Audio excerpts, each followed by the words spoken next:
Chapter 901 Clue on Primal Chaos Mysterious Energy. 901 Clue on Primal Chaos Mysterious Energy.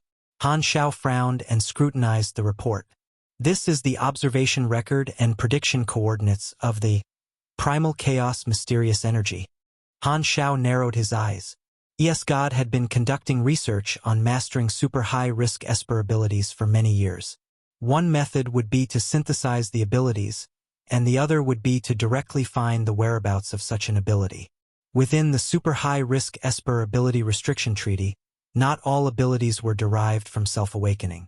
There was a super high risk Esper ability that was rare and unique, known as Primal Energy Body, which could exist as a life form in the form of an energy field. It had its own independent consciousness and was an ancient existence that flowed through the universe. This kind of ability allowed a biological user to harness its power in the form of a possession, and they were called hosts. However, the screening conditions were extremely harsh.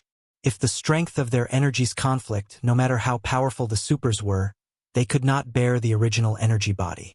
Therefore, only espers or ordinary people had the opportunity to become hosts. If the host was unable to carry the energy body, there would be a backlash. Biological creatures below the calamity grade would be completely unable to withstand its strength and would implode due to the immense energy. If successfully possessed, the host could use the power of the energy body.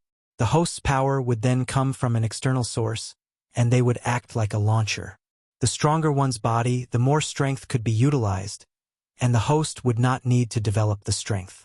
This alternative ability was rare and much stronger than self-awakening an ability. Primal Chaos Mysterious Energy was one of these primal energy bodies. It was a compound ability, covering multiple abilities such as physical fitness, firing radiation beams, and super speed. It could also allow the host to travel in space and extract the energy cores of stars, as well as possessing spatial and mental attribute abilities. It was well-rounded and extremely powerful. In history, there had been a few cases where hosts of Primal Chaos Mysterious Energy were recorded. All of them left startling records, pushing this ability onto the list of super high-risk Esper abilities. In his previous life, the Primal Chaos Mysterious Energy was one of the super high-risk Esper abilities that EsGod grasped in the later versions. He did not become a host but rather managed to rip off part of the Primal Chaos Mysterious Energy body and obtained a portion of the Primal Chaos Mysterious Energy. This storyline was quite interesting, as it was unknown if the piece ripped off was the reproductive organ of the energy body, but the energy body went berserk and tried to reclaim that piece at all costs, searching for hosts to fight against EsGod. Thus, there appeared two hosts capable of using the Primal Chaos Mysterious Energy, and as though it was some drama where one sky could not hold two suns, they would fight. As for the host, he was also one of the important characters in EsGod's storyline. The Primal Chaos Mysterious Energy shuttled through the secondary dimension usually, only occasionally appearing in a corner of the universe. This report recorded where the Primal Chaos Mysterious Energy had moved and predicted its next location. Since EsGod obtained that ability in the future, out of the predictions here, one should be accurate. Han Xiao stroked his chin, feeling a little moved. While he could not possess any Esper abilities, he could always use it to nurture his followers. Although they were bound by the Super High Risk Esper Ability Restriction Treaty, the specific implementation varied from person. With his current status, as long as he did not allow his people to abuse their ability, the universal civilizations would not care about him. After all, there was something known as privilege. As for the method of capturing the primal energy bodies, it was not an issue at his current stage. It was more than enough to create a containment device that could restrict an energy life. Many civilizations had this technology. However, the time stated for the Primal Chaos Mysterious Energy was still far away. He had plenty of time to prepare. Han Xiao nodded. According to the data, he had decades before the next return. Preparing it now would be too early. As long as it had not appeared, going to the coordinates would be useless. However, this time would not be as relaxed as obtaining the spacetime amber. It was likely that not only Shazik had managed to obtain this data, so there would be competitors. Let's think about it more when it comes. If push comes to shove, I can just snatch it. Han Xiao did not care much. With his current strength, he was not afraid of clashing with any organizations, let alone decades later. Who knew how much the Black Star Army would have developed by then? Retreating from the quantum network, Han Xiao renewed his gaze on the both of them, nodding. I'm very satisfied with this gift, Shazik. I feel that you have some ability in the area of intelligence gathering and intend to put you in that department. How about it? I will accept any position. Shazik did not have any objections. Han Xiao nodded. He felt that Shazik was a talent in intelligence and might be able to lead it in the future. He then turned toward Loair, and after pausing for a moment, he said, As for you, I will not give you any positions at the time being. Just follow at my side for now.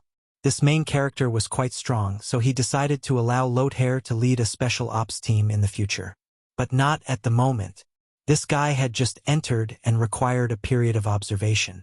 Okay, Loair's words were like gold to him. Then you two may go rest up and familiarize with the headquarters. Both nodded and left the room. Han Xiao sat on the sofa, sending them off with his gaze before leaving the room himself. He went straight to his grand, exclusive machinery factory before allowing Philip to arrange the information on the evolutionary civilization. He had only glanced at it just now and finally had the time to study this in depth. The evolutionary civilization's technology had long been lost, and even the information on EsGod's hands was incomplete. It could not explain the principle behind the evolution cube and only acted like an operation manual. After reading it, Han Xiao realized that his usage of the evolution cube was actually very rough. As a universal treasure that a semi-universal civilization had created, its purpose was not that simple. The evolutionary civilization had used it as a special energy source and had developed a variety of devices for it to be utilized differently. For example, one of them acted like a totem device, where it used the energy of the evolution cube as fuel, and the influence of the totem could be adjusted to cover up to the entire planet. Unlike the one-time improvement of the evolution cube, the effect of the totem device was gentler, similar to a buff. If maintained for a long period of time, it would slowly increase the talent and potential of a planet's inhabitants so that the awakening rate of the planet super soared. This was equivalent to transforming the planet, allowing the newborns to become stronger. There was only one evolution cube, but one could create as many evolutionary totems as they wished. They just had to be charged to be used. The evolutionary civilization had utilized this to great effect to improve the talents of their civilization. The efficiency was high and results controllable. This is good. Han Xiao's eyes turned into dollar signs. With such totem blueprints, the evolution cube's value would rise several times in the eyes of the other civilizations. The value could not be estimated. But this was also useful to the Black Star Army. This could be used to slowly enhance the talents of all their soldiers in the subbases. There was also a device worn on the body called the Ovidan badge, which used evolutionary energy as fuel. It could carry out an ultimate evolution of the wearer when activated regardless of the consequences, turning a normal person into a biological aberration. Their combat power could even reach grade C or B just from the evolution. This effect was more potent than any strength-enhancing drugs, and the duration ranged from hours to days. However, when the effect ended, the user would collapse and die. There was also a chance to break through the genetic locks and become a perfect evolutionary being, but the chance was so minuscule that it was not considered at all. Only when faced with great danger would the evolutionary civilization resort to this method. Han Xiao immediately thought of the perfect users for these, the players. The Army's nuclear explosion backpack had always been a hot product, and 80% of the players would definitely ignore the effects of the Ovidan badge. With this thing, the Death Strike gameplay is going to become famous again. When his players next went out to fight, if they all transformed into monsters, this might give people the impression that his people were undergoing some human genetics experiment, viewing them as an evil faction camp. This function also has a long-range method of attack. The data from EsGod recorded an offensive method as a special missile that carried the evolutionary energy similar to that of the Ovidan badge. After hitting the surface, the energy would spread and contaminate all living beings within the range, and they would all turn into aberrations, waiting to die. The evolutionary civilization only needed to wait for their genes to collapse and die, and they could easily capture the territory without damaging any structures. These were simply biological weapons that could kill creatures with the utmost precision. What a frightening weapon, Han Xiao remarked. In the exploration era, the evolutionary civilization did not utilize such weapons at all. At the back of the document, various techniques for connecting one's soul with the evolution cube were also recorded. In the words of the evolutionary civilization, this was known as resonance. Every evolutionary civilization guardian of the evolution cube had to form a soul connection with the evolution cube, and this was a skill passed down every generation. This has made it easier for me. Han Xiao's eyes lit up. Since Psyker had removed his soul connection, the quota had been vacated. Another soul connection to a universal treasure would also increase his strength. Speaking of which, this little evolution cube seemed to have had many owners before and was technically a spoiled flower. It was unlike the spacetime amber, which had given its first time to Han Xiao. Han Xiao immediately shook his head, throwing these weird thoughts out before clapping his hands. There's now a job for me to do. Let's first do a mass production of these containers. Chapter 902, Evolutionary Totem. 902 Evolutionary Totem. Couple of days later. Within his dedicated machinery factory, Han Xiao had constructed a production line for the totems and Ovidan badges based on the instructions, and he had set it to run automatically. During the assembly, new products would be released all the time, and they were automatically delivered to the warehouse specially designated by Han Xiao. As for the gene collapse missile, he has not put it into mass production for the time being but had just created a test product. Han Xiao took out 3 samples for a test. The evolutionary totem was a black cylinder with a height of 5 meters and a diameter of 2 meters. Its surface was inscribed with a silver energy circuit. At this time, it was in an inactive state because it was not charged. The Ovidan badge was the size of half a palm and the shape of a diamond. It looked unassuming at first glance. Han Xiao used his finger to trace the pattern of the password on the base of the totem device. With the sound of gears connecting, the base rotated to reveal a black lacquered groove, which was the interface of the energy circuit where the fuel was located. Taking out the evolution cube, Han Xiao activated it, and a thin stream of evolutionary energy flowed into the groove. The next instant, the totem shuddered. Hum! The totem device activated as fuel was put in, the silver lines lighting from bottom to up and beginning to slowly flash at a frequency like breathing. The evolutionary energy underwent an invisible process of dilution, which was then released in an invisible radiation wave with a constant output power. The current energy is enough to be used for more than 10 days. The more fuel I put, the longer the duration, with an upper limit of 20 years of operation. Han Xiao carefully scrutinized the operation mode. From his senses, he could see that the device had turned into a radiation source. It continuously radiated the diluted evolutionary energy, which would cover the entire Black Star Army headquarters. He was included in the influence range, and his interface refreshed with a new buff. Continuous genetic optimization. You are enveloped by evolutionary radiation, and your potential qualifications will slowly increase, which will add more options when sublimating into a new life level. Han Xiao nodded to himself. Directly using the evolution cube enhanced the potential qualifications, and these were hidden attributes that were directly related to one's attributes. Each time they improved, their attributes got closer to perfection. Because the totem device slowly altered one's genes, the advantage was that the effect was not restricted by one's strength level. Furthermore, there was no side effect like EXP penalty. As long as one was within the influence of the totem, the buff would not disappear. Han Xiao stretched out his hands and touched the totem device, and a series of words popped out. Evolutionary Totem, active, a special product of the evolutionary civilization, utilizing energy of the evolution cube as fuel to optimize the genetic structure of the organism on a large scale. It enhances the potential of biological creatures and increases the awakening probability of supers. While we have grasped the method of evolution, I firmly oppose the vice president's concept of custom population and extreme evolution. Evolving should be done step by step, and big supplements are not as good as moderate supplements. Usain, Evolution Cube Technology Institute, Project, Totem Supervisor. This thing can be utilized on a large scale, but I need to first report this to the dynasty.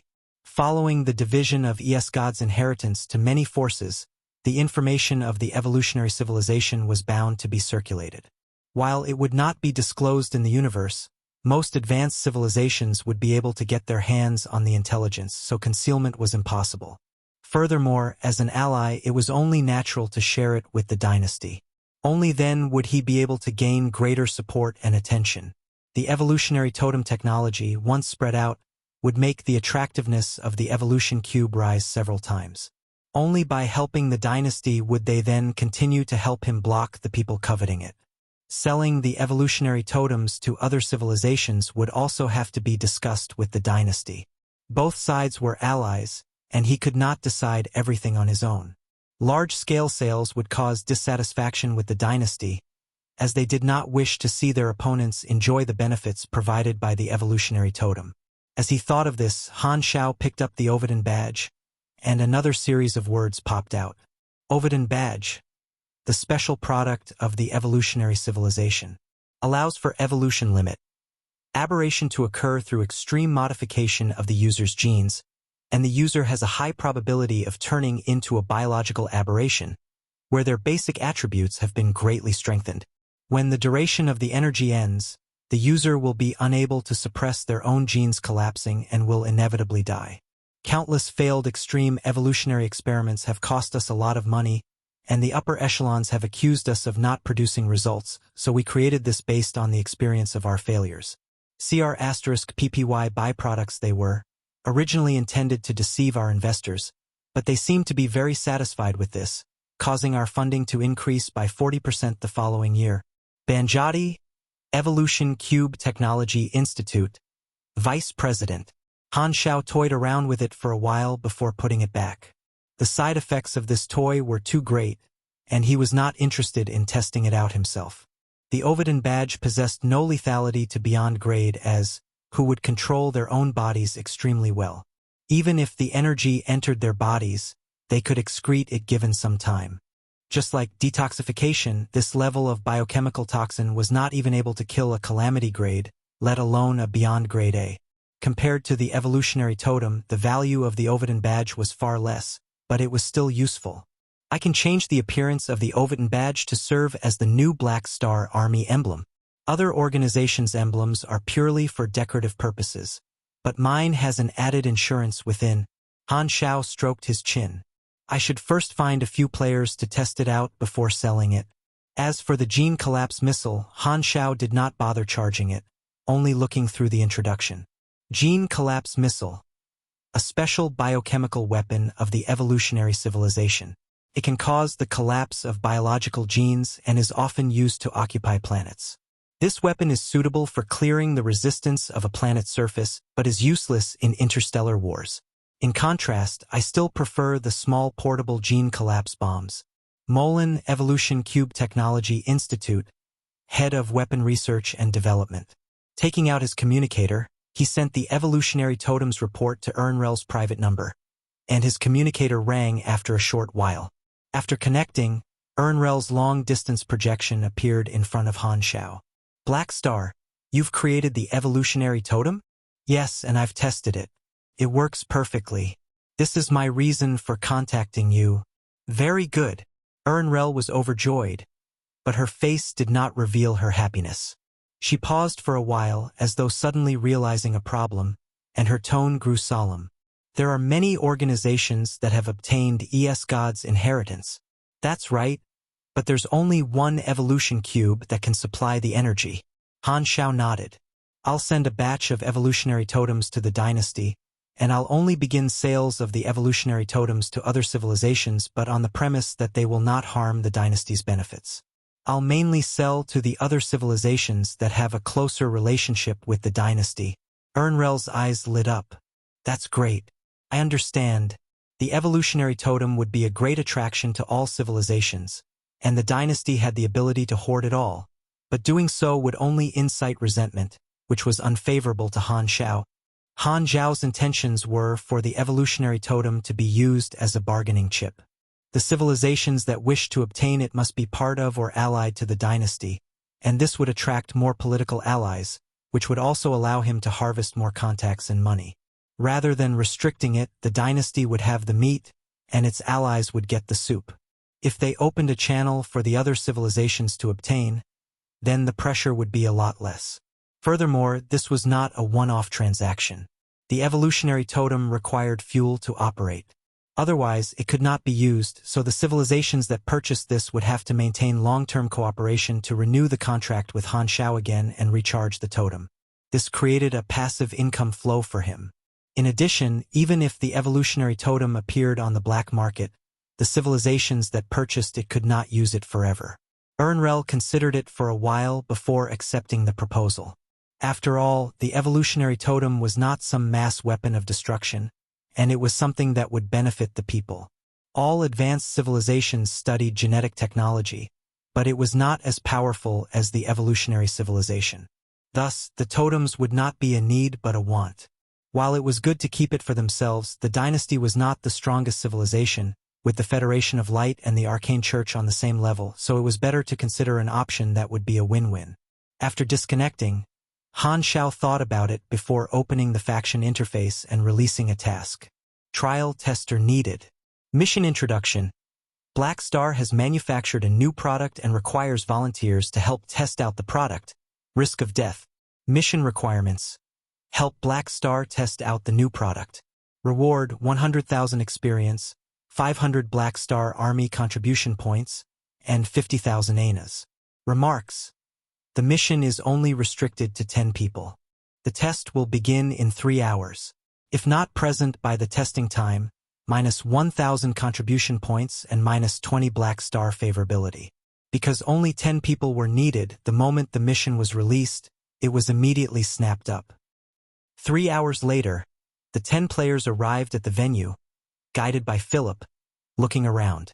One of them was Bun Hit Dog. The fall of EsGod had made him smell a scoop, so he immediately ran back to the headquarters in hope of meeting Han Xiao and managed to come across this mission. Bun Hit Dog, you're also here. You piece of sh*t. Hurry and update your stream. Will you be afraid if I pull out my blade and threaten you now? The other 9 players greeted Bun Hit Dog passionately. Because the Black Star series had gone through so many updates, it had long attracted many fans, and Bun Hit Dog was like a celebrity in the eyes of these players. After bantering around, the door suddenly opened, and Han Xiao walked in with his hands behind his back. Good day, Army Commander. Bun Hit Dog immediately pulled himself away from all the others and saluted Han Xiao with an ingratiating smile. Oh, it's you. Long time no see. Han Xiao patted him on the shoulder. Bun Hit Dog could not help but feel touched at this camaraderie. Han Xiao then turned to the rest and dryly coughed. Since everyone has arrived, let's begin. But let me warn you, the side effects are pretty severe this time. As he spoke, Han Xiao took out 10 fully charged Ovidan badges with the Black Star Army emblem on it. The 10 players took a badge each, browsing the item introduction. Seeing the introduction, the eyes of Bun Hit Dog lit up, and he began the recording function. The players also knew that the evolution cube was in the hands of their own army commander, but Black Star did not allow the players to use it freely. The appearance of the Ovidan badge could be an omen that the evolution cube was going to be spread to the players soon. Whenever you're ready, Han Xiao nodded. Everyone looked at each other and did not hesitate, pinning the badges on. While the introduction told them there was a high risk of death, the reward was 50,000 ANAs, which was no small amount for the players. It was worth it. The first player who activated it underwent a heaven-shaking transformation. His flesh multiplied, and bone spurs burst out from his body as he swelled up like a balloon. He quickly turned into a biological aberration more than 5 meters tall, looking like a monster with sarcomas all over his body. The muscles all over his body and face were torn apart. The other 9 players were stunned and unconsciously stopped their activation. Before they could speak, the transformed player noticed his appearance and yelled, "The F***CK. Just what sh**t did I transform into?" Chapter 903 Transformation. 903 Transformation. Whoa, what a large lump. This item is a little interesting. This looks a little like an Ultraman transformation. This looks like a biochemical transformation. Wow, he really looks a little like a creeper. No, no, no. This is a Ravager. Bullsh asterisk T. Look at his sexy bone spikes. He is obviously a skeleton horse. I didn't study much, but don't lie to me. This is obviously a monster from Balala the Fairies. The players all gathered around with curiosity in their eyes. Their height was only up to the transformed player's crotch, and they were like dwarfs surrounding a giant. The players then stretched out their hands to touch the body of the transformed player. Oi! Watch where you're touching. You're touching my ass. Why don't you transform yourself if you're so curious? That player was exasperated and swung his palm out like a heavy hammer. The few players surrounding him were immediately sent flying and crashing into the alloy walls. The players who were sent flying were not angry at all. They all stood up and puked out a mouthful of blood before crowding forward again excitedly. Wow, that attack dealt a lot of damage. How powerful. Hurry up and check your attributes. The other players pestered him by the side. Han Xiao's eyes sparkled as he watched the scene before him. The Ovidan badge was an item that had been through many rounds of improvements and modifications. The evolutionary civilization would not create soldiers that lost all reason. Thus, the transformed being would maintain a certain degree of their consciousness and would not enter a chaos state. It was just that their intelligence level and mental resistance would fall, and they were only capable of making some basic judgment. However, because of the uniqueness of the players, they would not experience any changes to their mental state after using the Ovidan badge. This meant that his theory was right. The players were the most suitable bunch to use the Ovidan badge. They did not lose their rationality and could fully utilize their strength after the evolution. Han Xiao coughed and interrupted the players. How are you feeling right now? Can you still control your body freely? I can. The transformed player performed a few actions curiously and displayed his stunning dexterity. His nails transformed into sharp claws to scratch his bald head. Han Xiao nodded, and nanoparticles gushed out from his sleeves to form a golden needle. Don't move. Let me check your body. As he said that, Han Xiao stabbed the needle into the transformed being's body, and combat information popped up. The Ovidan badge seemed to exist in the form of a buff, and this player was currently experiencing the buff. Evolution limit. Aberration. Your genes have been reconstructed by the Ovidan badge, and your class has been temporarily changed to high-grade biological aberration. Basic END boost will be transformed to 1:200 plus 30% STR, DEX, and END, minus 50% INT, MYS, and CHA. Additional attribute changes, plus 240 STR, plus 200 DEX, plus 200 END, minus 300 INT, minus 300 MYS, minus 500 CHA, 1.3x physical resistance, 0.4x mental resistance, plus 200% health and stamina recovery speed. You will lose 300 to 600 health every minute, and your health will fall by 30% to 60% every half an hour. Your health limit is reduced by 10,000 to 20,000 every hour. Minus 90% effectiveness of any close combat equipment, including but not limited to mechanical equipment and magic tools. A portion of incompatible skills and talents will be frozen, unusable. Plus 100% energy and stamina consumption of skills. Your close combat attacks will have hack and sweep effects. Plus 70% close combat damage. Plus 25% suppressing force and crushing force success rate. Remark. Dance to your heart's content before your death. Whoa, how ferocious. Han Xiao excitedly analyzed the effects of the badge. The transformation had obviously prioritized close combat strength, and the gene evolution path that the evolutionary civilization had set leaned toward strengthening the body while weakening the mind. After all, the initial motive of designing the Ovidan badge was to scam investments. Cough cough, create a suicidal civilian army. Thus, strengthening the body was the fastest way to raise an individual's strength. After the transformation, their biggest improvement was in their tankiness. During version 3.0, the player's level limit was 120. When he was at level 120, his health was about 30,000, and the players who did not have any molding talents should have about 10,000 health with their basic endurance boost being 1 to 50. After the transformation, the player's health was increased by 4 times. Just this extra boost provided by the transformation would provide the players with 40,000 more health, and together with the few hundred points of endurance that a level 120 player had, it was possible for their health to break the 100,000 mark. Just from their health alone, it was sufficient to be compared to an ordinary calamity grade super. An ordinary level 120 player would have their attributes in the range of the hundreds. As such, the boost to their strength, dexterity, and endurance would be almost doubled. Thus, the benefits of the transformation were extremely obvious. If a player transformed when their HP was low, there was definitely a chance to turn the entire battle around. However, the weakness was also extremely obvious. An individual's intelligence and mystery would be greatly reduced, and their mental resistance would be frighteningly low.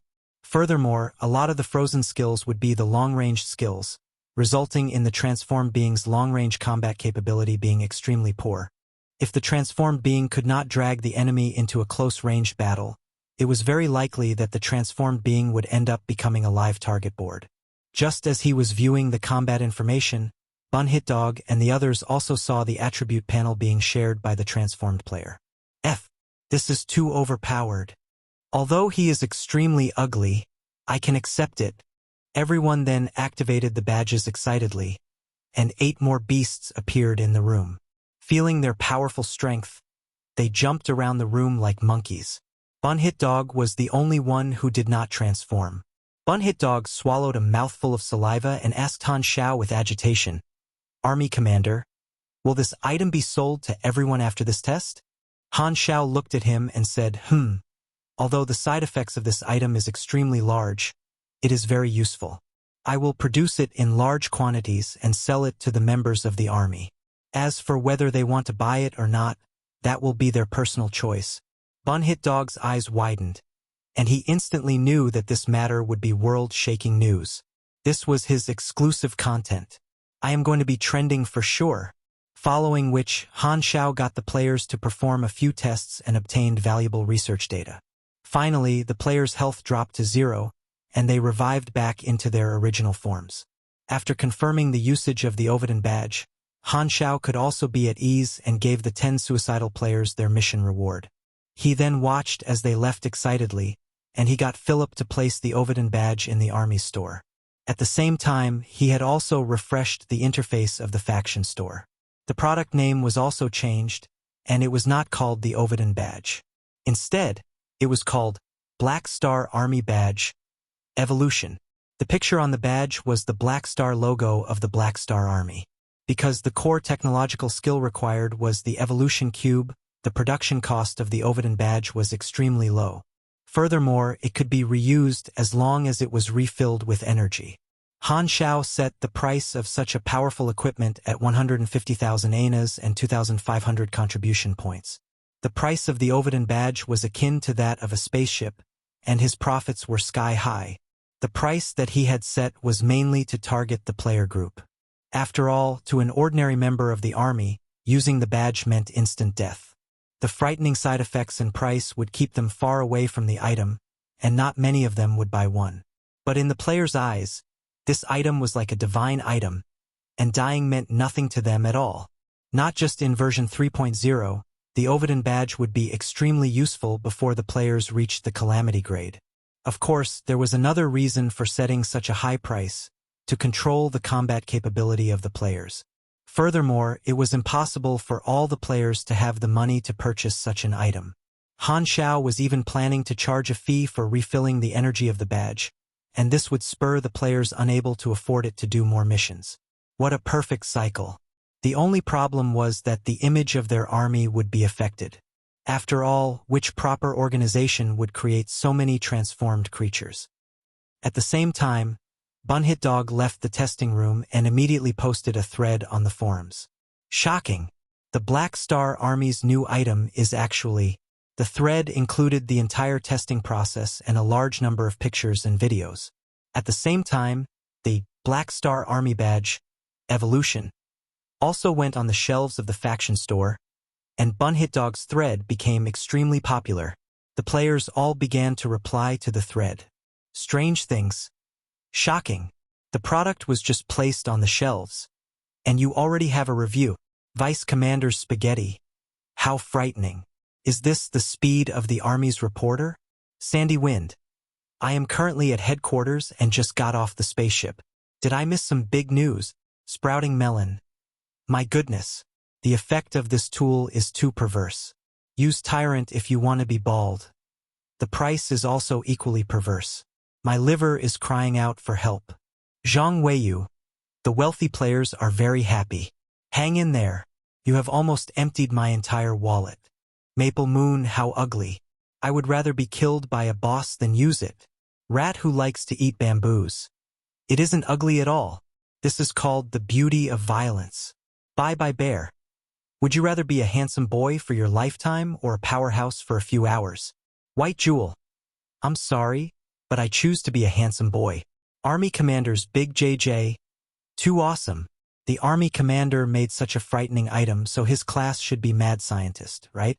My wife is called Fiden. Upstairs, you really changed your name. I'm really not too bad. This tool is like the item of an antagonist. I finally found out that the Black Star Army is actually an antagonist faction. We should change our name to Protective Umbrella Army. Elephant Waving Whip. Black Star's ratings have been affected. Germinal Organization Leader. I am smiling at all of you in heaven. Wind Colt. I think that the Black Star Army badge evolution is truly a treasure for fight dungeons. It is the best item for the main tank. We can finally kill all the bosses that have been torturing us. Jupiter. Guild of Gods is purchasing Anas in large quantities, and the price is negotiable. Please contact the Guild's customer service players if you are interested. They are online 24/7. Guild of Gods has a good reputation and is definitely reliable. Jade Green Sky, Temple of God is trash. There isn't a need for explanation. Jupiter. Haha. Your long sky should wait for your deaths during the upcoming Pro League. Defend your title if you can. Jade Green Sky, how sour, how sour. Some club didn't even make it into the top 8. Sun Eggplant? Dancing Fish Dragon? Perfumed Bear? Jade Green Sky. WTF. The 3 powerhouses of fried eggplants with fish. This is definitely unintentional. Sun Eggplant. NMSL 1. Second Prince. Ha ha ha. I am going to die from laughter. Ligu, +1. Apart from some useless banter, the majority of the players were discussing the effects of the Black Star Army badge evolution. Every player only had 10 chances to revive within 6 days, so this side effect was still acceptable to them. Many players could see the value of this tool. Because of the high price, only some wealthy individuals and squirrels were able to afford it. After looking at the thread, many players were tempted and immediately placed an order with Philip. There was a limited number of badges available, and they could only pre-order them at the moment. Han Xiao planned to launch the product officially in a few days and got the logistics department to first set up an assembly line. Han Xiao and the dynasty ruler came to a verbal agreement on the business for the Evolutionary Totem. The actual details of the cooperation would only be confirmed after an official response from the dynasty was given. A universal civilization was extremely large, and even if the power structure was simple, there would still be plenty of red tape. Han Xiao could make use of this time to form a connection with the evolution cube based on the methods recorded by the evolutionary civilization. This was a long-term process, and it could not be rushed. Han Xiao merrily viewed the forums and went back to his room. He suddenly thought about something. Right? Philip, show me the footage of Shazik and Loair. I want to see how they are blending into the army. Han Xiao entered the quantum network and checked on how Shazik and Loair were getting along with the old members of the army. Shazik was extremely normal and was still familiarizing himself in his new environment. He was getting along pretty well with the people from the intelligence department, but he did not have a great sense of presence. However, this was not a disadvantage for an intelligence officer but an advantage. The situation with Loair was a little different. Loair was used to being alone and did not interact with the other officers.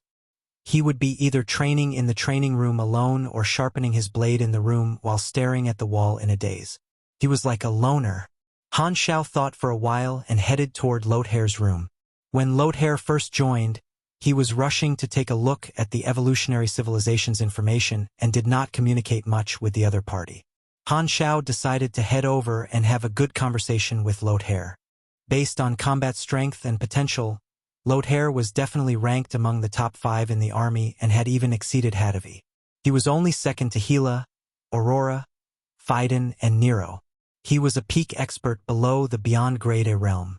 Han Xiao placed great importance on Loair's potential, and thus felt the need to care about his mental health. After all, EsGod was his nightmare, and he was now freed from his nightmare. Since he had snatched the enemy from the other party, Han Xiao felt the need to take responsibility for that. If not, a loner like Loair might end up losing himself in the future. 1. This is Chinese slang. It's the initials for Ni Ma Si Lu, which means your mom's dead. Chapter 904 Ames, Invitation. 904 Ames, Invitation. With his gaze fixed on the edge of the blade, his finger glided lightly across the sharp edge of the blade, and he could clearly feel the sharpness of the blade. In the room, Loair was seated beside the table, stroking his black blade that had accompanied him throughout his entire life as an assassin. The light from the table lamp was not reflected by his black blade, as his weapon was created from a special material that absorbed all light. Loair's mood was completely unlike his calm expression. He had been in the Black Star Army for a few days, and he was like an invisible individual. He could not fit into the boisterous atmosphere of the army and maintained his usual style. Loair had chosen to come to the Black Star Army from afar because EsGod had been caught. First, he wanted to see what kind of person Black Star was, and second, he was currently at a loss. EsGod had stolen his innate talent and had been a recurring nightmare to him. Loair did not like to sleep as he would be always shocked awake by his nightmares. Assassinating EsGod had been his only target. Now that EsGod had been defeated by someone else, Loair no longer had the chance to take his revenge. Loair did not have any hobbies, and his friends had all passed away. His lone wolf personality meant that he did not like interacting with anyone else. He did not have any ambition and did not know what to do next. Should he continue hunting the fugitives of Fallen Ark? Or should he sheathe his blade and drift around? Perhaps he should find a planet to lead a secluded life. Loair felt that life had no meaning, and thus, he had decided to come to the Black Star Army and serve Black Star for a period of time to repay his debt. When he felt that he had repaid his debt to Black Star, he would choose to leave. Just as he was in a daze, the doorbell suddenly rang, and Loair snapped out of his daze. He subconsciously gripped the weapon in his hands before realizing that he was in a safe place. He then returned his blade to its sheath and stood up to open the door. It was Black Star who had come to visit him. They looked at each other for a while before Loair said, "Do you need something? We haven't had a proper chat before. Since I am free now, are you going to stand at the door to have a chat with me?" Han Xiao replied. Loair paused for a moment before stepping aside to let Black Star in. Han Xiao walked into the room and casually looked around before sitting on the couch. He then raised his chin at the seat opposite him to ask Loair to sit down. After Loair sat down, Han Xiao looked at him and said, "I have been paying close attention to you, and from the resume that you've given me, you are a powerful calamity-grade assassin. I think very highly of you and thus wasn't in a rush to assign you a job." "Okay." Han Xiao then said, "You don't like speaking, right?" "Yes," Loair replied calmly. Han Xiao chuckled and said, "It doesn't feel good to be lost, right?" Upon hearing that, Loair trembled slightly. "Trust me, I understand your thoughts. You are different from Shazik. He truly wishes to repay my favor, but I can tell that you are different. Your target was only EsGod, and now that you have lost your enemy, you do not know what you should be doing. Thus, you decided to work for me for a short while. Am I right?" Loair did not write his past experiences on his resume, but because of the information from his previous life, Han Xiao was extremely clear about Loair's experiences and character, so he was able to easily deduce what he was thinking about. "Right?" Loair let out a long breath and nodded. "I can see your insistence toward EsGod and thus guessed that your hatred toward EsGod isn't as simple as him destroying your homeland. You may have met EsGod personally before and witnessed how frightening he is.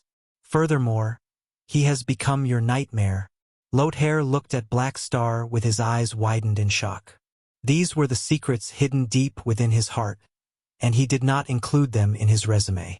He rarely revealed these experiences of his to outsiders, and he truly did not understand how Black Star could tell. They rarely spoke to each other, so could it be that Black Star's observational skills were truly so terrifying? Black Star was able to guess his own thoughts just by meeting him a few times? You are right. I met EsGod, and I was an Esper who had my ability stolen by him.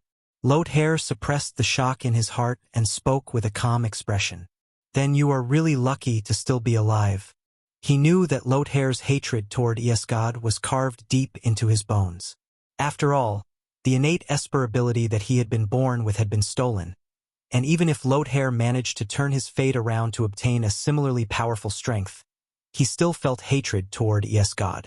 You must have suffered a lot to obtain the strength that you currently have. Han Xiao comforted him. Freewenville.com.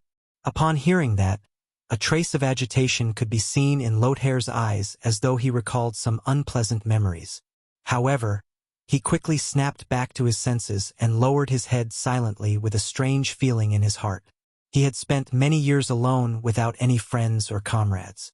At this moment, he realized that Han Xiao understood him, and after hearing Han Xiao's consolation and seeing his sincere smile, Loair felt a little moved.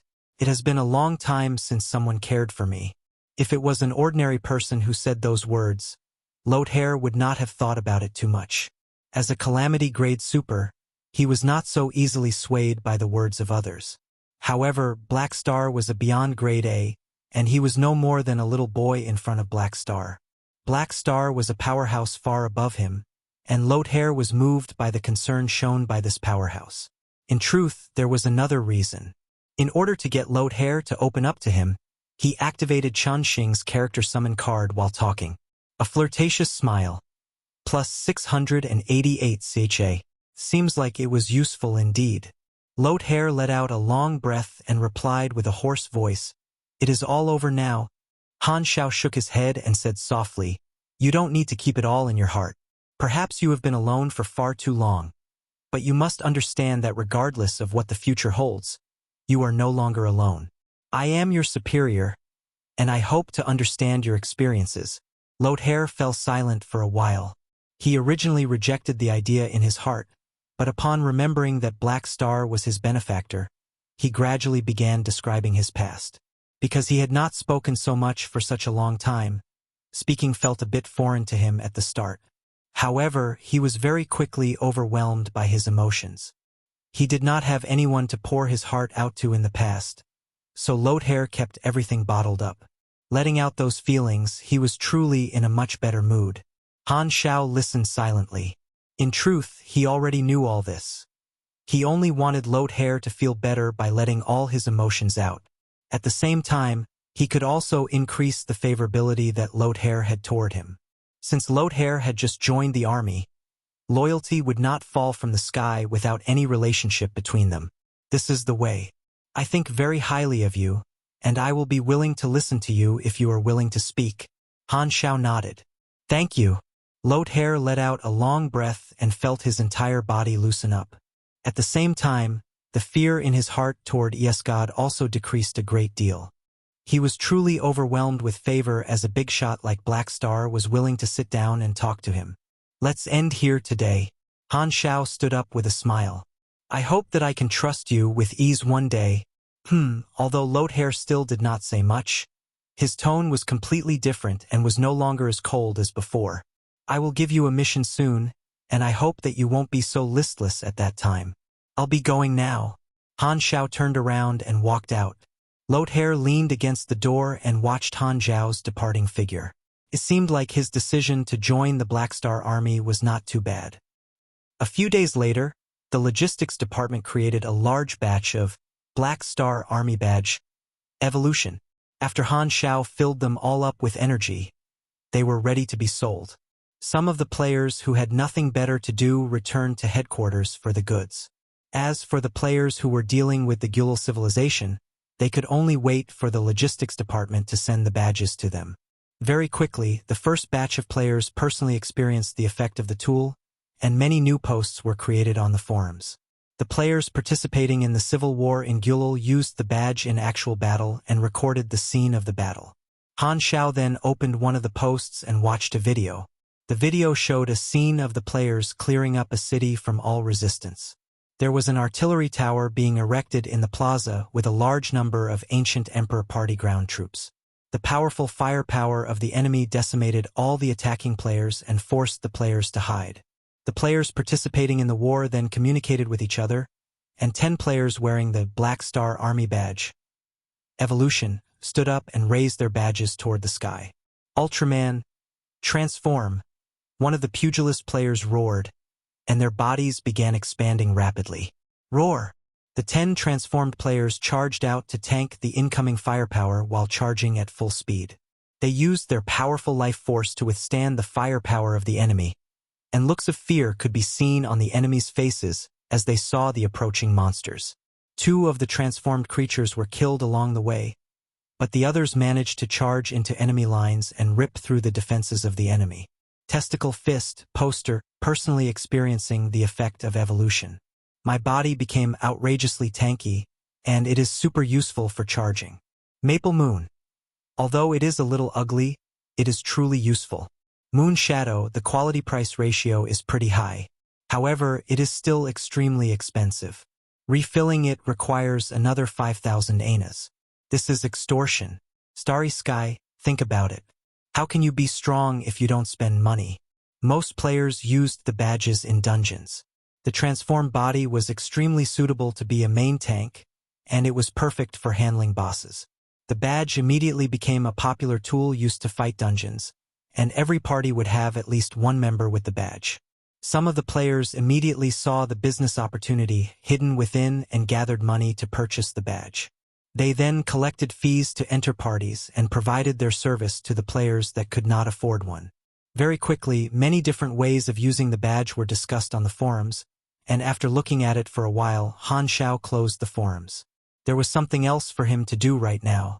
The Crimson Dynasty had already decided to sign an agreement with him, and he would be providing the evolutionary totems to them long-term. He would have to provide 100 million evolutionary totems within 5 years. Because of the relationship between the two, Han Xiao would not be able to make any money from the dynasty, so his targets to make money would be the other civilizations. An important part of their agreement was the authority for Han Xiao to sell the evolutionary totem to other civilizations with the profits belonging solely to the Black Star Army. The dynasty did not wait for EsGod's properties to be slowly exposed, but took the initiative to announce to the entire universe about the evolutionary totem.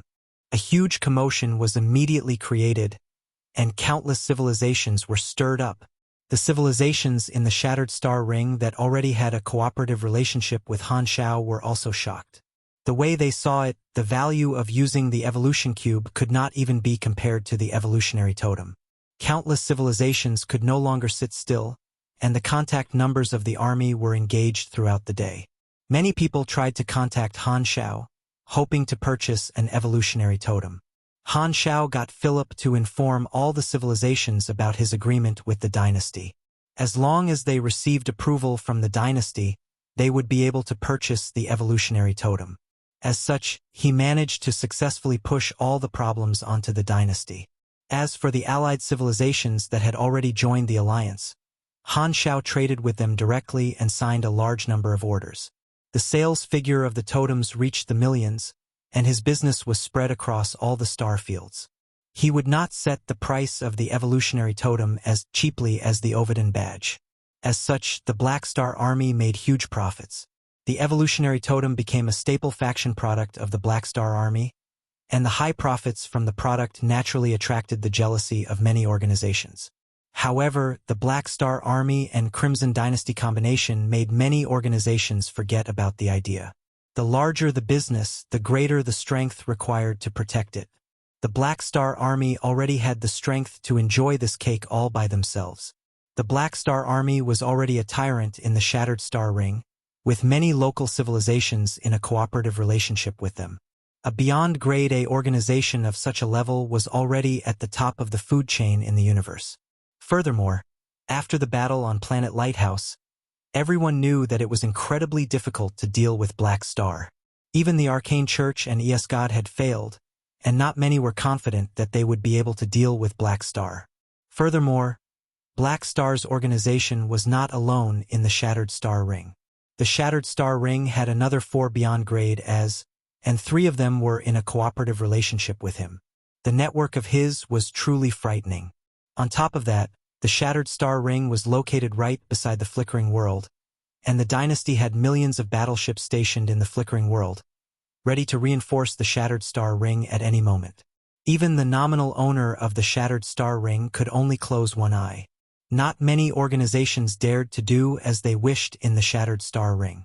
With the many considerations, no organizations would make a rash move at the moment and had to agree to the trade conditions set by the dynasty. Han Xiao naturally would not forget about his own people. Every army division and training camp had the Evolutionary Totem, and Bennett also received the benefit of having the Evolutionary Totem. He did not forget about the Black Spirit race either, and Han Xiao sent an apostle weapon to pass an Evolutionary Totem to them. At the same time, he sent some mechanical soldiers to guard the planet that the Black Spirit race was located on. Seeing their arch-nemesis earning such a huge fortune, the Star Pupil Holy Race was extremely frustrated. Originally, the members of the Star Pupil Holy Race no longer blamed Psyker as much, but after seeing the immense profits being earned by the Black Star Army, many of them felt their hearts ache and blamed Psyker for losing the opportunity to develop the civilization. The wave of scolding within the civilization made Psyker extremely frustrated. Heber also felt extremely bitter. He could clearly feel his status in the Shattered Star Ring becoming unstable. However, he did not have any ideas and could only watch as Han Xiao roped many organizations over to his side.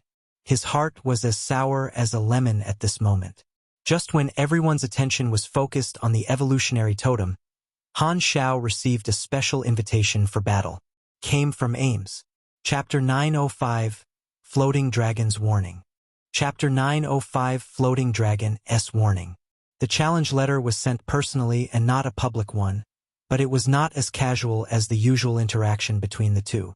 Instead, it was an official challenge and included the location and time of the battle, in 5 days on a desolate planet in the Godora star system. The news was too sudden, and Han Xiao was truly puzzled. The relationship between them should not be a problem, and he did not understand why Ames would issue him a challenge letter without informing him beforehand. Furthermore, she did it in such a solemn manner.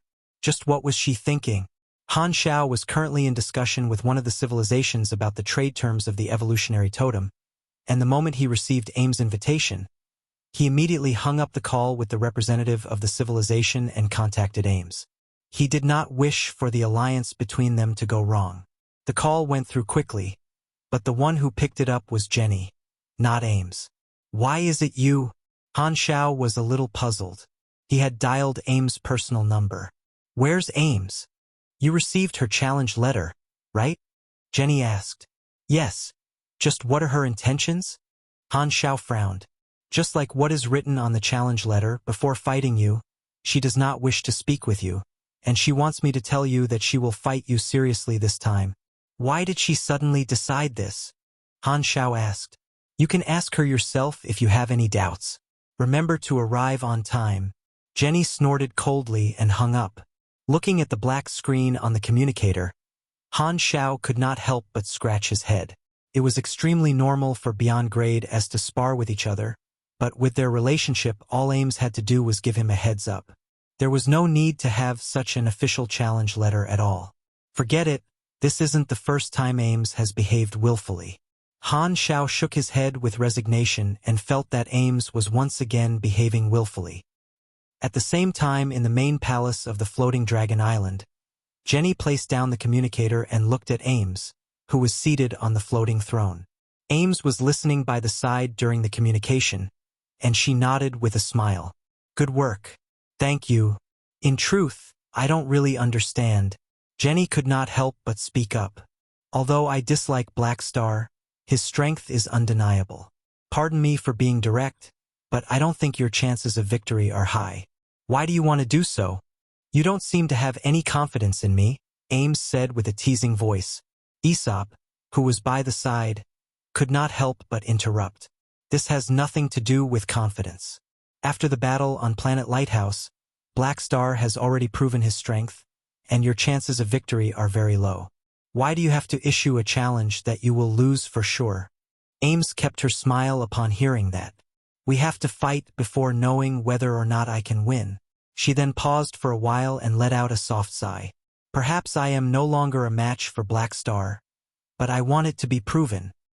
5 days went by in a flash. Situated in the Godora star system was planet GS-7058, a gigantic planet with an obvious asteroid belt revolving around the planet. This planet was not too far from the headquarters of the Black Star Army and planet Aquamarine. It was the location of their battle. A ray of light approached from afar and stopped outside the atmosphere of the planet. Han Xiao was the one piloting the spaceship, and he had come alone. Detecting a large, unknown target. Matching it with the database. Match found. The target is Floating Dragon Island, Philip's voice sounded in the spaceship. Without his reminder, Han Xiao could also see the scene outside the window. A gigantic floating dragon island floated outside the atmosphere of the planet, and the entire planet was protected by a golden yellow shield. 10 large alloy satellites were lined up beside Floating Dragon. These were the weapons that Han Xiao had given to Ames. The eyesight of a Beyond Grade A was shocking, and Han Xiao could see that Floating Dragon Island had already activated their armed mode. All the buildings were retracted underground, and no one was moving around on the island. Ames was the only one standing on the dock, looking at him from afar. Han Xiao's face contorted slightly upon seeing that. She actually brought Floating Dragon over? Does she really want to go all out? He then tried calling Ames' personal number, and Ames picked up this time. Ames' calm appearance appeared on the screen. You're here. Since you sent me an invitation, how could I not come? Han Xiao said with a helpless look. You only need to ask me if you want to have a spar. It's not like I will reject you anyway. Is there really a need to make things so solemn? You misunderstand me. This isn't a simple spar, Ames said slowly. I will use all my strength to fight you, and I hope that you will also give it your all. You may lose your life if you are careless. Han Xiao kept his smile upon hearing that and asked with a frown, just what is this about? Ever since you entered the Beyond Grade A realm, I fought alongside you against Heber and EsGod, but we have never had a proper exchange between us. Thus, I want to fight you officially for once until one side loses the ability to fight back. Is there a need to use such a method to see who is stronger between us? Han Xiao did not understand. During this period, word of your actions has spread throughout the universe, Ames replied softly, and in less than 2 years, you've gone from a new Beyond Grade A to your current status. I've watched you changing every day. Do you know that the feeling of being caught up to really isn't nice? When Han Xiao first entered the Beyond Grade A realm, both of them had a relationship of equal status, and Ames was willing to help Han Xiao, who was a new Beyond Grade A, overcome his difficulty. In just 2 short years, Han Xiao had grown at a rapid speed, and the organization that he had set up had already far exceeded Floating Dragon. Ames could feel that their status and strength were gradually becoming further and further apart, and their relationship was no longer on equal grounds. As such, her mental state also experienced a subtle change. Ames was a carefree individual and could not be bothered with many things. At the same time, she was extremely stubborn toward the people she cared about. This point could be clearly seen when she had stubbornly searched for Aesop. And Han Xiao was one of those whom she cared about. Ames had once watched as Han Xiao rose to prominence, but the status between them was now reversing. She did not wish to see Han Xiao overtake her by too much, and was not satisfied by only seeing Han Xiao's battle records on the news. As such, she decided to issue a challenge and personally experience Han Xiao's strength. She wanted to see just how big the difference between her and Han Xiao was. The next moment, the alarm in Han Xiao's spaceship rang, detecting a powerful energy source. Han Xiao then looked over and saw that it was Ames releasing her energy. Ames stepped out from the dock and into space. The energy level in Ames' body was increased to the peak, and her tone became solemn. Don't hold anything back. Come. The next moment, she raised her arms, and the 10 satellite bricks and floating dragon shot toward Han Xiao. At this moment, a notification popped up on Han Xiao's interface. You have triggered the S-ranked mission, Dragon Emperor Ames. Mission requirements. Last for as long as possible under Ames attacks. The battle method isn't restricted. You can only leave battle mode for 30 minutes at most. There are no restrictions to the number of times you leave battle mode. Reward. You will be able to attain the corresponding reward by fulfilling the corresponding requirements. Only 1% of the time out of battle mode will be counted toward the mission. This was the same mission that he had when facing the tyrant. The longer he hung in there, the higher the reward. Apart from experience, he could obtain legendary points, character summon cards, and the opportunity to draw one of Ames' talents or skills. However, Han Xiao was not in the mood to see the mission at the moment. How can I go all out against you? Han Xiao let out a sigh but did not say these words. With his current strength, his attacks would be too lethal if he went all out. She probably would not be able to tank his attacks. Han Xiao shook his head. He did not plan on injuring Ames. No matter what, they were allies and he would not go too far. Seeing Ames' blazing battle intent, Han Xiao instantly made a decision. Let me drag this battle out. My tankiness will be enough to exhaust all her energy so that she cannot carry on fighting. This is the only way to prevent me from injuring her and ruining our relationship. freewebnovel.com. The distance between them shrank rapidly, and Han Xiao no longer hesitated. He then activated his mechanical suit and opened the secondary dimension to summon a portion of his mechanical army. Lord, Psionic Prime appeared with various other apostle weapons. Han Xiao then said with a deep voice, "Attack. Your main focus should be exhausting her. Do not go all out." Understood. Psionic Prime nodded, and flames shot out from his thrusters. He then charged at Ames with the mechanical army behind him. The glow in Ames' eyes grew brighter and brighter as she inched forward slowly. Force field. Floating dragon planet destroying hammer. The force field surrounding floating dragon rapidly expanded, and floating dragon accelerated like a gigantic meteoroid, smashing down toward the densely packed mechanical army. This scene was like a brick slamming down toward a bunch of ants. If floating dragon crashed down on a planet at such velocity, it would probably be able to destroy an entire planet. Using her force field to swing her weapon around was the Dragon Emperor style of combat. The proper method for dealing with such an attack would be to destroy floating dragon. However, Han Xiao did not wish to destroy the other party's home, and was truly helpless against Ames swinging her base around. The mechanical army did not open fire toward floating dragon but followed their orders to allow floating dragon to break through their defensive line. The outcome was obvious. The gigantic floating dragon swung down on the tiny Han Xiao. The shadow rapidly grew larger and covered everyone's view. Looking at the gigantic continent-like brick smashing down toward him, Han Xiao could feel his balls aching. Ames had once used floating dragon to save him, but now he had to endure being smashed in the face by floating dragon. This was truly retribution. Chapter 906 Exchanging Blows. Chapter 906 Exchanging Blows.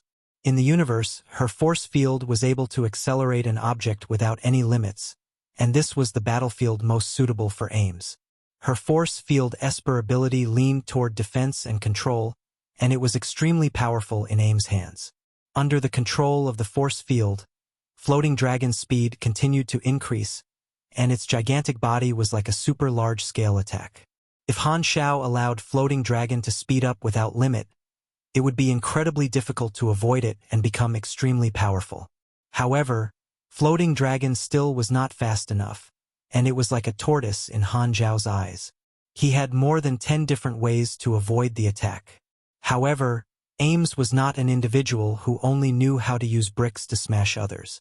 Her eyes glowed brightly, and she released a force field to trap Han Xiao's body and pull him toward floating dragon. Force field. Gaze of the dragon. The space around him seemed to have frozen up, and Han Xiao's body endured a tremendous amount of pressure. He found it difficult to even lift his arm, and he was dragged toward floating dragon. I used this attack before in the past. Han Xiao's mouth contorted. With his current strength, he was not afraid of Ames' control ability and could easily break free from the force field. However, he was not planning on avoiding this attack. He wanted to obtain combat information through this attack and test the upgraded effects of his health and mana conversion. Fuenvel.com. Floating Dragon approached him rapidly, and Han Xiao could already see the various structures on the surface of Floating Dragon. A powerful pressure assaulted him from the front, and he could feel a sense of danger approach him. Han Xiao raised up his arms, and nanoparticles flowed on the surface of his mechanical suit to form a shield generator. A blue psionic shield then appeared in front of him, and he took a defensive posture. The next moment, Floating Dragon smashed down on his shield and sent him flying far away while being stuck to Floating Dragon. Ames then twisted her palm, and Floating Dragon's trajectory was aimed at the nearby planet, prepared to smash Han Xiao into the planet. At the same time, the mechanical army led by Psionic Prime approached Ames and began to open fire. Ames' 10 satellite bricks were not idle either. 6 of them surrounded Ames in different directions and were covered in a layer of force field to form a defensive formation. The gaps of the defensive line were filled up by her force field, and it can be said that her defensive formation didn't have a single blind spot. The other 4 satellite bricks were then shot toward the formation of the mechanical army under Ames' control. The mechanical soldiers were not so gentle toward the satellites and unloaded their firepower without restraint. The satellite bricks were immediately riddled with holes and craters with scrap metal floating around. These scrap metals then formed a metal whirlwind under Ames' control and roamed unhindered around the mechanical army. The apostle weapons ignored these attacks and rapidly approached Ames' defenses. Psionic Prime waved his spear and struck the force field shield to create a hole in it. The very next instant, a new force field filled up the hole. Just when Psionic Prime was about to continue attacking, Ames raised her finger, and a force field engulfed the apostle weapons and threw them out, following which an even more powerful force field was formed, and the mechanical army formation was split in 2 like Moses parting the Red Sea. Ames' force field Esper ability could restrict the human wave tactic to a certain extent. Right at this moment, a light flashed behind Ames, and Mad Sky Hunter appeared behind her. He opened his mouth and revealed his alloy teeth, biting down at her waist. However, he only managed to bite air. A white, sleek finger then tapped on Mad Sky Hunter's head. Ames avoided the attack by using Void Hyperdrive. After being strengthened by the Evolution Cube, her mobility had increased by a great deal. Violent force field energy then entered Mad Sky Hunter's body through her finger. Force field, seismic wave. Cracks immediately began to form on Mad Sky Hunter's body, and a large amount of spare parts dropped out from his body. His body was severely injured, and he immediately ran away in fear. The force field Esper ability had a wide range, but the strength of the force field would be more powerful the closer Ames was to the target. All of a sudden, Ames felt fluctuations in the void dimension. Looking up, she saw Han Xiao, who was originally stuck on Floating Dragon, disappear. Han Xiao swung his slightly numb hands and was shocked by the combat information. She was actually able to deal crushing force damage to me. Only a pugilist like Heber would be able to use his head to smash Floating Dragon up. Although the damage was high, Han Xiao did not mind at all. There was a limit to how powerful Ames' AoE attack was. His recovery speed was extremely high at the moment, and as long as the enemy's burst damage did not reach a certain extent or deal him a severe wound status, he would not be afraid. Floating Dragon did not continue smashing down toward the planet, but turned around to hammer down on Han Xiao. Its gigantic body brushed past the side of the planet and formed a huge sandstorm. Ames, who was far away, used Gaze of the Dragon again, and Han Xiao could feel the force field restricting him again. He had already obtained the combat information and was not prepared to receive the attack again. He then placed his palms together. His mechanical suit vibrated and generated an endless stream of energy to form a small field around him. This field successfully blocked Ames' force field on the outside, and Gaze of the Dragon became ineffective. This was anti-Dragon Emperor equipment that he had created especially for this. This was equipment after all and had a limited effect. However, the strength of Ames' force field could be increased further, and she would definitely be able to break the field if she had enough time. Thus, Han Xiao did not plan on approaching Ames but played hide and seek with her from afar while controlling his mechanical army to attack. Upon seeing that Han Xiao did not dare approach her, Ames took the initiative to move and flew toward Han Xiao while dealing with his mechanical army. Upon seeing that, Han Xiao also retreated and maintained the gap between them. After getting out of the control of the force field, Floating Dragon Island was not able to catch up to him, and his mobility was higher than Ames. Thus, he had the initiative. Upon seeing that a single Floating Dragon Island could not do anything to Han Xiao, Ames' palms turned into claws, and she performed a grabbing motion toward one of the satellite bricks attacking the mechanical army. This satellite brick then froze in place as though it was being trapped, and the layers of force field began to contract rapidly, which made the satellite brick vibrate violently. Ames pulled her arm back slowly, and the force field continued to contract, accumulating a powerful rebound force. The next moment, her eyes shone brightly, and she clenched her fists. Like an arrow being shot out, the rebound force accumulated within the satellite brick exploded forth. This satellite brick shot out toward Han Xiao at high speed. Force field. Satellite cannon. The terrifying acceleration took off a layer of the metal shell and almost disintegrated the satellite. Han Xiao saw the satellite brick approaching him rapidly but did not bother dodging the attack. At the same time, Silver Flash, who was waiting in the distance, transformed into his planetary obliteration cannon main body and opened fire at the satellite. The thick silver light accurately struck the satellite brick and penetrated through the satellite like a knife slicing through a meatball. The next moment, the satellite began expanding from the inside, and a brilliant red light exploded from within. It exploded right in front of Han Xiao like an orange.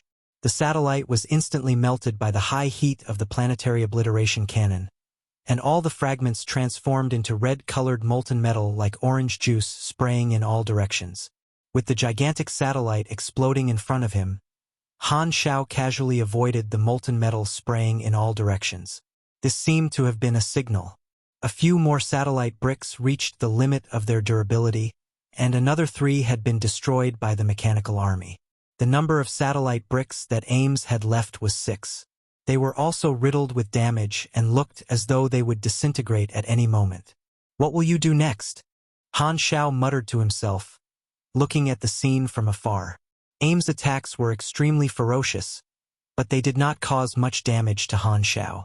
After many rounds of upgrades, his mechanical soldiers were extremely tough and no longer the inferior products easily crushed by the force field. Although Ames seemed to have the initiative, Han Xiao still had plenty of tricks up his sleeves and was in control of the battle.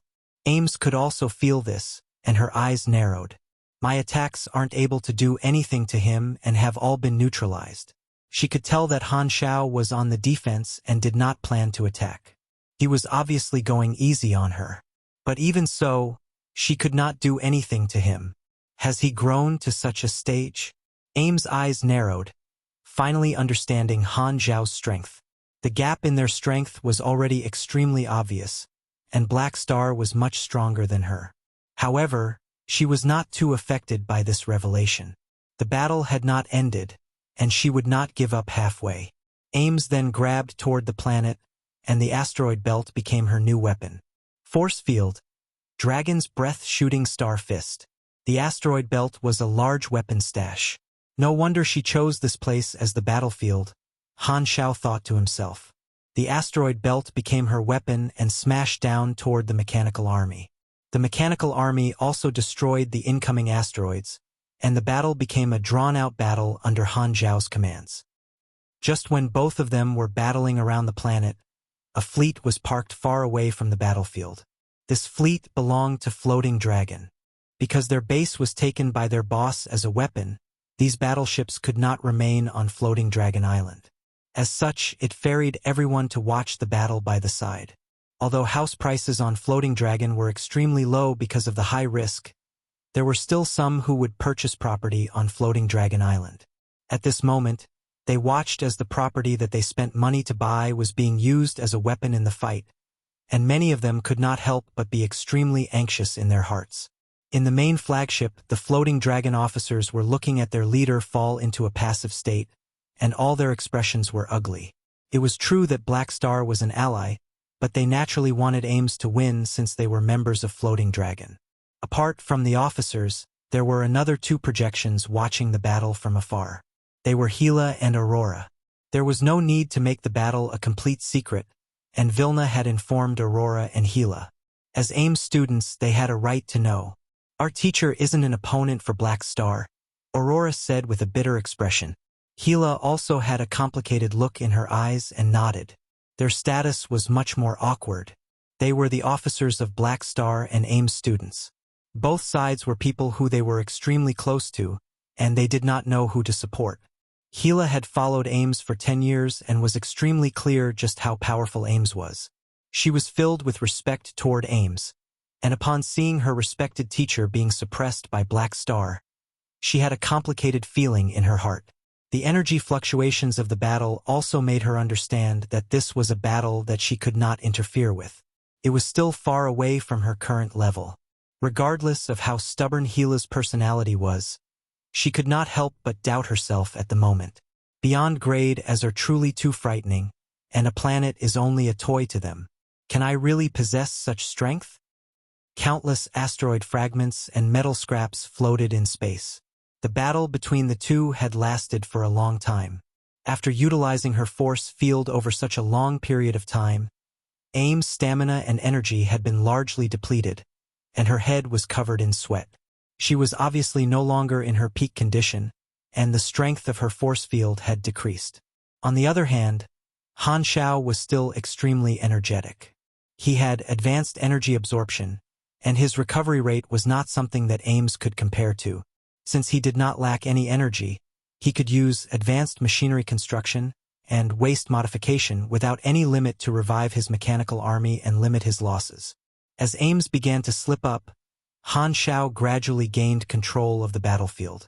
Ames' force field defenses had already been broken by the apostle weapons, and she had to deal with the harassment of the many apostle weapons. She could not even take care of herself and no longer had the strength to attack Han Xiao. Psionic Prime then stabbed out toward her waist. Ames avoided the attack, and Psionic Prime's spear brushed past her force field to produce sparks. Gold Sovereign then ambushed Ames from the front, and his punches were blocked by the force field. Ames' leg then swung out like a whip, and her kick smashed a hole in Gold Sovereign's armor, sending him flying. All of a sudden, another apostle weapon shot out a psionic cannon toward her. It shattered the force field at her back and struck her body. Ames' eyes then squinted as she felt the pain. Upon seeing that, Han Xiao, who was watching the battle from afar, said, "That's enough. Her energy is already exhausted." Right at this moment, Ames looked up at Han Xiao, who was slacking off by the side. A large suction force suddenly gathered toward her and sucked all the apostle weapons in her surroundings toward her. Being caught off guard, all the mechanical soldiers were lumped together in a pile. Han Xiao then felt fluctuations in the void dimension. Without any hesitation, Han Xiao turned around and raised his arms to block the incoming kick from behind him. This kick came from Ames, who had used void hyperdrive. "You actually dared approach me? Are you staking everything on a final, desperate attempt?" Han Xiao's eyes glowed, and he pulled Ames' leg toward him with his other palm striking toward Ames' abdomen. Bang! Ames gathered her force field to block Han Xiao's attack and chopped down at Han Xiao's neck with her palm. However, her palm had not found its target yet when Han Xiao grabbed Ames' neck. The thrusters behind him then activated fully and smashed Ames into a nearby asteroid. The asteroid was smashed immediately, but Han Xiao did not stop there. He grabbed her and charged into the asteroid belt while using her body to smash up every asteroid in their way. Their bodies transformed into a ray of light and did a lap around the asteroid belt. Who knew how many asteroids they had destroyed along the way? In any case, Han Xiao could feel Ames' force field becoming weaker and weaker, and it almost disappeared. Han Xiao slowed down and smashed into an asteroid. This time, the asteroid was not destroyed, and both of them stopped. A gas ring then shot out from the mechanical suit and enveloped both of them. Han Xiao removed his helmet and shook his head. "Your energy is almost all exhausted. You've lost." Ames' brows were furrowed at this moment as she endured the pain from Han Xiao's attacks. Her skirt was cut in many different areas to reveal her fair skin. Her neck and legs were still being held by Han Xiao, and she could not struggle free. Upon hearing that, Ames revealed a smile and said, "No, I still have the strength for one last attack. All right, let me see what other methods you have." Han Xiao replied calmly. Ames then raised up her arm and flicked Han Xiao lightly on the forehead. It was an attack without any strength. A look of surprise could be seen on Han Xiao's face. Ames then retracted her arm and dissipated her protective force field. She then said with a smile, "All right, I used up my final bit of strength. You win." Han Xiao let go of Ames's neck and rubbed his head helplessly. So mischievous. Chapter 907 enters. Chapter 907 enters. One leg was still trapped under Han Xiao's arm, and the skin was plastered to the cold mechanical suit. Ames tilted her head. "Please let go of my leg." Han Xiao released his hold and retreated a little bit, allowing Ames to retract her long, snowy legs into her black dress. After sizing up Ames's dress that was badly damaged in the battle, Han Xiao raised his palm, and nanoparticles flowed out, turning into a material that filled in the torn places of the fabric. Gotcha! Ames used her force field to pull herself out from the meteoroid before dusting herself and stretching. Knocking into numerous meteoroids had given her quite a few bruises. Quite painful. Ames rubbed her slim waist and frowned. "Forget it, I suggested this spar. I was asking for it. freewebnovel.com. I already stayed my hand." Han Xiao shrugged. "Oh, indeed, you're now stronger than me." Ames sighed, but her expression looked calm, as though she had expected this. Black Star had a firm grasp of the battle situation from start to the end, and Ames had a more profound understanding of his strength now. There's no need to be discouraged. Before Han Xiao could finish, Ames cut him off and blandly smiled. "That's enough. Who do you think I am, needing to be pacified after I have lost? It's a habit developed after I kept sparring with Gila." Han Xiao rubbed his chin in embarrassment. He then turned to signal to his mechanical army to clear up the battlefield. Seeing the debris and wreckage floating around the universe, he commented, "The weapons I made for you are broken. I'll ask the logistics department to manufacture another for you later. Of course, you have to pay for it." "I know." Ames nodded without objections. She had initiated this battle and even destroyed the weapon that Han Xiao had sent her. She could not allow him to just give her a new one. As a beyond grade A, she still had to maintain a level of pride for herself. After the battle ended, the floating dragon fleet in the distance slowly approached. Ames took a deep breath, revolving the little strength she had recovered to control Floating Dragon Island to stop. The protective shield of Floating Dragon was then opened, and the fleet landed at the docks. The fighting mode of Floating Dragon was lifted, and the building structures that were hidden underground started to pop back up. Many of them rushed to check on their houses, assessing the damage. The logistics team led by Hire also began their jobs to repair the houses. Han Xiao and Ames adjusted their clothing before flying straight toward Floating Dragon Island. On the way, they attracted the glances of everyone present. The members of Floating Dragon had all seen Ames losing to Han Xiao, and their boss seemed to have been taken advantage of. Thus, all their hearts were filled with some dissatisfaction. Jenny rushed over impatiently, and after glaring at Han Xiao, she turned around to size up Ames, anxiously asking, "Are you okay?" "Not really injured, just consumed a lot of strength." Ames waved her hand and turned her head. "Black Star, let's go to my palace for a chat." As she spoke, she started walking toward the main hall. Han Xiao removed his mechanical suit and followed.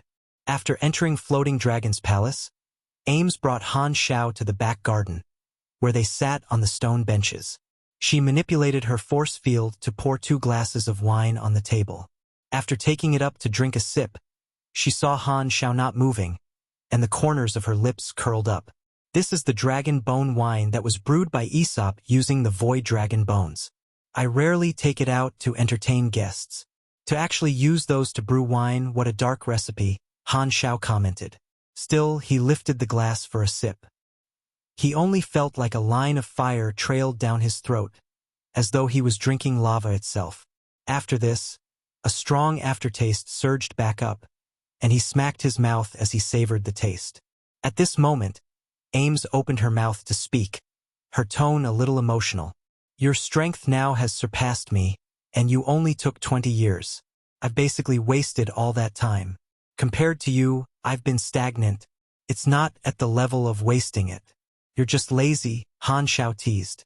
However, if you were to actually be hardworking, that would not be you anymore.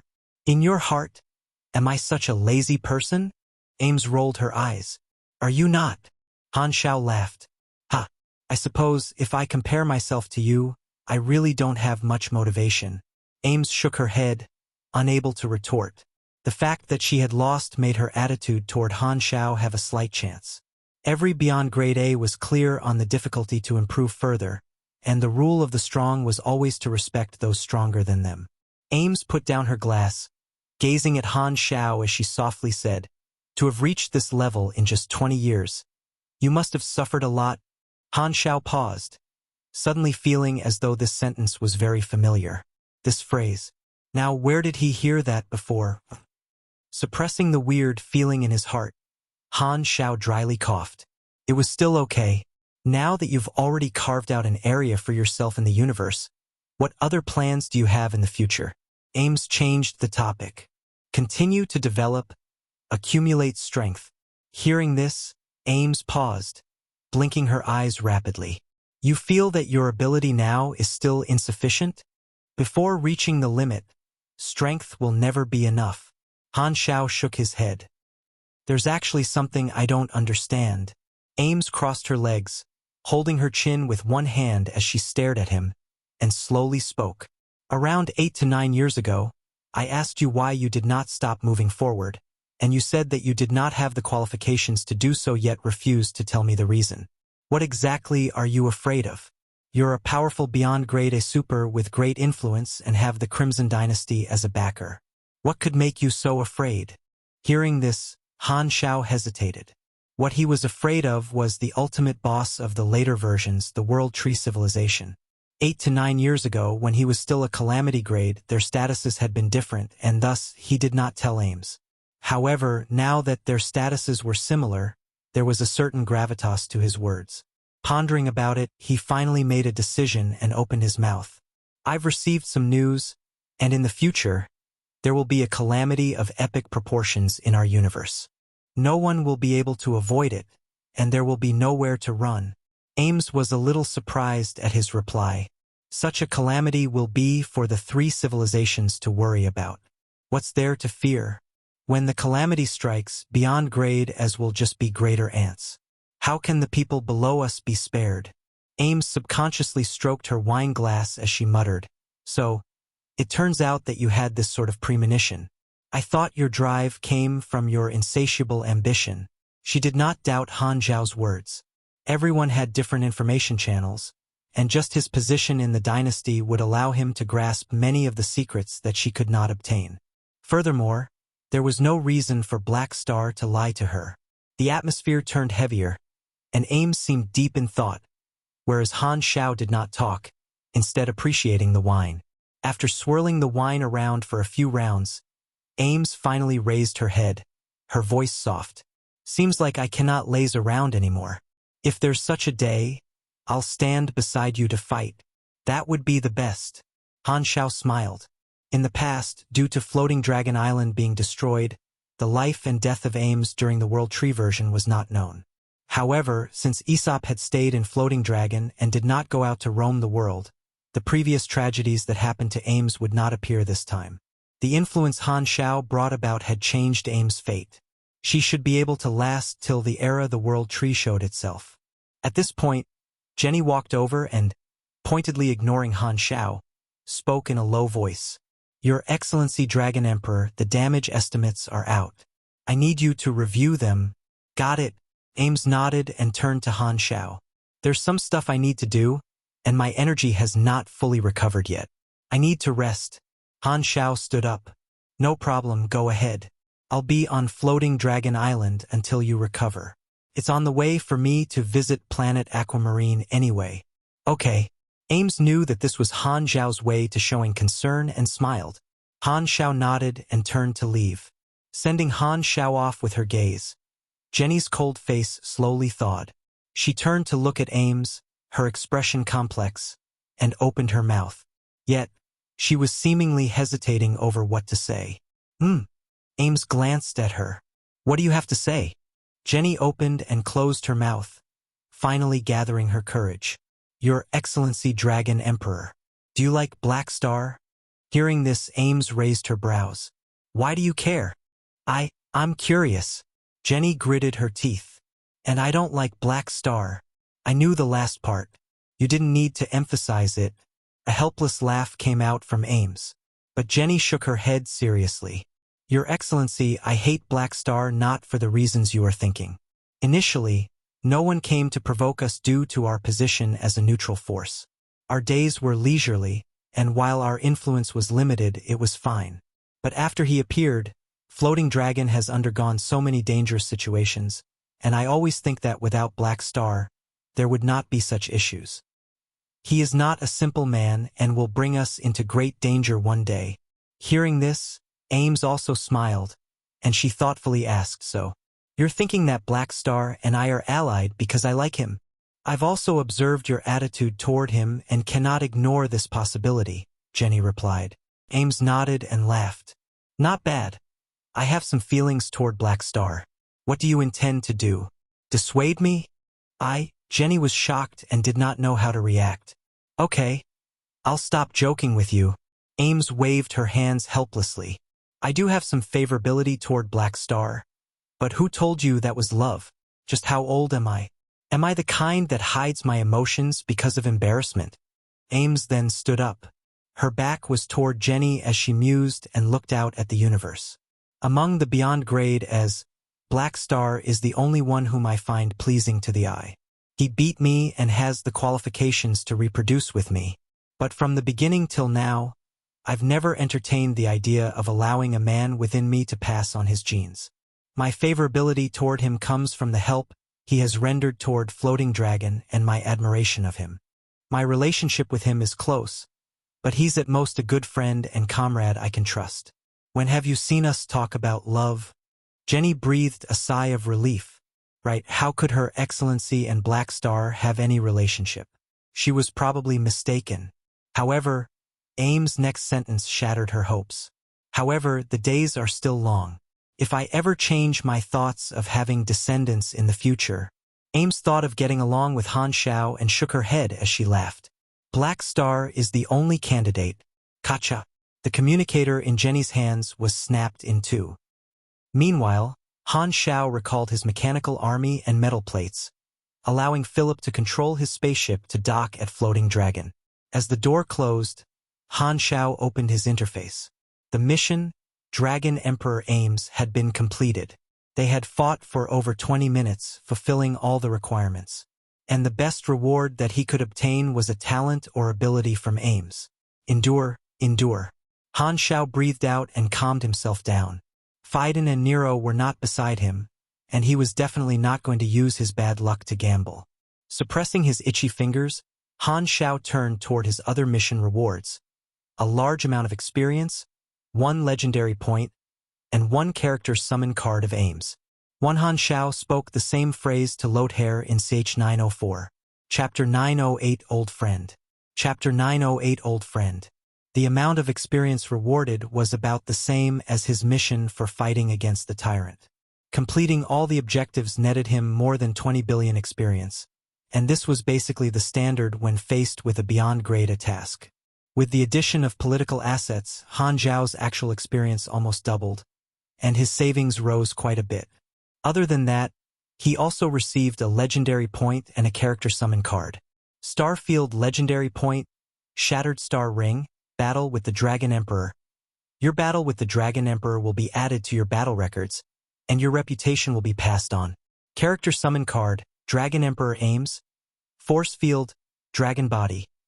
Your body will be covered with a force field, and you will get additional shield durability equivalent to 300,000 HP and plus 3,000 defense. The shield regenerates at a speed of 30,000 per second, and if the shield is broken, there's a cooldown of 10 seconds before it will reform.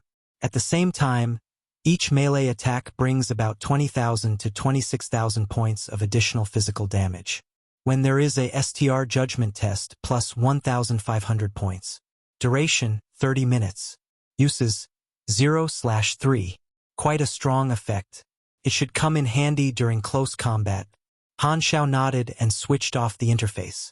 After cleaning up the battlefield, Floating Dragon returned to its main base, and Han Xiao followed along. The battlefield used for the spar was not too far from planet Aquamarine and did not need much time to journey back. Floating Dragon Island soon reached planet Aquamarine and stationed itself in outer space. Spaceships could be seen rising from and descending to the blue planet. Right now, planet Aquamarine had integrated with the Interstellar Society, and the development opportunities brought about by the financial groups also helped their civilization progress quickly. Now it also had the appearance of a galactic city. After returning to his hometown, Han Xiao slowly looked over the changes in planet Aquamarine, and after thinking about it, he invited Ames along. Although Ames did not care much for her loss on the surface, Han Xiao needed to remove any negativity and maintain their relationship as allies. He would take this chance to properly interact with her, solidify their relationship, and reduce the friction to the minimum. Ames looked at planet Aquamarine every day, but she seldom went down to visit the surface city in person. With his invite, Ames obviously did not reject. New Western capital was situated at one of the original 6 nations, Star Dragon. Bennett's Black Star City was where the Black Star Army's subbase was situated, and also the political core of the planet Aquamarine Federation. It continued to expand on the original karst wilderness, attracted countless people, and had long become saturated. Later on, because the financial groups decided to focus their attention on the other cities that were not controlled so tightly, many other economic and financial cities were created around it, and the new Western capital developed quickly, coming into the ranks of the first-tier cities of planet Aquamarine. It was just past noon, and the bright sunlight injected vitality into the city. The bustling streets were full of people, and voices clamored. There were not only natives but also many galactic citizens. With anti-gravity vehicles, public transportation carried people in an orderly manner across the city's mid-air cross-track network. This was a picture of peace. Han Xiao and Ames hid their presence and aura, not letting anyone discover their presence. The two of them walked side by side down the streets, observing the situation as they chatted. 2 kids chasing each other ran past Han Xiao, a carefree smile plastered on their faces. Han Xiao kept his gaze and spoke emotionally. With the mutation disaster gone for almost a decade, the people in planet Aquamarine have also walked out of the shadows, embracing their new life and producing a new generation. This kind of feeling is indeed good. This is the result of your effort. Are you feeling a sense of accomplishment? Ames smiled. Just a little. Han Xiao was not so humble. In the first place, he saved his mother planet purely out of the benefits of the planet Aquamarine players. But seeing the results now, he was actually quite satisfied. No one disliked beautiful scenes. During the mutation disaster, you once invited me to view your mother planet, and at that time, I felt that it was full of despair and hopelessness. The people were confused about the future and did not know if they could survive past tomorrow. However, it's now another extreme. Ames shook her head. It was you who gave the planet a new life. Then it's estimated that I'm probably the turning point in history, haha. Han Xiao laughed. When interacting with people he was closer to, he could not be so humble. As they walked and chatted, they unknowingly arrived at the central area. Towering buildings clustered around the areas like pigeons waiting for food. This place used to be the old site of the Dragonhorn Tower in Star Dragon. It had been remodeled into a new one which was built by a financial group. Seeing all these buildings, Han Xiao's footsteps stopped as the memories surged, and he could not help but have a sense of aloofness from this world. At this moment, Ames seemed to have spotted something and tugged at Han Xiao's sleeve as she asked, "Hey, what's that store?" Turning to where she was looking, he saw a shop across the street with the sign, Black Star Heritage Exhibition Hall, written on the signboard. I've actually become a cultural relic. It's not even been 2 decades. Han Xiao felt like vomiting.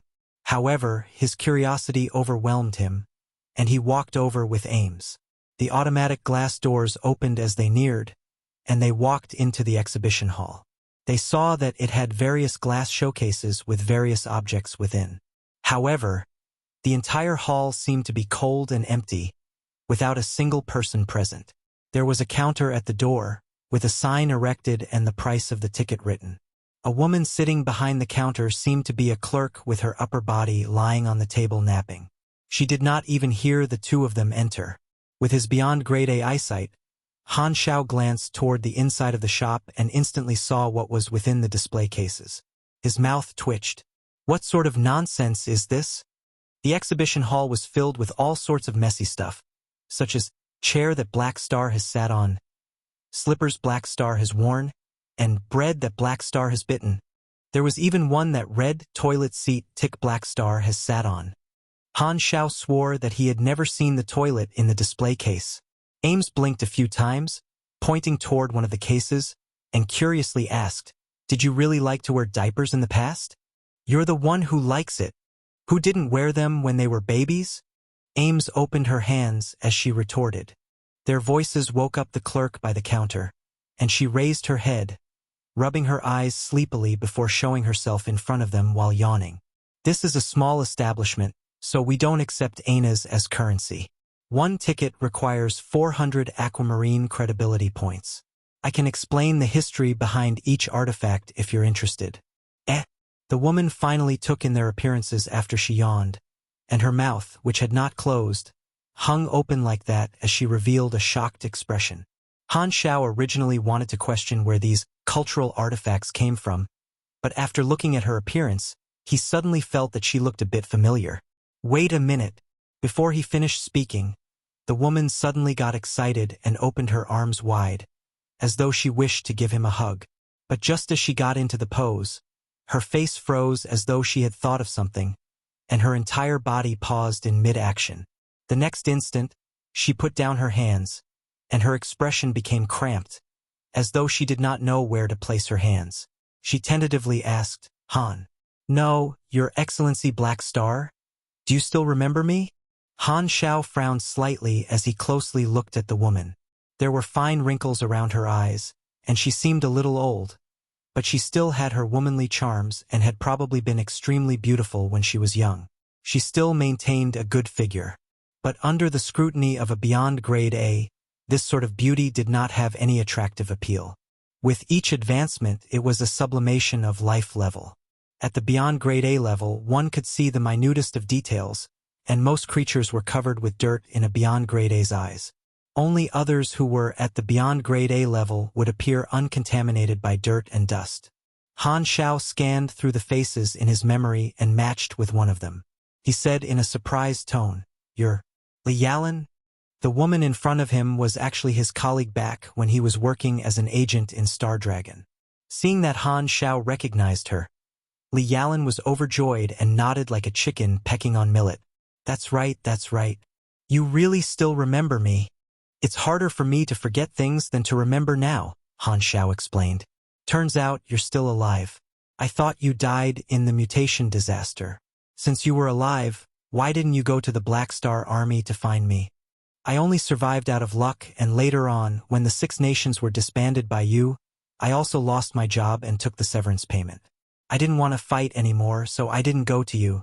I bought a house here and opened this exhibition hall."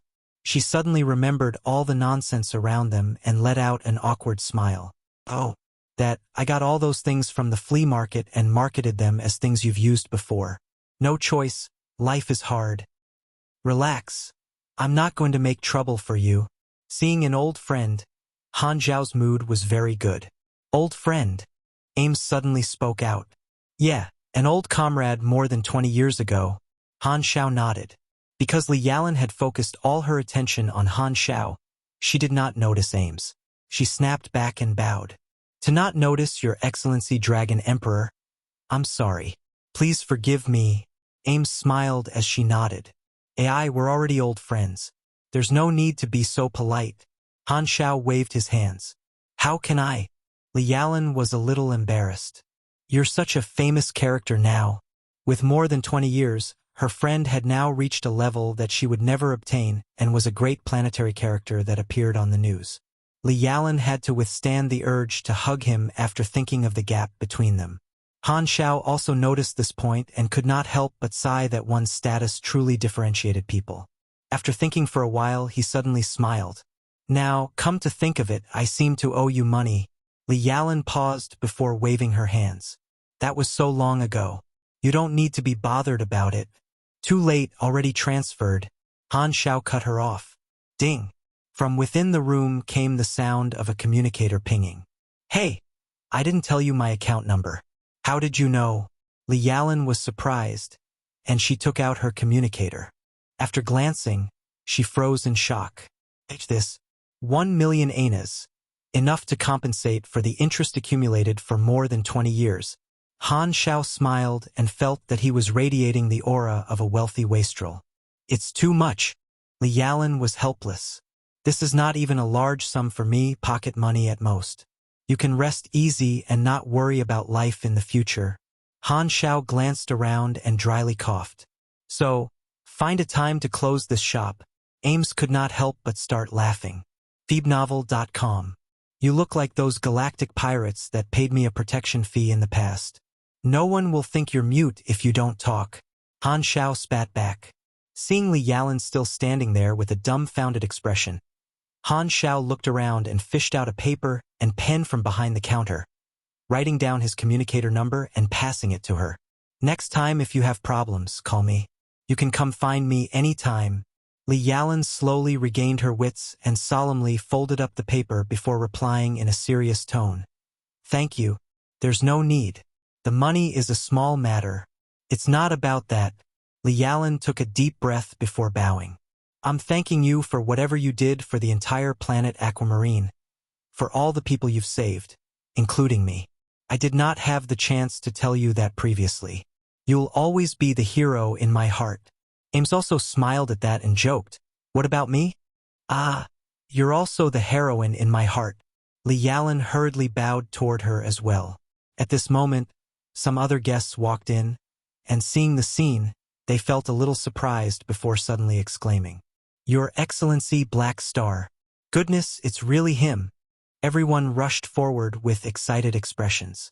Among 100 Aquamarians, probably only one would not know what Han Xiao looked like. A portion of them benefited from the statue of him situated in Black Star City, while the other benefited from the textbooks. Can I take a photo with you? One of them excitedly took out his communicator. Of course, Han Xiao smiled. Anyways, he had nothing to do, so taking a bit of time did not matter. As they took pictures with Han Xiao, their ruckus attracted more people, which started to form a queue in front of the stall. The tiny exhibition hall became crowded, and it was extremely rowdy, as though there was a fan meet within. Han Xiao did not refuse anyone and took photos with all the happy citizens of planet Aquamarine. The lights flashed continuously, and group photos were posted on planet Aquamarine's social network constantly. The appearance of their savior spread quickly and attracted countless people to swarm to this location. By the sides, Ames looked at Han Xiao and how he was welcomed by everyone, and the admiration in her eyes was apparent. Chapter 909 Half a Year. 909 Half a Year. As he was leaving the exhibition hall, Han Xiao went back to find Liyalan to make up for the unfinished hug. In that moment, there was no status difference between them, just a reunion of friendship. 20 years had passed just like that, and his first group of friends all had their own personal experiences. Everyone had the freedom to make their own choices, and he would not interfere. Thus, after repaying his debt, he did not say anything else to Liyalan. After bidding goodbye, Han Xiao and Ames spent another 10 or so days touring planet Aquamarine's major cities. When they were spotted, numerous people would rush up to take pictures with them. This happened all the way until they met up with Bennett. Since there were a multitude of photos posted on social media, Bennett knew that Han Xiao would definitely go to him and only waited, not disturbing him this time. Since Han Xiao and Ames had a cooperative relationship with planet Aquamarine, Bennett also prepared himself to meet the two. After they finished discussing the formal matters, Bennett could not help to ask about Nero.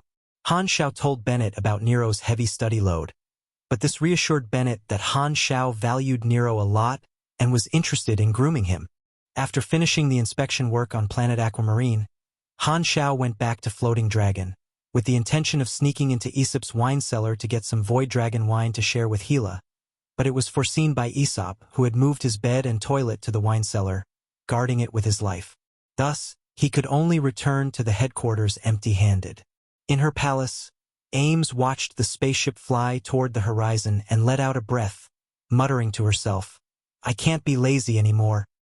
When he returned to the headquarters, the first he did was look for Phaidon and Nero, and after molesting them, he went to his room to collect his mission random reward. You have received a random reward draw of one of Ames' skills. Ability/talent. Alert! Ames is an Esper. Part of the possible abilities have been automatically adjusted to your class. Randomizing. Complete. Please select one from the 5 options below as the reward. 1. Pure Bloodline Talent. Improve one's racial talent to a certain degree. Cannot be quantified due to individuals' talents being different. 2. Advanced Charm Aura Talent. Plus 120% CHA. 3. Caretaker of the Stars Ability. Passive ability that is randomly triggered. One will be favored by the stars and obtain a strong luck. Status. Plus 90% LUK. Lasts for 15 days. 4. Activate Potential Ability. Unleash one's potential, plus 10 to 15% attack and plus 200% crit rate. Energy is continuously consumed in this state. 5. Heroic Wrists Talent. You have frightening wrist strength, a strong body, and vigorous cell activity. As your character's overall level rises, your STR, END, and attack will increase. LV1 100. Every 10 levels will give plus 30 STR, plus 15 END, and plus 0.6% increase in attack. LV101 200. Every 10 levels will give plus 45 STR, plus 25 END, and plus 0.9% increase in attack. LV201 and above. Every 10 levels will give plus 60 STR, plus 35 END, and plus 1.2% increase in attack. Whoa, jackpot! Han Xiao's eyes sparkled. Phaidon and Nero were really his lucky stars, allowing him to draw all decent rewards. Advanced Charm Aura, S bonus was quite impressive, and any talent with the word advanced would not be bad. But Han Xiao's demand for charm was not high. Caretaker of the Stars was a powerful skill and its luck bonus was high, but he had no demand for that, and besides, with 1 point of basic luck, no matter how great the bonus was, it would still be around the same. Activate Potential was a practical skill that would increase one's output, but it was lacking compared to the other two. Han Xiao particularly favored the Pure Bloodline, since it was a rare racial talent boosting skill, as well as Heroic Wrists, since it was a growth-type talent. However, there was only one reward that could be chosen, so after pondering for a while, Han Xiao made the decision. You have been awarded with the talent Heroic Wrists. Current additional states applied. Plus 1,230 STR. Plus 680 END. Plus 24.6 increase in attack. He favored this sort of growth talent more as it was stable, strong, and full of potential. In contrast, Pure Bloodline, S effect was too uncertain, and based off Ames' ability, the bonuses of this talent should be limited. Moreover, his racial talent would undergo an improvement every time he underwent a race evolution. He was not lacking in this area. Furthermore, his main force of combat was his mechanical army, and racial talent could only be applied to his true body of mechanical host. Currently, he only had the skills Superhuman and Supreme Power directly increasing his attack, which already brought forth a totally different dimension of attack strength. So the Heroic Wrists skill that directly increased one's strength was rare. Han Xiao looked at his attributes in satisfaction before turning off the panel and tilting his head to consider the current situation. Right now, it's the middle stages of the version. The external environment can be considered peaceful, and the 3 civilizations need time to quell their contradictions with each other. I've also established my position, and there should be no major events during this time. I can focus on my stable development till the end of the version. In the past year, Han Xiao had been sharply driving up the organization's power, causing it to soar rapidly. Now was the time to slowly digest the various achievements he had gained, such as the greater attention the dynasty had on him, the deterrent power he had, and the profits from the evolutionary totems.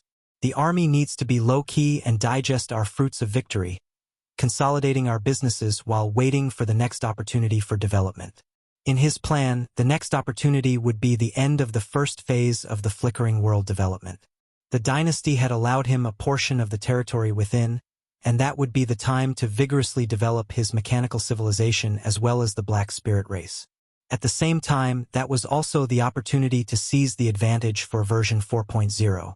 It would be the time when the global service would be opened, and the players of the major starfields would gather and begin the faction war. It would also be the time when the fourth calamity, the cancer of the universe, would be born. It was inevitable that players would cause trouble in the next version. Thus, it would be a great advantage for himself and the players in the Black Star Army to secure a site within the global service area. At that time, the Black Star Army, as the largest player faction in the Shattered Star Ring, would not be able to avoid being involved in the battle between players. There were advantages and disadvantages, but there was no way to avoid the storm. The players in the Shattered Star Ring had experienced too many things in version 3.0. From the secret war early on to their commander breaking through to beyond Grade A, the alliance with the Crimson Dynasty, and even the exploration in the Flickering World and the Battle of Planet Lighthouse. There was still the Gulal civilization civil strife which had yet to end. Han Xiao estimated that, with the remaining time left, the Shattered Star Ring would likely not have any major events happening, so he could use this time to rest. Fighting the Arcane Church and then EsGod had tired him out.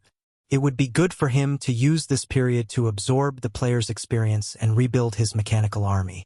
It had been less than 2 years since he had become a beyond Grade A mechanic, and his mechanical army had yet to reach the level of Manasons. Let alone to Manason, his army was still quite small compared to the other senior beyond Grade A mechanics. I'll do some low-key farming and not go around to cause trouble. Under Han Xiao's strategic direction, the Black Star Army temporarily slowed down its development and turned inward to stabilize itself, consolidating its current scale and businesses.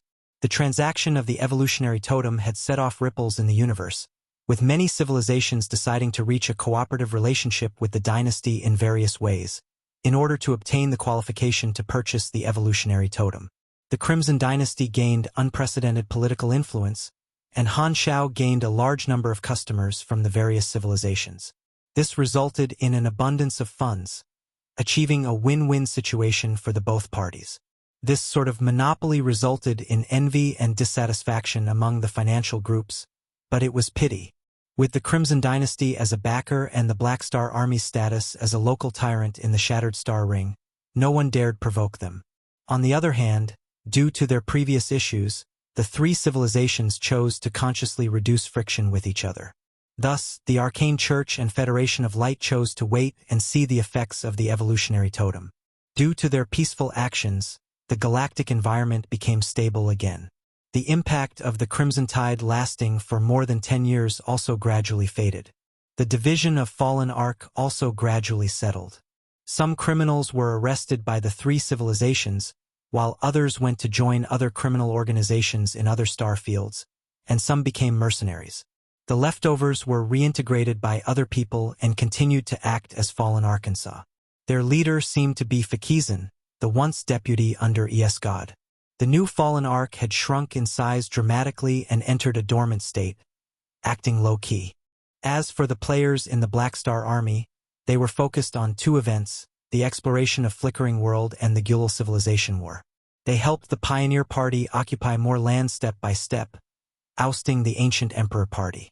Their influence on the war was growing larger, and they never grew tired of war. Under this peaceful environment, more than a year passed quietly. Version 3.0 had finally entered the final stages. Chapter 910, Ultimate Mechanical Engineering. Chapter 910, Ultimate Mechanical Engineering. The metal bulkhead of the battleship was full of ridges and holes, and its exposed energy lines were badly damaged, constantly sputtering sparks. The cabin looked like it had experienced a fierce battle, where flames crackled and raged inside, and the ground was covered in the broken bodies of the crew members.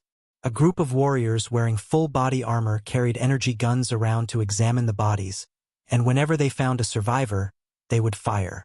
The killed crew were all rock sprites, an older race with rough, tawny skin, an average height of about 3 meters, and covered in hair. Although they were made up of flesh and blood, they had naturally rock-solid skin and were good at uncovering rare ores. With their metal resources, they were a relatively powerful star system-level civilization in the Sea of Star Spirits.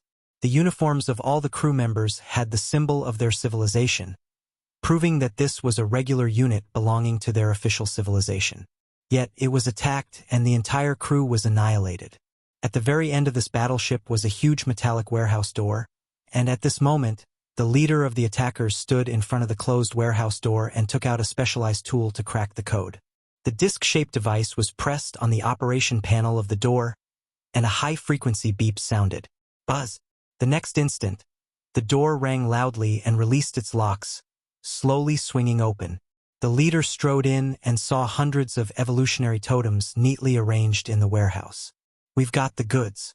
Clean up and bring them back." The people nodded in satisfaction, waving their hands as they brought their subordinates over. The rock sprites had purchased a batch of evolutionary totems from the Black Star Army, and when this news was leaked, their attackers set an ambush, with the goal of snatching these evolutionary totems. To be able to clear out the guards of a star system-level civilization so easily, it was obviously not a small bandit group. These attackers were also interstellar mercenaries, but their nature was different. Mercenaries were separated into 3 types. Regular mercenaries registered under the Mercenary Alliance, such as the Black Star Army. Independent mercenaries who were not registered, and the last belonged to black market mercenaries, who worked to supply the galactic black market. Black jobs referred to criminal jobs that violated interstellar law, and these were normally posted only on the black market. They included looting, kidnapping, and assassination of officials. Black market mercenaries were usually criminals. In fact, the majority of people in the industry were originally wanted criminals. This group of attackers belonged to a black market mercenary group that was one of the top organizations in the black market, the Blood Gold Organization. The Blood Gold Organization was a black market mercenary group that operated around the Sea of Star Spirits, Ancient Star Desert, and Primeval Star River, and the whereabouts of its members, spaceships, and bases were kept secret. Their style of action was also low-key, which led to their exact size being a secret, but it was obviously a behemoth to be able to conduct business in 3 different star fields. At the same time, the Blood Gold Organization was also one of the upper echelons in the black market. Wherever there were controls for trade, there would exist black markets which would continue to breed and eventually form a huge chain. There were also different levels within a black market, distinguished by one's region and business scope. From planetary level to star systems to star fields, slowly increasing in scope until the highest level, which was the galactic black market that practically dominated all other black markets. And this black market of the highest level knew how to make a fortune, or else they would not have given themselves the name galactic black market. Those who did not do this might still think it was a term and not an actual organization. Of course, not all independent black markets followed under the orders of the galactic black market, just like how some hooligans did not know who the kingpin of their underworld was. The galactic black market was humongous, and its business covered the entire universe. There were always some civilizations that wished to obtain certain restricted technology and would turn to the black market. Thus, everyone turned a blind eye to its actions, which acted as a cover for it. The galactic black market also acted as a communication platform for a huge underworld society. However, not all criminals existed for the sake of being evil. A large number were only in it for the benefits, so they also required order and credibility, and they required someone to formulate rules for them. Therefore, the administrators of the galactic black market came into being, with representatives from the mercenaries, intelligence organizations, smuggling trades, contraband production, and other gray industries. The Blood Gold Organization was one of the administrators of the black market, and they were equivalent to one of the tyrants of the underworld. The Fallen Ark was not an administrator of the black market, as the administrators typically fell on the lawful evil side. They also disliked EsGod, who was a chaotic evil. While both of them were criminal forces, they did not belong on the same side. After Fallen Arc fell apart, the Blood Gold organization accepted a large number of criminals and helped them achieve re-employment. An officer came to the side of the leader, and watching his subordinates carry away the evolutionary totems, he could not help but smirk. The price of the evolutionary totem on the black market is extremely high now. As far as I know, there are many civilizations that are secretly purchasing. How much do you think we can get if we swallow this batch? Don't even think about it. This is what our employer wants, and our job is to deliver it. To think of swallowing the goods, are you thinking that you've lived too long? The leader shook his head. After a year and a half of sales, the business of the evolutionary totem had basically stabilized. Some civilizations that relied on the Federation of Light as well as the Arcane Church could not have a relationship with the Crimson Dynasty, and so, they could only start moving now. No one had forgotten Black Star's battle records a year and a half ago, so the difficulty of stealing from the Black Star Army spaceships was too high. As such, they aimed at the other organizations that transported the evolutionary totems, focusing on the civilizations that purchased them. Because this violated galaxy's laws, the black market mercenaries represented by the Blood Gold organization now came in handy. The evolutionary totem was near priceless on the black market and always in short supply. After stealing the evolutionary totems from the rock sprites, they destroyed the spaceship completely before they left. In recent months, such scenes had taken place many times in various corners of the universe. Another buyer got robbed midway? Within his office in the Black Star Army headquarters, Han Xiao closed the player forums, looking at Sylvia's long-distance projection as he frowned. Yes, if we count the rock sprites, then there are already 13 star system civilizations that have been robbed. Thousands of evolutionary totems have now appeared on the black market. Where did this happen? Sea of Star Spirits. The identity of the robbers is unknown, and preliminary judgment points toward it being under the same organizations as the previous few. Han Xiao stroked his chin. Pay attention to the black market. If there are no evolutionary totems on the black market for some time, it should be the black market mercenaries. They usually hand things over to their employers. Teacher, do we need to deal with this problem? No need to care. I'm not in charge of after-sales. Whether they can protect what they bought, it is not my problem. Of course, if they choose to hire my machinery troops, then it would be a different problem. Han Xiao waved his hand. What did the Rock Sprite tribe say? They're hoping that you'll give him another batch? Give? Not buy. That's right. They know that the evolutionary totem has a low base cost, and they are unwilling to buy another batch at high cost, so they hope you can send them a batch. You also know that the rock sprites are direct with their words. Sylvia helplessly shrugged. Tell them that I don't run an insurance business. If they want to buy, they can buy another batch. There's no such thing as a replacement batch. This is a matter of principles. Han Xiao shook his head. If he agreed to this, who knew if some civilization would choose the method of robbing oneself to obtain a replacement? He would not do anything that would bring him a loss. This sort of thing was hard to predict. There might be civilizations privately reaching agreements with other civilizations who were not close to the dynasty, indirectly helping them to purchase these evolutionary totems. Moreover, Han Xiao did not mind the evolutionary totems being stolen. The more they were robbed, the more he would sell, and a larger market would help to ease the pressure off him. He was not losing money at this rate anyway. The only problem would be the dynasty, not him. As long as it did not reach the Black Star Army side, he did not really care. Understood. I'll relay the message to them. Sylvia then switched off the projection. Han Xiao spat out a sigh, leaning back in his chair as he pondered. In the past year and a half, the Black Star Army had gradually stabilized and consolidated their businesses and operations. They had been developing well. His style of doing things was finally akin to a mechanic.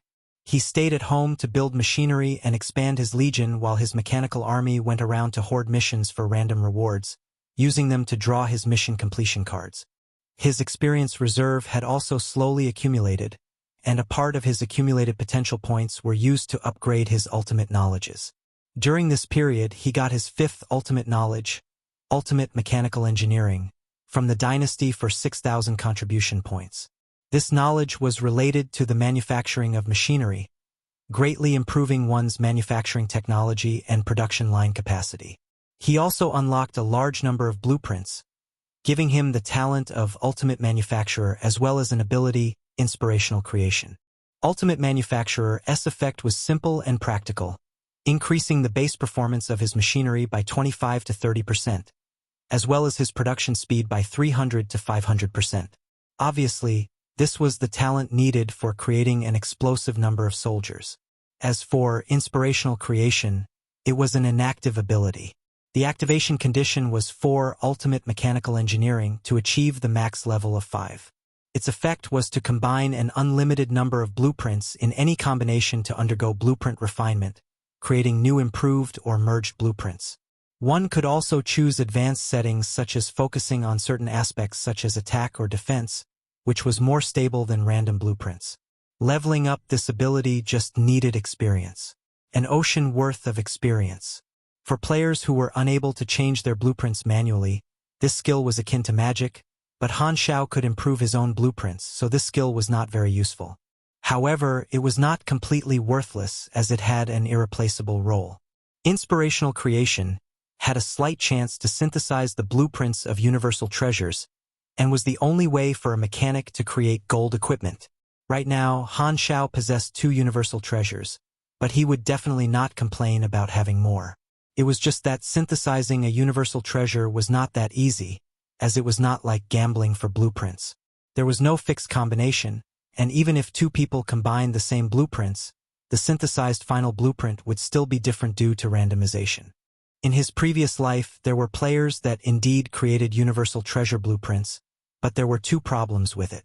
The first was that they did not disclose the combination, and the second, none of the blueprints were for mechanics. The prerequisites were too harsh, and there was basically no possibility of manufacturing it below the beyond grade A level, so many players could not even satisfy the prerequisites. Thus, Han Xiao temporarily placed inspirational creation at the back of his mind. To even reach max level for ultimate mechanical engineering required too many potential points, and while he had a large experience reserve, trying to synthesize the blueprint of a universal treasure would mean less experience in other areas, particularly since he needed to leave a reserve for during the version upgrade period. Thus, he did not dare waste his experience. The overall situation in the Guilal Civil War had also been stabilized, and they were progressing step by step. There were no issues in the process as the Pioneer Party was about to taste the fruits of victory. However, the attention of the players had already shifted to the Pro League. Because of the increase in players, the popularity of this version's Pro League had also risen, attracting much attention. This time, they were similarly separated into the 9 major regions, and the schedule had already undergone fine-tuning. For example, the heats and qualifiers started earlier, allowing for ample time and enabling more players to participate in the Pro League. At the same time, this also allowed them to decide the wildcard quota, as well as the Pro League regular season list. Han Xiao just watched the video of the qualifiers through the forums, appreciating the weird antics and idiocy of the players. During the official competition, in addition to the ring, group, individual, and team survival battles, there would be 3 special battle types added. The first was Capture the Flag, which was a free-for-all, and each player would be resurrected indefinitely. The winner would be decided by overall points. The second would be a team dungeon game, where many teams would enter the same dungeon and challenge missions to earn points. The last would be the survival game. Just like its name, it competed on which team could survive longer in the dungeon, which was also referred to by the players in his past life as the competition to see who could hold their pee back the longest. The competitive form was much richer this time round, and the goal of the Pro League was to enhance the competitiveness and interest in the players. The goal of adding the dungeon battles was also to attract more PvE players. The rules of this Pro League were also much stricter, with a prohibited items list being released. Not out of his expectations, the Black Star Army badge, Evolution, was placed at the top of the list. The Black Star Army players did not feel much about it since everyone in their faction could use it, but the clubs in other star fields heaved a sigh of relief. This equipment was too overpowered, and if the Shattered Star Ring all had one in their hands, they could just directly admit defeat. However, Han Xiao did not think that this was the reason. He believed that because the aberrations were too ugly, it would be easy to scare off the ladies. If one was ugly, they would have no rights. What an accurate saying. Chapter 9-11 Opening of the Pro League. Chapter 9-11 Opening of the Pro League. The Black Star Army Badge. Evolution was a divine tool for completing missions and dungeons. In addition to this item, there were several items within each region that were banned. The qualifiers are almost over, and the Pro League opening is close. Han Xiao rubbed his fingers before reopening the forums, browsing through the information of the qualifiers. All players were eligible for the qualifiers. After 3 versions, there were already many players signing for the 3rd Pro League season. They were competing for 40 team spots and 64 individual tournament places during this regular season, so the competition was fierce. The saying, "every version has its own generation of gods," was apparent. With the compression technology, the mechanic class that was originally weaker now started to rise in version 3.0. Their average record in the team and individual games also improved significantly. This was especially so for the individual matches. The mechanics that were originally limited in the individuals now shown in the qualifiers. Their rating was reevaluated as AT1-1 profession. The combat capability of a mechanic had started to shine. Unfortunately, it was too much of a money burner, and the players finally experienced this happy problem. Throughout all the competition regions, the most powerful mechanics all came from the Shattered Star Ring, which had become a feature there. The Black Star Army was indeed one of the best camps for mechanics. Along with the rise of the mechanic profession, many dark horses also appeared. However, this did not include Maple Moon like in Han Xiao's previous life, as she only took part in the Pro League for the first time in version 3.0 back then. In this life, she had participated in the previous Pro League and had even finished in the 30s, so the effect was different. Because of her good relationship with Frenzied Sword, Rivervale had offered her an olive branch early on and chosen to sign her up before the Pro League started. Thus, Maple Moon was not considered a free player now but rather part of the professional players. Regardless of her character attributes, equipment, or skills, Maple Moon was 1 tier higher than in her previous life, and she firmly gained a seat in the top 64 in the individual category, allowing her to qualify for the Pro League. What was worth mentioning was that the Australian and Russian clubs that were based in Shattered Star Ring tried to send some of their club players to form a team to participate in the qualifiers, to try and eliminate the stronger teams of China. While this was not considered outsourcing, it still triggered a lot of dissatisfaction among the Chinese players. Your own professional players remain in their regions to play, but you actually sent over some ruffians to try and make a scene? And you dare claim to be some big club? You're actually just like a kid. The Australian and Russian teams were targeted heavily by the Chinese players because they were not professional players and ended up being quickly eliminated during the qualifiers. The candidates for the qualifiers in each region were mostly decided, and the Pro League would be their stage. Thus, a large number of players were analyzing the performance of these players in the qualifiers and posting their analysis videos. Han Xiao was also deeply engrossed in this as he had received similar treatment. After scrolling through the forums for a while, a new post suddenly appeared, and it was pushed to the top, attracting Han Xiao's attention. A glance at it told him that this was the new episode of Galaxy Times, which was the final promotion for the opening of the Pro League. This was something our great mechanic Han had always kept tabs on, so he immediately entered. Hello players, this is Galaxy Times, dedicated to sharing first-hand game information. Your gaming career is our top priority, the male host greeted. Now that the qualifiers are about to end, the countdown for the Pro League begins, the female host said. Today, we have the honor of inviting various professional players from the clubs in the Shattered Star Ring for an interview. Please give them a round of applause. Claps and cheers played in the background. Everyone came online and faced the camera, introducing themselves. Welcome everyone to the Galaxy Times, the female host said. On behalf of the majority of players, I congratulate you for qualifying in the Pro League. We have a lot of new faces in this version, and many say that this version is one where the dark horses will shine. Let me ask those players first, what do you think? The host began to interview a batch of newcomers. All of them were familiar faces to Han Xiao. In his previous life, these newcomers were people who rose up in version 3.0 and a considerable number later joined as professional players, becoming important players or even the aces in their respective teams. Their future statuses were equivalent to Li Gu and Hao Tian. Looking at all these young people in the group, Han Xiao liked this fresh perspective.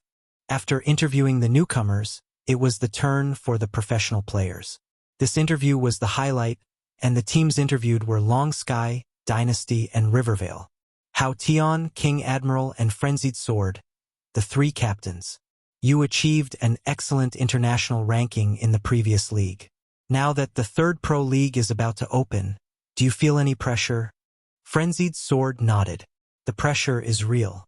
The better one's results, the more eyes will be on you. A small mistake will be magnified infinitely, but that's where we have more motivation. We have a potential rookie, Maple Moon, and the team is good. So we are confident of going further in the competition and earning greater glory. That's great, and we wish Rivervale all the best. How about Long Sky and Dynasty? As the champion and the second runner-up, what goals do you have, and where do you hope to finish? We only have one goal, to defend the championship, Hao Tian replied. Anything else is considered regressing. King Admiral smiled. Coincidentally, our only goal is obtaining the championship. Seems like both captains are confident, and they wish to win the champion's position for China. The hostess quickly rounded off as the smell of gunpowder grew heavy. After finishing this episode, Han Xiao glanced down at the players' responses. If you lick to the end, you get everything. We took 3 of the 8 quarterfinal spots last version. If not for the fact that Dynasty had bad luck and fought twice with our country's people, maybe even the runner-up position would have been ours. Twin lotuses on a stem. What would be called a strong battle team? A card of bread. We have a great chance of defending our title. This version, the mechanic profession rose sharply because of the Black Star Army, and our mechanic profession is the most powerful. This is our advantage, and our overall ranking will definitely be better. With optimistic people, there would better be ones that badmouth them, and however small they were, their existence could not be covered up. Rewind. Can you stop boasting? They were lucky and got the championship, and now they're all arrogant. Don't even know if they can get into the quarterfinals. Father of Doo-Doo, I really find it revolting that they put these professional players on a pedestal. I don't get what's so good about them. Scrolling through all the comments, Han Xiao could not help but raise his thumb inwardly. These people are really good at inciting hatred. A few days later, the opening ceremony came as scheduled, and the long-awaited moment for the players finally arrived, causing the forums to go wild with excitement. Before the competition officially started, the number of viewers on the live broadcast channel skyrocketed. Han Xiao, who was at the headquarters, also opened the forums to watch the opening battle. 1T1 equals main tank, T2 equals sub-tank, and so on. The author mentioned this very early on in his series, so this should be gauging the mechanic as being able to tank a lot now. Chapter 912 Warning. Chapter 912 Warning. freewebnov.co. Welcome to the opening match of the 3rd Galaxy Pro League. I'm the commentator of this game, Wind Chimes. Hello everyone. I'm a guest commentator, Bun Hit Dog. I'm a guest commentator, Li Gu. The 3 of them were being filmed in a studio. This studio was located within a spaceship that hovered above the competition planet, overlooking the scene. As soon as the live broadcast was connected, there was a barrage of pop-up comments flying across the screen. It was really lively. Han Xiao took out a bag of nibbles, and reclining in his chair, he ate as he watched in comfort. The 2 teams against each other this time are Long Sky and Dynasty, Wind Chimes said. They were the champions and second runners-up in the previous Pro League. They last met in the semifinals, where Long Sky defeated Dynasty and made them miss the final, so there will definitely be some grudges. Their fans have been giving off the smell of gunpowder before this match. One side are the champions, who have to secure the first win, while Dynasty wish to wipe away their previous humiliation. So this match will be one of epic proportions. What say you two? I feel that Long Sky might win, Bun Hit Dog said. Hao Tian is a typical example of a competitor who grows stronger the stronger his opponents are.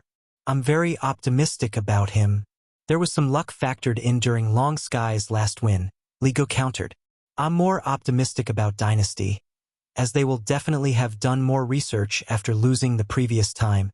The three commentators debated for a few minutes before Long Sky and Dynasty finally entered the battlefield, waving to the audience and doing the self-introduction before the match. The hero who won the previous glory for China appeared, and it incited a large wave of pop-ups, so much that Han Xiao could barely see the screen.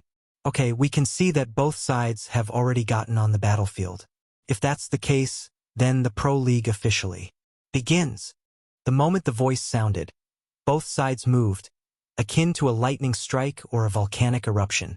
Compared to the previous version, the tactical methods and destructive power of these professional players had obviously risen to a whole new level, so the battlefield range had also become larger. Long Sky had a sharp penetrative force, but Dynasty was more balanced overall. Their teamwork was nigh perfect, and they were skillful in team battles as well as capturing the flag.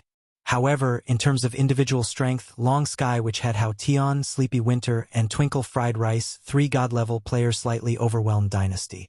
While King Admiral slightly exceeded all his opponents, it was difficult for him to support the entire team. In this Pro League, the new formats for team battles and dungeon survival games also made their debut. Han Xiao was no stranger to this, but players found it new since it was their first time. The selected dungeon was not fixed, and it was different each game. Before the game, several dungeon options would be taken out to allow players the time to study before one of these options was randomly selected. However, professional players were on a different level. When this rule was announced a year ago, the teams had already begun to do dungeon training and were familiar with most of the dungeons in this region. The team battle would be held in a normal level dungeon, while the survival battle would be held in a high-level dungeon. Coincidentally, the dungeons that Long Sky and Dynasty chose all had to do with Han Xiao. The team battle was held in the Secret War dungeon series, and both parties would be thrown into the same dungeon. The goal was not a time attack but rather to complete some special mission tasks, such as assassinating certain characters or drawing out hidden missions, testing the comprehensive quality in each team. As for the survival battle, it was a copy of Warfare, Defense of Planet Aquamarine, where the Calamity grades of Darkstar ganged up against Han Xiao. Even though it was in version 2.0, this dungeon copy was still a difficult one for the players. The focus of the dungeon battles was to test the wit and bravery of the teams. Utilizing everything within the dungeon to defeat their opponents would make the Pro League more interesting than just a basic battle. As for the survival battle, it was more of who could struggle longer to survive. Watching the professional players get abused was quite entertaining for the audience as well. Long Sky's battle style was more reckless, as Hao Tian's specialty did not lie in strategy and was not suitable for the intricacies of team dungeon battles. While Sleepy Winter was accustomed to pretending to be a pig to eat the tiger, he was unable to shake the stability of Dynasty and was completely led around their nose by King Admiral, hammered flat. When it came to the survival dungeon, the dungeon copy replayed the battlefield at that time, where the two teams came face to face with the three Calamity-grade Darkstar supers. The threat level was basically dying once they encountered them. Luckily, the copy of Black Star was also projected according to the original history. Long Sky and Dynasty both materialized outside of the sanctuary, with protective shields, and had to withstand the aftermath of the three Calamity grades as well as the bombing of the mothership. The survival game allowed them to fight each other as well, but neither side had the luxury, only scurrying around with their heads tucked low. This was the complete opposite of the image of arrogance the professional players typically showed, which delighted the viewers to no end. The live broadcast was full of lively cheers and comments. Both teams died in quick succession, and it was Long Sky that died first. They were not that good at dodging and were turned to ash by Ember. The first victory of the opening game was thus won by Dynasty, which directly destroyed the chance for championship for Long Sky. Han Xiao had to admit that King Admiral was a really good representative of the Chinese professional players, and he had once admired him. This guy was a true god-level player. Leaving the live broadcast, he could see many more posts on the forums about the battle previously. The fans of both clubs were busy bad-mouthing each other, and Han Xiao only swept past them before closing the forums. As he put his snacks away, his mind started to reminisce. In his past life, China was faced with a devilishly tight schedule, and their final result was dismal, not even squeezing into the semifinals. There was no Black Star army in his past life, so the strength of Shattered Star Ring was pretty weak. The situation is different now. China has won the championship once, and with the increase in power for the mechanic profession, the odds of defending it are not small at all. Ring ring. At this point, the communicator on his table rang. With a hook of his finger, he dragged the communicator over. The caller was from the Crimson Dynasty, and it was someone responsible for the Evolutionary Totem project. Your Excellency Black Star, I'm sorry to intrude. The other party's attitude was respectful. Any problems with regards to the business? Han Xiao raised his brows. Yes, as you know, some bandits recently snatched the evolutionary totems that were purchased by our allies. Some of these stolen evolutionary totems are now in circulation within the black market, and some were taken away by their secret employers. According to our sources, we think that the Blood Gold organization is one of the suspects involved. Blood Gold organization. Han Xiao remembered the past details. This was a member of the lawful evil faction. They were in charge of the galactic black market along with other gray organizations. They were also a black market mercenary group that players could enter, usually for those players who like to cause trouble. The Blood Gold organization is unlike the Fallen Arkansas. They have a set of rules to follow. As long as we warn them in the name of the dynasty, they should know how to behave. Han Xiao stroked his chin. That's where the problem exists. The tone of the officer dropped. Based on our intelligence, our spies have discovered that there are radiation signals of the evolutionary totem on some planets of the Federation of Light and Arcane Church. They may also be buyers, and if that's the case, the Blood Gold organization will have their support. Well, I suppose that's still within my expectations. Han Xiao narrowed his eyes. The Federation of Light and Arcane Church could not get the evolutionary totem through conventional channels, so they searched for alternatives. The Blood Gold organization was also a large organization with a wide scope of business, and they would definitely have their own agenda. But if the Federation of Light and Arcane Church approached them, even at the cost of them offending the Crimson Dynasty, they would still be willing to be chess pieces, as it would allow them to get close to the other two universal civilizations. Within the currently explored universe, the three universal civilizations were the biggest backers, so it was not surprising that the Blood Gold organization was tempted by the olive branch thrown to it. So, you want to bring the knife to the Blood Gold organization? Han Xiao asked. That's right. We hope to give them a good warning and need your help to collect some intelligence. Got it. Han Xiao nodded. They exchanged the respective intelligence and ended the call. At the same time, a new mission popped up on his interface. Warning. Mission introduction. The erratic movements of the Blood Gold organization have impacted the dynasty's important businesses, and the dynasty has decided to send them a warning to kill the chicken in order to warn the monkeys. Mission requirements. Provide the dynasty with 3 high-ranked members from the Blood Gold organization. Reward, 15 million experience plus 1,000 dynasty contribution point, x1 random reward. Track the upper echelons of the Blood Gold organization. It seems like the dynasty want to strike from the top. No wonder they asked for help. This is the expertise of a virtual mechanic. Stowing his communicator, Han Xiao thought for a while before calling Sylvia. Sylvia, is there any news from the Rock Sprite tribe? They have decided to buy a new batch of evolutionary totems. Han Xiao rapped on the table. Tell them, in order to prevent similar incidents, I've decided to send some of my mechanical army to follow their fleet, providing a free escort service. Understood. I'll relay the message. Han Xiao nodded and hung up before connecting to the quantum network and calling Philip.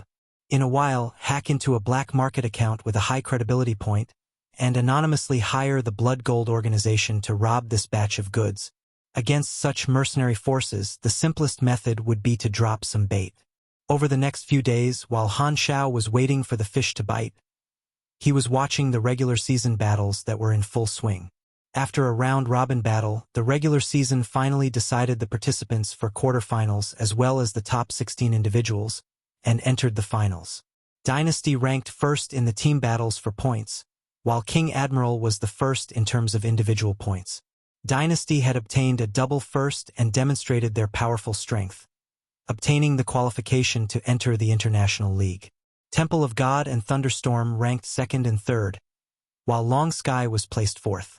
This result was a little unbefitting of the former champion, and they were somewhat sluggish. Following that were Fried Eggplants with Fish and Rivervale, ranked fifth and sixth respectively. The seventh was a new club which explosively entered the scene, named Long River, while ranked at eighth was Sky Palace. These were the top 8 teams, and they would play in the division finals in best-of-5 games. Only the top 4 teams would be able to qualify for the International League. For the individual battles, Maple Moon reached the top 16 this time, obtaining the qualifications to compete in the International League, along with Frenzied Sword. After the regular season, a buffer period was given. During this time, the Blood Gold organization finally bit on the bait that Han Xiao had cast. Chapter 913 Entrapment. Chapter 913 Entrapment. Near the borders of the Sea of Star Spirits, a fleet of over 40 battleships was currently cruising. The battleships all had the logo of the Rock Sprite civilization. These spaceships were the long-distance spaceships created by the Rock Sprite civilization. Their exterior looked a bit like a bloated mining spaceship, with the main weapons of the spaceship being a lightweight ion cannon and a particle cannon. A star system civilization would only be able to move around the star system if they relied on their own technology, and even if they had a stargate from a higher civilization, a star system civilization needed to construct a special spaceship in order to conduct interstar field travel. Resources and energy would be a huge barrier between the short-distance and long-distance travel spaceships. To a star system civilization, long-distance spaceships were extremely precious, and the difficulty of constructing one was far more than that of a short-distance spaceship. In order to transport the evolutionary totems from the Black Star Army in the neighboring star field, the Rock Sprite race sent out a long-distance fleet. Their previous fleet was ambushed by the Blood Gold organization and was completely wiped out. This fleet was their second batch of spaceships, which had traveled in hyperdrive for a period by borrowing a stargate before reaching the Black Star Army base. After a long trip, this fleet had finally returned to the Sea of Star Spirits. In the command room of the flagship, a Rock Sprite commander instructed with a solemn expression, "Everyone, remain on high alert. Our previous long-distance fleet was ambushed around the border of the Sea of Star Spirits. We have already received news of the enemy's operating region. Report any anomalies on the radar to me." "Understood," the crew in the command room replied anxiously. The civilizations of the star cluster grade and above were used to long-distance voyages, but to the fleet of a star system grade civilization, every trip out of their own region represented unknown danger. After leaving their borders, they no longer had the protection of their civilization's fleet, and it was akin to entering the deep ocean. The enforcement squad would not descend from the sky, and various galactic organizations were active within this region. They would never know how many eyes were looking at them. There are still another 18 days until our next Stargate, and we will be able to jump past 3 star systems to leave this border region. The border is the most dangerous, and as long as we do not meet any enemies during this region, we should be safe, the commander said. However, right as he completed his sentence, an ear-piercing alarm rang. Spaceship signals appeared all round them, and they entered an encirclement that the enemy had prepared. "Again, who leaked our whereabouts?" The commander gritted his teeth and cursed in his heart. "If not for His Excellency's Black Star help, we'd definitely suffer a huge loss this time." The attackers had more than 300 spaceships and were rapidly surrounding them. They immediately activated their equipment to jam hyperdrive and prevent their prey from escaping. In the flagship of the attackers, a large crystal-bodied organism was floating in front of the command room's window. His exterior appearance was a crystal with many edges, and he did not have any limbs or sensory organs. He only had 2 blue tentacles formed by psychic energy that were wiggling around. This crystal life form was the leader of the assault fleet and was named Calansta. He was a Calamity-grade psychic and an experienced mercenary of the Blood Gold organization. He was once the traitor of a crystal life-form civilization because he absorbed a large amount of his race's own mental energy to become a Calamity-grade super. As such, a bounty was placed on him, and he joined the Blood Gold organization many years ago. The encirclement was rapidly formed, and Calansta made use of his psychic energy to form sound waves to say, "Release the magnetized radioactive waves to weaken the enemy's defensive shields. The vanguard force shall approach the enemy and enter close quarters combat. Do not bombard them from long range lest we damage the goods. Our objective is to snatch the evolutionary totems." The Blood Gold organization had been eyeing the evolutionary totems in the black market. Not too long ago, an account with a high credibility rating issued a mission to snatch the evolutionary totems and revealed the whereabouts of this rock sprite fleet. The Blood Gold organization then accepted the mission immediately. They were not interested in the reward of the mission. Their main aim was the evolutionary totems. Handing an evolutionary totem over to the civilizations that needed them would give them even more money, and they would even be able to gain the support of a backer. Han Xiao made use of the evolutionary totems to gain huge political support, and the Blood Gold organization and other organizations snatching the evolutionary totems wanted to share this influence.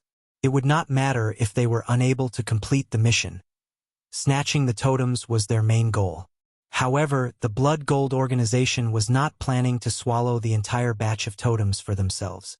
They only needed to give a portion of the totems to their employer and claim that the rest were destroyed in battle. The remaining totems would then go into their pockets. This was a standard practice of theirs. Because of the robberies over the past few months, the civilizations purchasing the totem made sure to keep the matter a secret. As such, it was extremely rare to come across such information on the black market. There were few transportation fleets that had their location discovered, and this employment mission had revealed the whereabouts of the Rock Sprite fleet. Because the Blood Gold organization had previously robbed the Rock Sprite fleet, they had a certain degree of trust toward this information.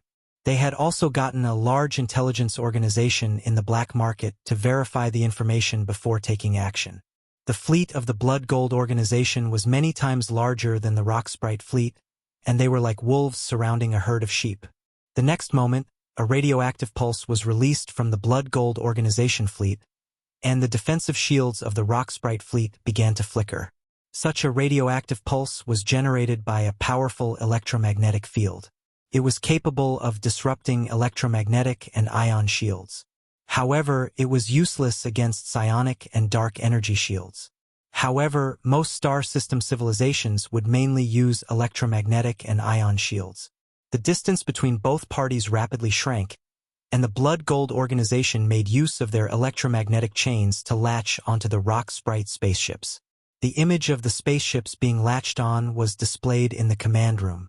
"Report, I have boarded the spaceship, and everything feels good. I am heading toward the control room of the spaceship, taking out any resistance along the way." "Very good," Calansta replied slowly. "Speed up, I..." Before he could even finish what he had to say, the screens in the command room all shut down, and everyone was stunned.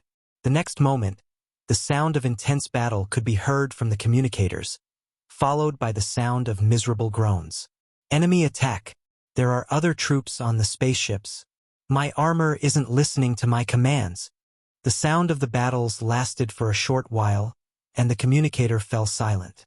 The vanguard force was completely wiped out. Everyone in the command room had a look of loss, and they looked toward Calansta, waiting for his orders.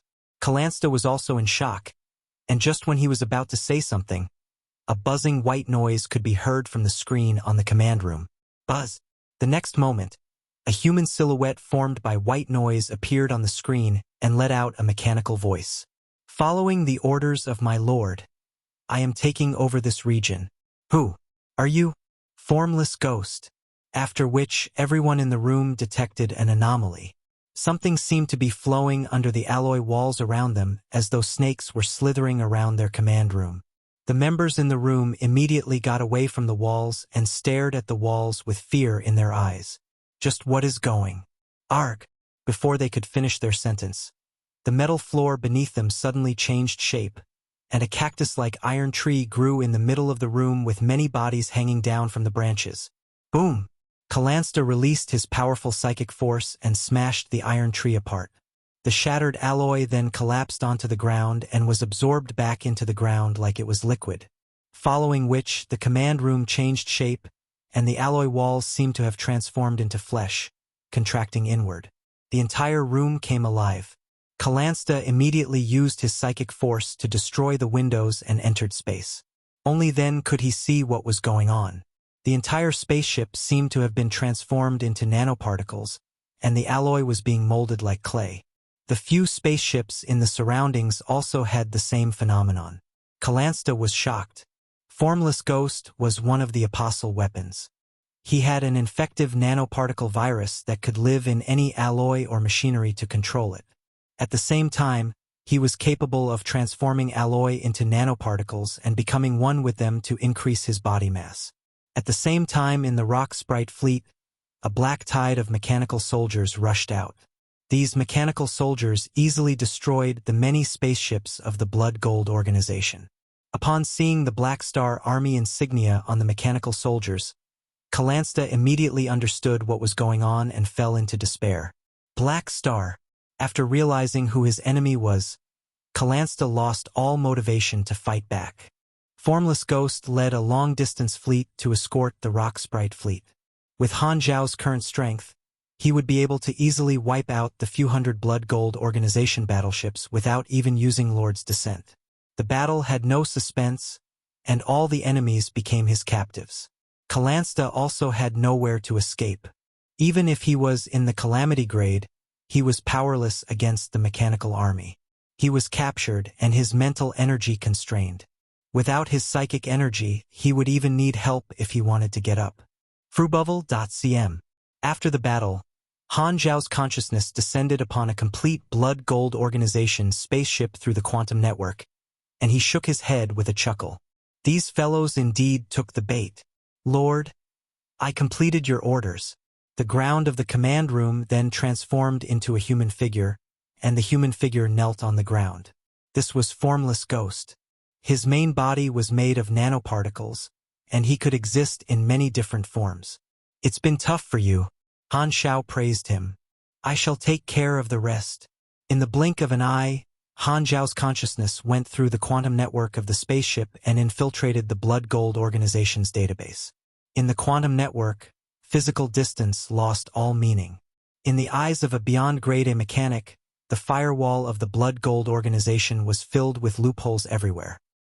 Not too long later, Han Xiao opened his eyes in the Black Star Army headquarters, and he smiled. Found it, Lord. What should we do with the captives? Formless Ghost asked. They aren't anything good. Execute them all. Oh, apart from that crystal life form. Bring him back to me. I want to see if I can squeeze any juice. Crystal powder from him. Han Xiao replied casually and exited the quantum network.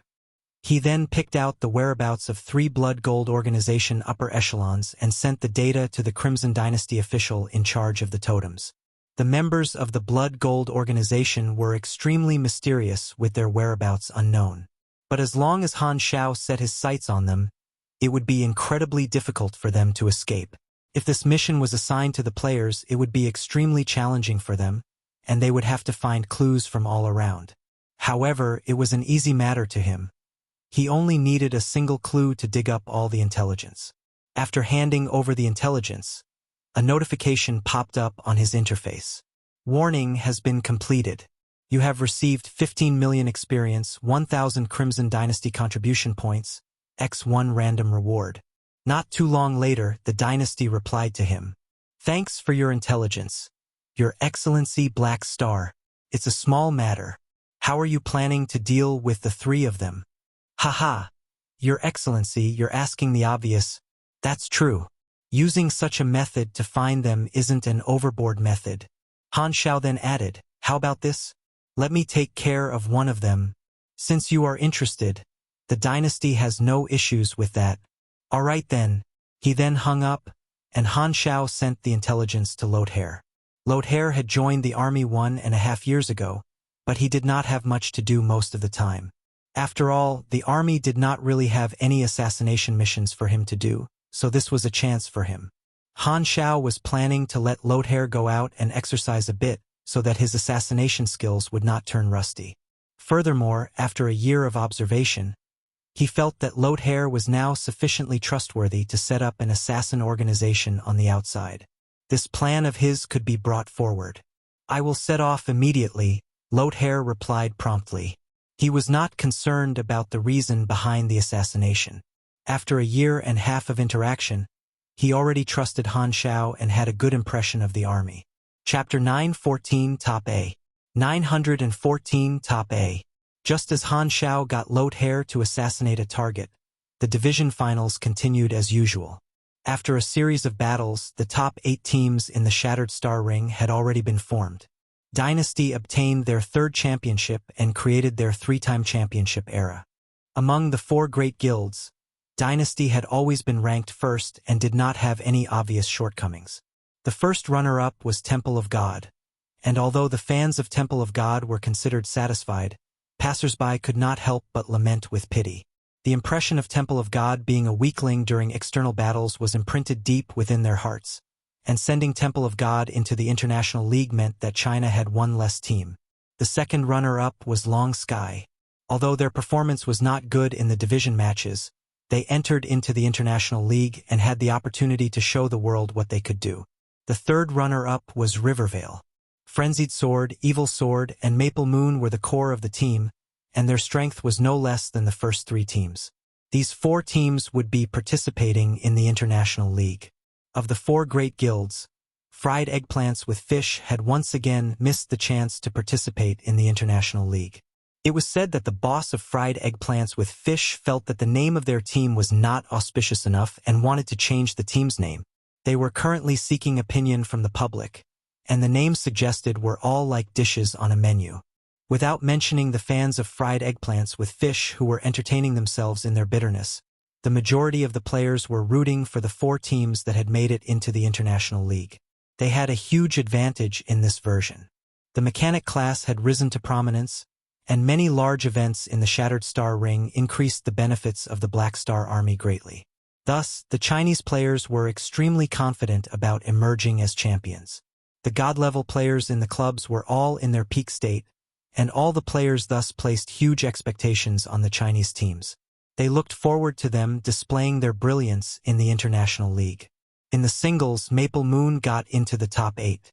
In this season, 4 of the top 8 belonged to the mechanic class, and the mechanics finally made up for their weaknesses in the first 2 versions.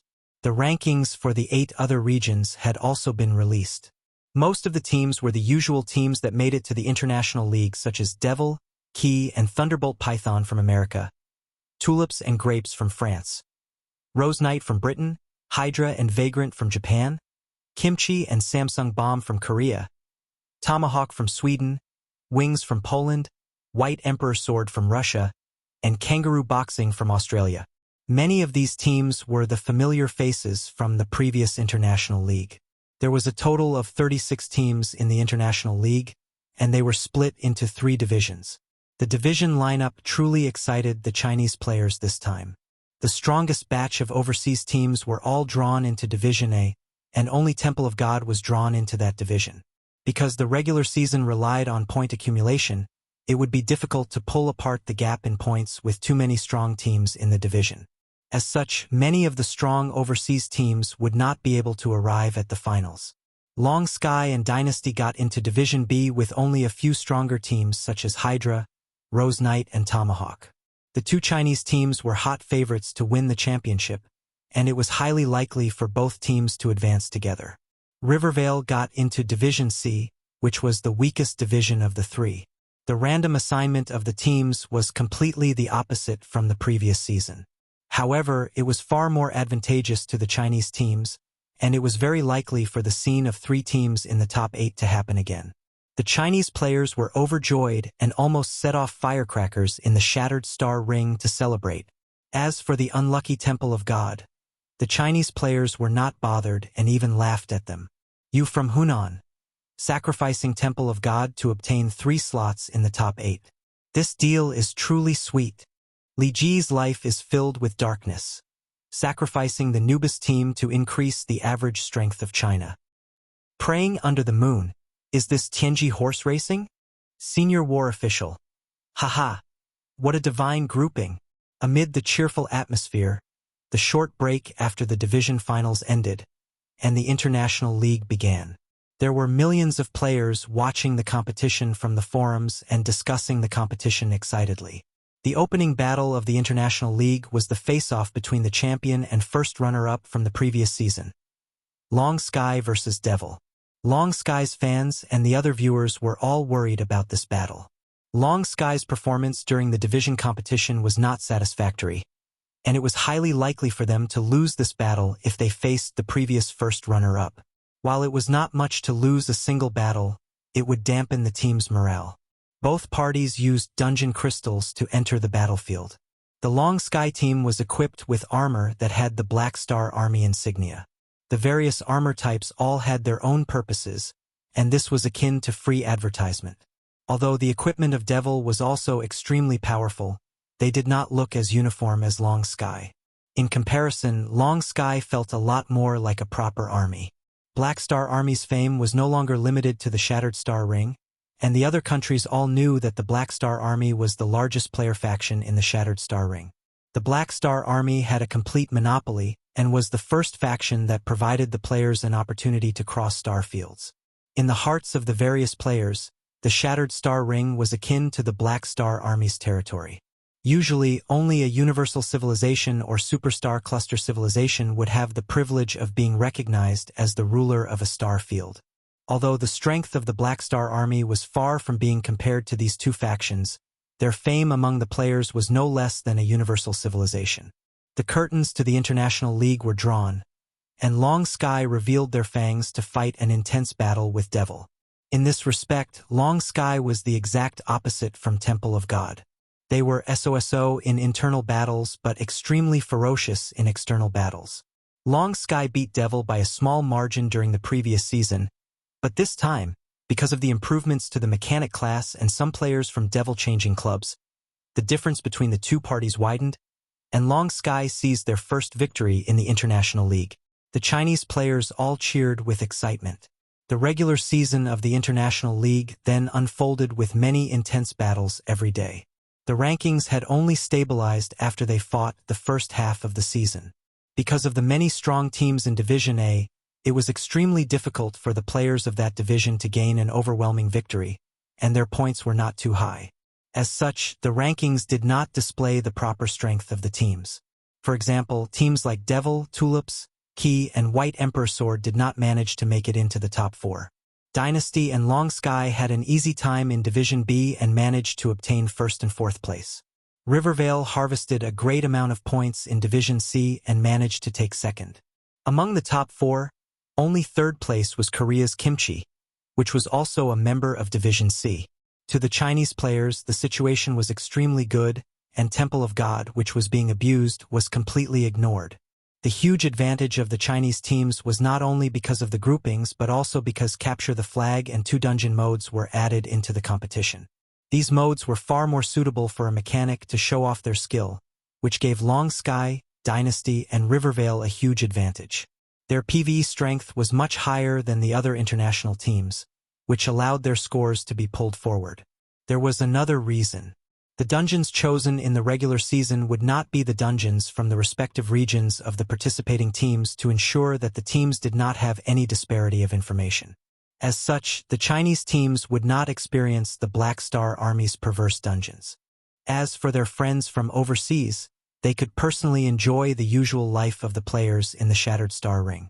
The difficulty of the dungeons issued by Han Xiao was not on the same level as the highest level dungeons in the other regions. Shattered Star Ring was the only region that had a Beyond Grade A dungeon. Under Han Xiao's abuse, the Chinese players were used to being abused and could face the high-level dungeons of the other regions with ease. It was just like taking a vacation to them. On the contrary, the teams from the other regions were abused to the point they wanted to puke when fighting the Black Star Army dungeons. Being killed on the spot was commonplace, and their time spent in the dungeon would usually be the time of the intro clip. Was this a dungeon for players to complete? Was there a need to make the difficulty level so perverse? As long as the Black Star Army dungeon was picked, the fans from the other teams would cry out with agony. The team would die too quickly, and there was nothing to watch at all. During the second half of the regular season, perhaps because of the large disparity in points, all the teams had given up, and the Chinese teams were not targeted by the other teams like in the previous season. Long Sky, Dynasty, and Rivervale stabilized their position in the top 8, and it was impossible for them to drop out of the top 8. After the end of the final match, the rankings were finalized. Rivervale obtained first place with the other members being Kimchi, Dynasty, Hydra, Long Sky, Devil, Key, and Tomahawk. China had 3 teams entering the top 8 again and maintained their glory from the previous season. Furthermore, it was the same 3 teams that had made it into the previous top 8. Dynasty and Long Sky were well-established clubs, so there was no need to mention them. Rivervale was a newly formed club that managed to get into the top 8 2 times in a row. Their status among the players had been cemented, and there was a chance for them to become a new super guild. Temple of God had no fate with the finals, but no one felt any pity for them. Everyone's attention was only on the winner. This time, the matchups in the finals were much better than the previous season. During the second season, because of the lousy matchup, the Chinese teams needed to fight each other twice. Dynasty and Rivervale were both eliminated by a Chinese team.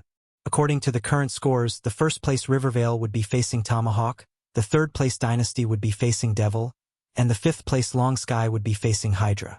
This matchup made all the players cheer with joy. Compared to their bad luck in the previous season, they were truly blessed by the goddess of luck this time. After the regular season of the International League was completed, the dates for the international finals were fixed. Loair was sent by Han Xiao to the other star fields, and after the end of the regular season, Han Xiao received Loair's message. Objective cleared. The message included a picture of the victim, and it was taken care of cleanly. He only provided the intelligence, and Loair could work on his own without any help. The Crimson Dynasty had also gotten rid of the other 2 Blood Gold Organization upper echelons. With 3 upper echelons dead, all the upper echelons of the Blood Gold Organization were in shock. The Blood Gold Organization could no longer sit still after being targeted by the Crimson Dynasty and Black Star Army. Chapter 9:15 Surging Currents. Chapter 9:15 Surging Currents. In some secret conference room of the Blood Gold Organization, over 10 upper echelons were meeting through long-distance projections. They were made up of organisms from many different races. All those present in this room were not ordinary characters and were infamous in their respective regions. Most of them had high bounties placed on them by the various civilizations, and their combat capabilities were not weak in the Calamity grade. They were now the leaders of the Blood Gold Organization and had various troops under their command. They rarely took action personally and were in a semi-retired status. I believe that everyone understands our recent situation. The Crimson Dynasty and Black Star Army have taken action against us. Marlowe, Van Cessna, and Endur have been assassinated, the leader of the Blood Gold Organization said with a grave tone. The current leader of Blood Gold was a male organism and a member of the Federation of Light. He was an elite being that went through genetic testing before. His appearance was extremely ferocious, and he was currently at the peak of his life. As compared to the others present, his background was extremely clean, and he was not a wanted man. He was an elite brought up by the previous leader of the Blood Gold Organization. When the previous leader died, he took over the position as leader, and it had been 30 years since then. The Blood Gold Organization was a pretty old organization, and he was the 12th leader. The existence of the galactic black market was even older than some star system or even star cluster civilizations. The managers had been changed over and over again, and the Blood Gold Organization had only taken up the role of manager of the black market 200 years ago. Poor Marlowe, I still owe him 7,203,050 anas. He is truly a good man and died at the best time. A squid-like upper echelon rubbed his eyes to squeeze out some tears. This isn't the time to joke. The Crimson Dynasty is obviously trying to scare us by killing the upper echelons of our organization and punish us for stealing the goods of their allies. They want us to retreat and not think about the evolutionary totems anymore. The problem is, how did news about the upper echelons leak? A member of the Anderby race said.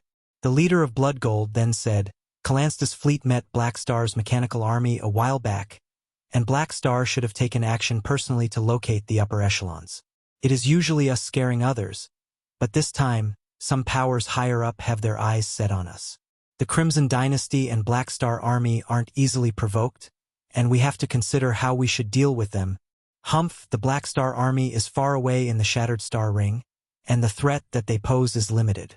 Furthermore, the Black Star Army is only a little bit more prominent in the Shattered Star Ring and does not have any forces in the other star fields. Their scale cannot be compared to ours. Only Black Star is difficult to deal with. For now, we do not need to bother about them. The dynasty should be our main focus, a pirate-like man with a large beard said. I agree. The Blood Gold leader nodded. Their Blood Gold organization had operations across 3 star fields, and their scale was even larger than the Black Star Army. In their eyes, the Black Star Army was nothing to be afraid of. They only needed to be afraid of Black Star alone. It was the strict attitude of the Crimson Dynasty that truly worried them. The Federation and Church were the ones who approached us. If we continue to snatch the evolutionary totems, the Crimson Dynasty will definitely fight back. But if we stop, the Federation and Church will abandon us, the Blood Gold leader said slowly. I was against interfering in the evolutionary totems back then. We are no more than a chess piece in the battle between the 3 universal civilizations. Our fate was no longer in our hands the moment we joined. We should have just operated in a low-profile manner, one of the upper echelons grumbled. Humph, the Federation and Church came to find us. Do you think they'd give us the chance to reject them? We still have some hope of advancing if we hug their thighs, but we would have lost everything if we rejected them, the Blood Gold leader said coldly. Manager of the black market? You don't even need to think about it. We'd slowly become an insignificant black market mercenary group waiting to be wiped out. From the moment they came to find us, it was impossible for us to steer clear of the matter. The galactic black market had plenty of benefits, and every manager was a tyrant in the various gray operations. Among the managers of the black market, the one with the largest authority was the one in the broker business. They used many different means to persuade different civilizations to provide protection to the other managers.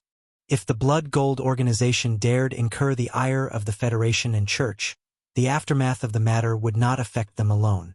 If the other managers of the black market ended up being affected, they would kick the Blood Gold organization out of the black market and not provide them with protection or support. Since the other party had chosen them, a gray organization unprotected by the galactic laws need not dream about maintaining neutrality. The world was not that convenient. The universal civilizations are as tyrannical as always. This is the tragedy of a gray organization not protected by galactic law. Then what should we do? The Federation and Church won't just watch as we are all assassinated, right? Right at this moment, another 2 projections appeared in the room wearing the Federation and Church's uniform. I have already spoken to the Federation and Church about this matter. The Blood Gold leader stood up and said, Let me give you an introduction. These 2 are the emissaries of the Federation and Church. Before he could finish, the Federation of Light emissary waved his arms and said, Don't need to bother introducing us. Let's get straight to the point. The Federation of Light already knows about the price that you have paid and expresses our sympathy. As such, we will be providing protection to the upper echelons of the Blood Gold organization. We will secretly bring all of you to the abyss of Stars and Silver Arm. The Crimson Dynasty and Black Star Army won't be able to touch you in our territory. All of you can continue controlling the organization remotely and gather more evolutionary totems. We will provide you guys with resources as well. The 10,000 deity scepter was a wedge between the Federation and Church. However, it did not stop them from working together for the evolutionary totems. After all, the evolutionary totems involved the improvement of their entire civilization's genes. It had a huge strategic significance. In front of benefits, there was no such thing as an enemy forever. However, both parties definitely did not get along very well. Upon hearing that, the upper echelons of the Blood Gold organization all heaved a sigh of relief.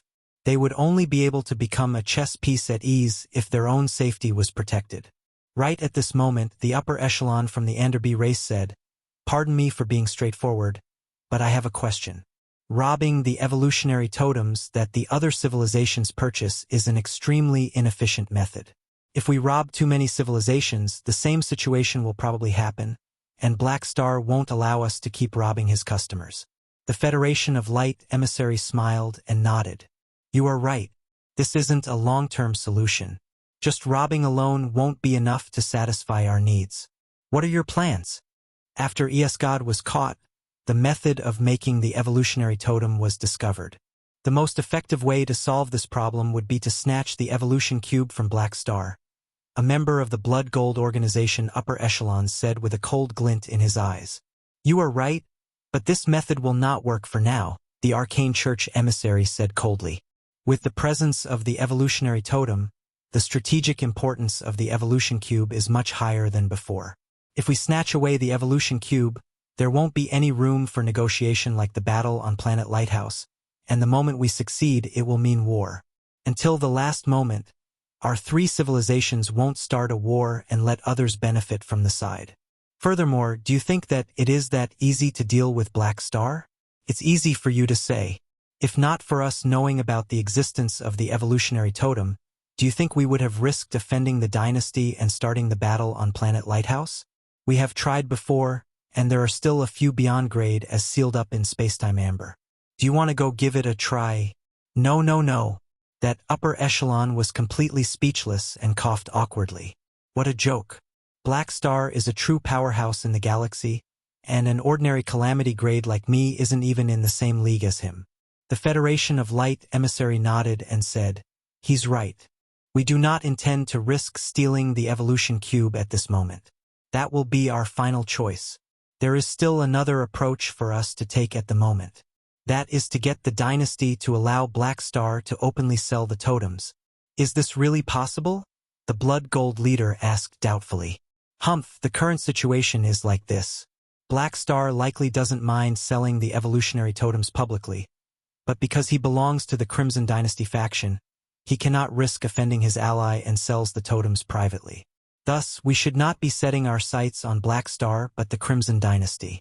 As long as the Crimson Dynasty gives in, we will have the chance to obtain a large number of totems. There are a few ways for us to force the Crimson Dynasty to give in. Suppress them with force, exchange benefits, work together to pressure them. You should also know about the dynasty's style. It would be a pipe dream to suppress them with force, and we will definitely suffer a huge loss if we want to exchange benefits with them. The dynasty will not agree unless we give them our core technological skills and resources. As such, we can only choose to work together to pressure them from the economical, trade, political, and security side. Your Blood Gold organization will be a part of this plan. The Crimson Dynasty has invested a large amount of resources to develop the flickering world, and they will be weakened in other areas. This is our best chance to pressure them, and we will be able to force the dynasty to compromise. One of the upper echelons then trembled. Is it really okay to tell us such a secret? There is nothing secretive about this matter. The dynasty knew that this would happen the day they decided not to sell the evolutionary totems openly. Furthermore, you are working together with us, and there is no harm informing you about our plans, the Federation of Light emissary said casually. The Blood Gold leader then frowned. What if the plan doesn't work? The Federation of Light emissary then sneered coldly. If the dynasty refuses to give in, we will have to consider going for the source. In the Sea of Star Spirits was the Limitless Financial Group's headquarters. Four figures were seated around a table in the personal guest room of the financial group's boss.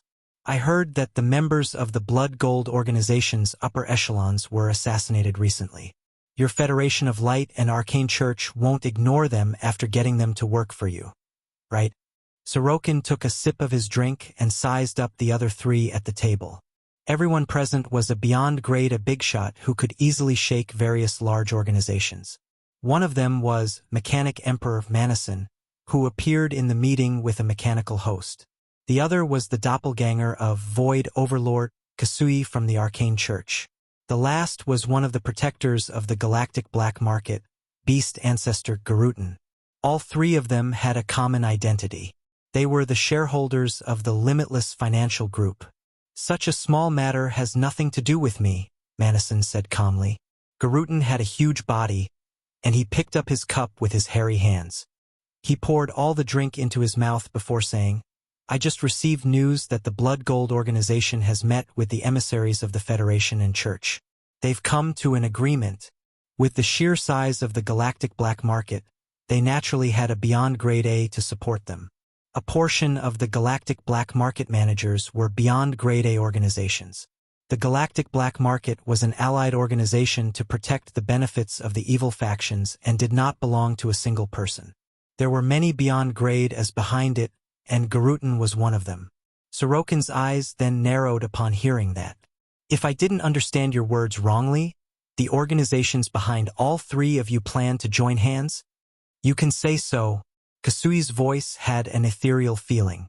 We have also sought you out because of this matter. You can treat us as emissaries. Sorokin fiddled with the cup in his hands and said calmly, I don't really want to interfere with this matter. Aren't you interested in the evolutionary totems? Garutan's voice rumbled like thunder.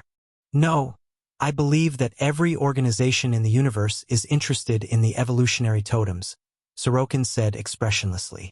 But according to my understanding of the Black Star Army, rashly intervening in this matter will be a huge risk. I do not like making a loss. Manison nodded in response. I understand. You don't only have business deals with the Federation and Church but also the dynasty. You do not wish to offend any party. Your limitless financial group is different from those gray organizations and is protected by the law. You have the right to remain neutral. That's right. This is the case, Sorokin replied. Haha. Don't worry. We will not ask you to do something too outrageous. Manison's mechanical host chuckled. Oh? Then, how can I help? We hope for the Limitless Financial Group to invest in the Shattered Star Ring and compete with the Black Star Army using proper business means.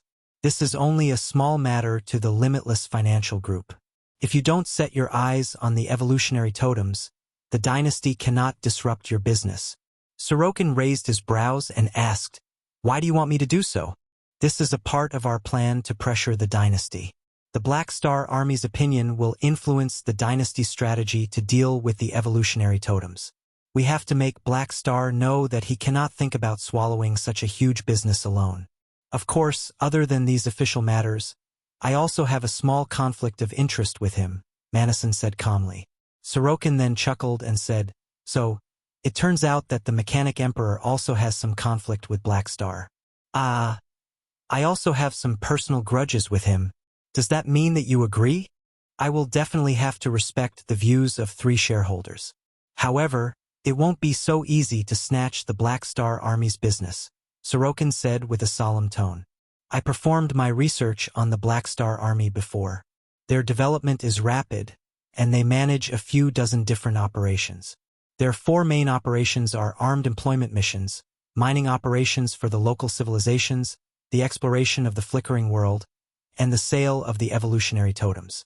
Forgive me for being straightforward, but the latter 3 are specialized businesses that are difficult for an outsider to enter. It is difficult to deal a heavy blow to his core operations, and our Limitless Financial Group can only do so in other areas. Thankfully, the Black Star Army has only been around for 20 years or so, and their foundations aren't too stable. However, this will still require a great deal of investment. At the end of the day, what is my benefit for doing so? Manison then waved his finger, and a virtual screen appeared. A long list was on the screen. Resources, political support, and many more. The details are all written within the document. You only need to risk the Crimson Dynasty reducing their cooperation to you. However, we are in the interstellar era, and the dynasty will not be able to cut off all ties with you completely. You can gain a deeper business relationship with 2 other universal civilizations. You believe in benefits and risk. I believe that you will be able to make the right choice. I can give you a month to consider the matter, and you can reply then. I don't need that long. I can give you an answer now. Sorokin smiled. This sounds like a good plan. Chapter 916 High-Grade Mechanical Sense. Chapter 916 High-Grade Mechanical Sense. On the second satellite of the Black Star Army headquarters was Training Ground 001. This was a training plaza far larger than the training rooms and could support large-scale battles. Furthermore, it was constructed with high tensile alloy and was capable of enduring even more powerful attacks. It was constructed like an oval-shaped sports stadium with a large mechanical roof covering the battlefield. The roof was made using a nano-mimicry screen and could simulate various battlefields. There were cargo lanes underground that were connected to a warehouse of training mechanical soldiers. Han Xiao sat at the side while watching the battle going on. Logi, Phaidon, Reynold, and the others were all beside him, either standing up or sitting down. At this moment, there was an intense battle going on in the training ground. A few exits for the mechanical soldiers opened from the ground, and an endless stream of training mechanical soldiers came out from them. There were knights, mechanical beasts, hovering shield shuttles, and many other types of mechanical soldiers charging at the two individuals in the middle of the training ground. This battle was a D-grade battle, and the mechanical soldiers were all low-grade ones. They used gunpowder and electromagnetic weapons, and the entire ground was charred black from the intense battle. One of the two figures on the battlefield was clad in a black heavy mechanical armor, while the other had magical shields floating around him.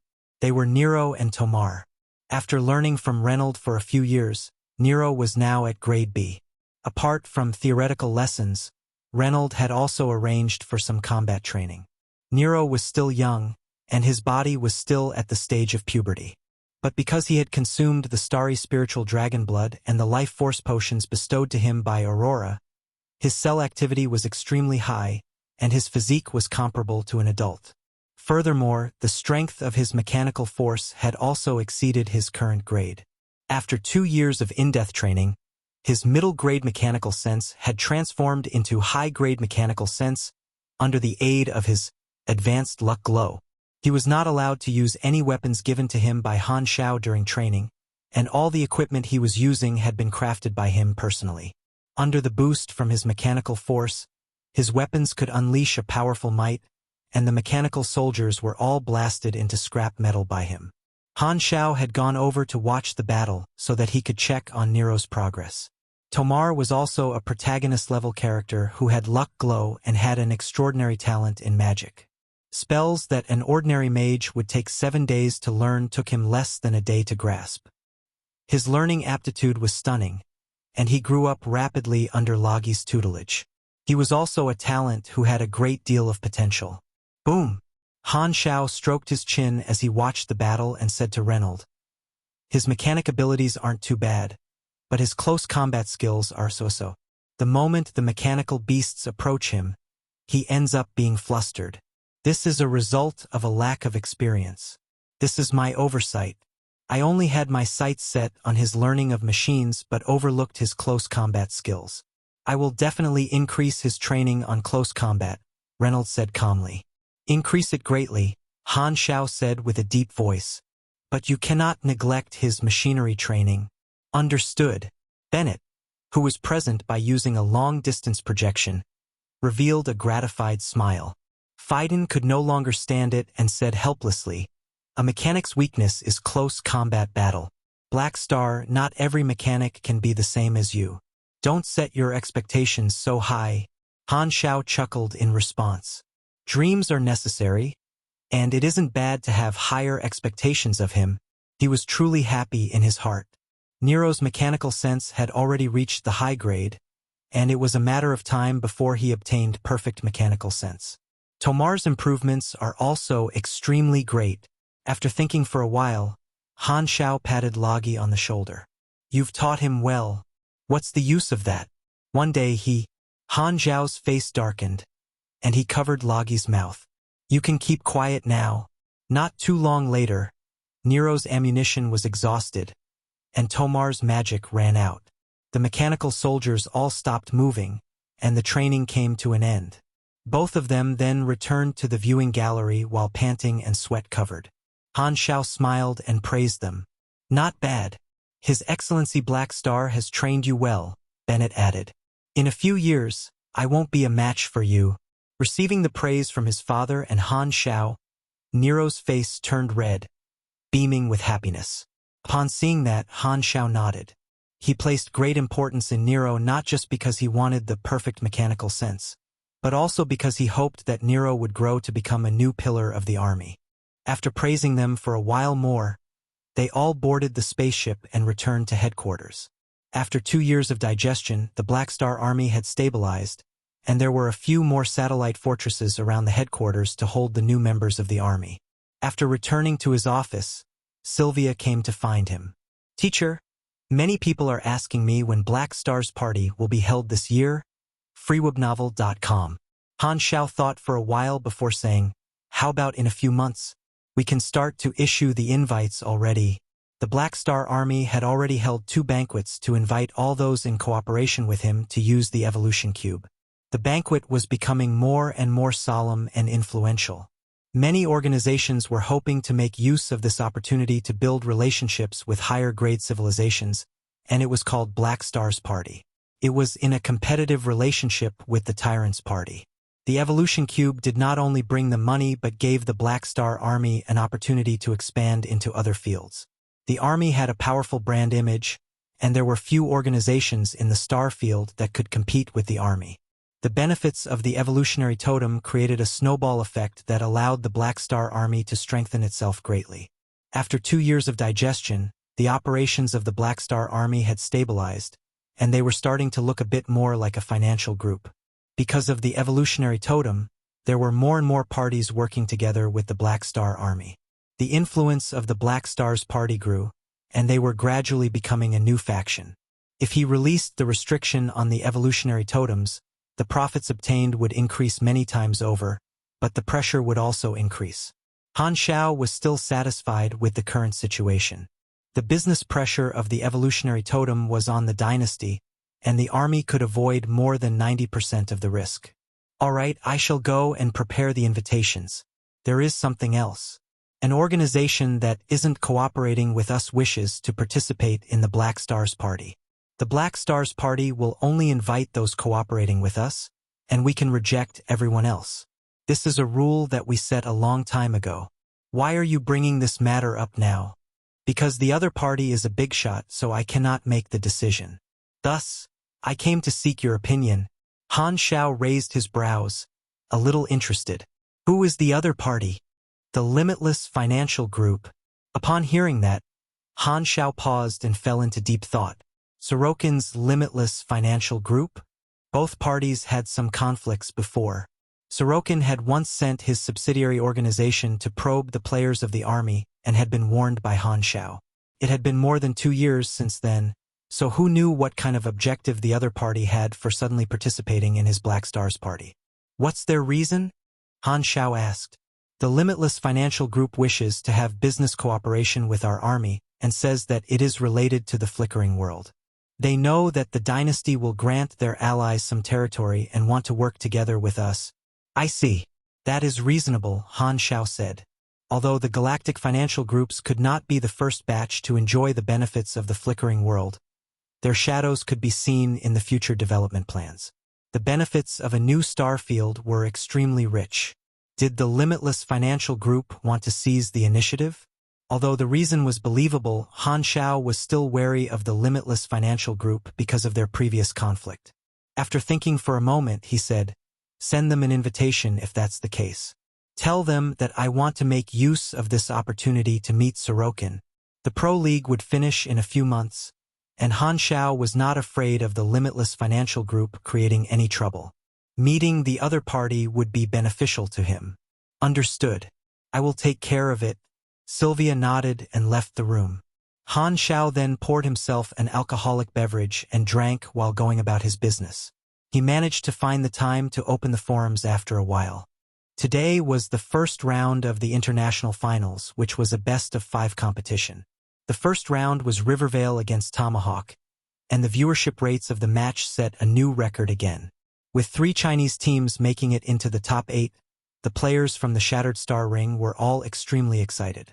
The way they saw it, if Dynasty, Long Sky, and Rivervale were all able to win the first round, there would be 3 Chinese teams in the top 4. At the same time, a portion of the players who did not think highly of the Chinese teams could not help but retort that all the 3 teams might end up losing in the first round, and not a single team would be able to enter into the top 4. At the finals, all the teams would no longer hide their trump cards, and the competition would be even more intense than before. Han Xiao was also pretty curious about the ranks that the Chinese teams could achieve this round. Chapter 9:17 Indestructible Body. Chapter 9:17 Indestructible Body. The Rivervale and Tomahawk teams entered a jungle-covered planet for their battlefield. The trees were as tall as the clouds and covered the skies. Only a bit of light could penetrate through the densely packed leaves. Both teams appeared in different parts of the jungle, and the spectators could switch to different viewpoints of the players and teams. Good luck, Rivervale. Get rid of Tomahawk. First place versus 8th place. Easy game. Go Maple Moon. The format of the finals was best of 5, and they had to fight 5 matches every round. The 5 rounds were team fight, arena battle, capture the flag, dungeon competition, and dungeon generation. The countdown of 1 minute came to an end, and the first round of the finals began. The 2 teams immediately sprang into action. Maple Moon from Rivervale threw out a compressed orb, which transformed into a pagoda-like base station. It was used to prevent the enemy from detecting their whereabouts and also to confuse the enemy. The logo of the Black Star Army was shining on the base station. It was a product of the Black Star Army, and the quality was guaranteed. On the other side, Tomahawk had also begun hiding their whereabouts, but they used a magical tool instead. The leader of Tomahawk, Captain Viking, took out a black, magical scroll with golden inscriptions shining on it. He then tore the scroll apart, and a dense magical energy flowed out of it to cover the entire Tomahawk team. Isn't this a sovereign mage scroll? Han Xiao was also viewing the battle on the forums and raised his brows upon seeing that.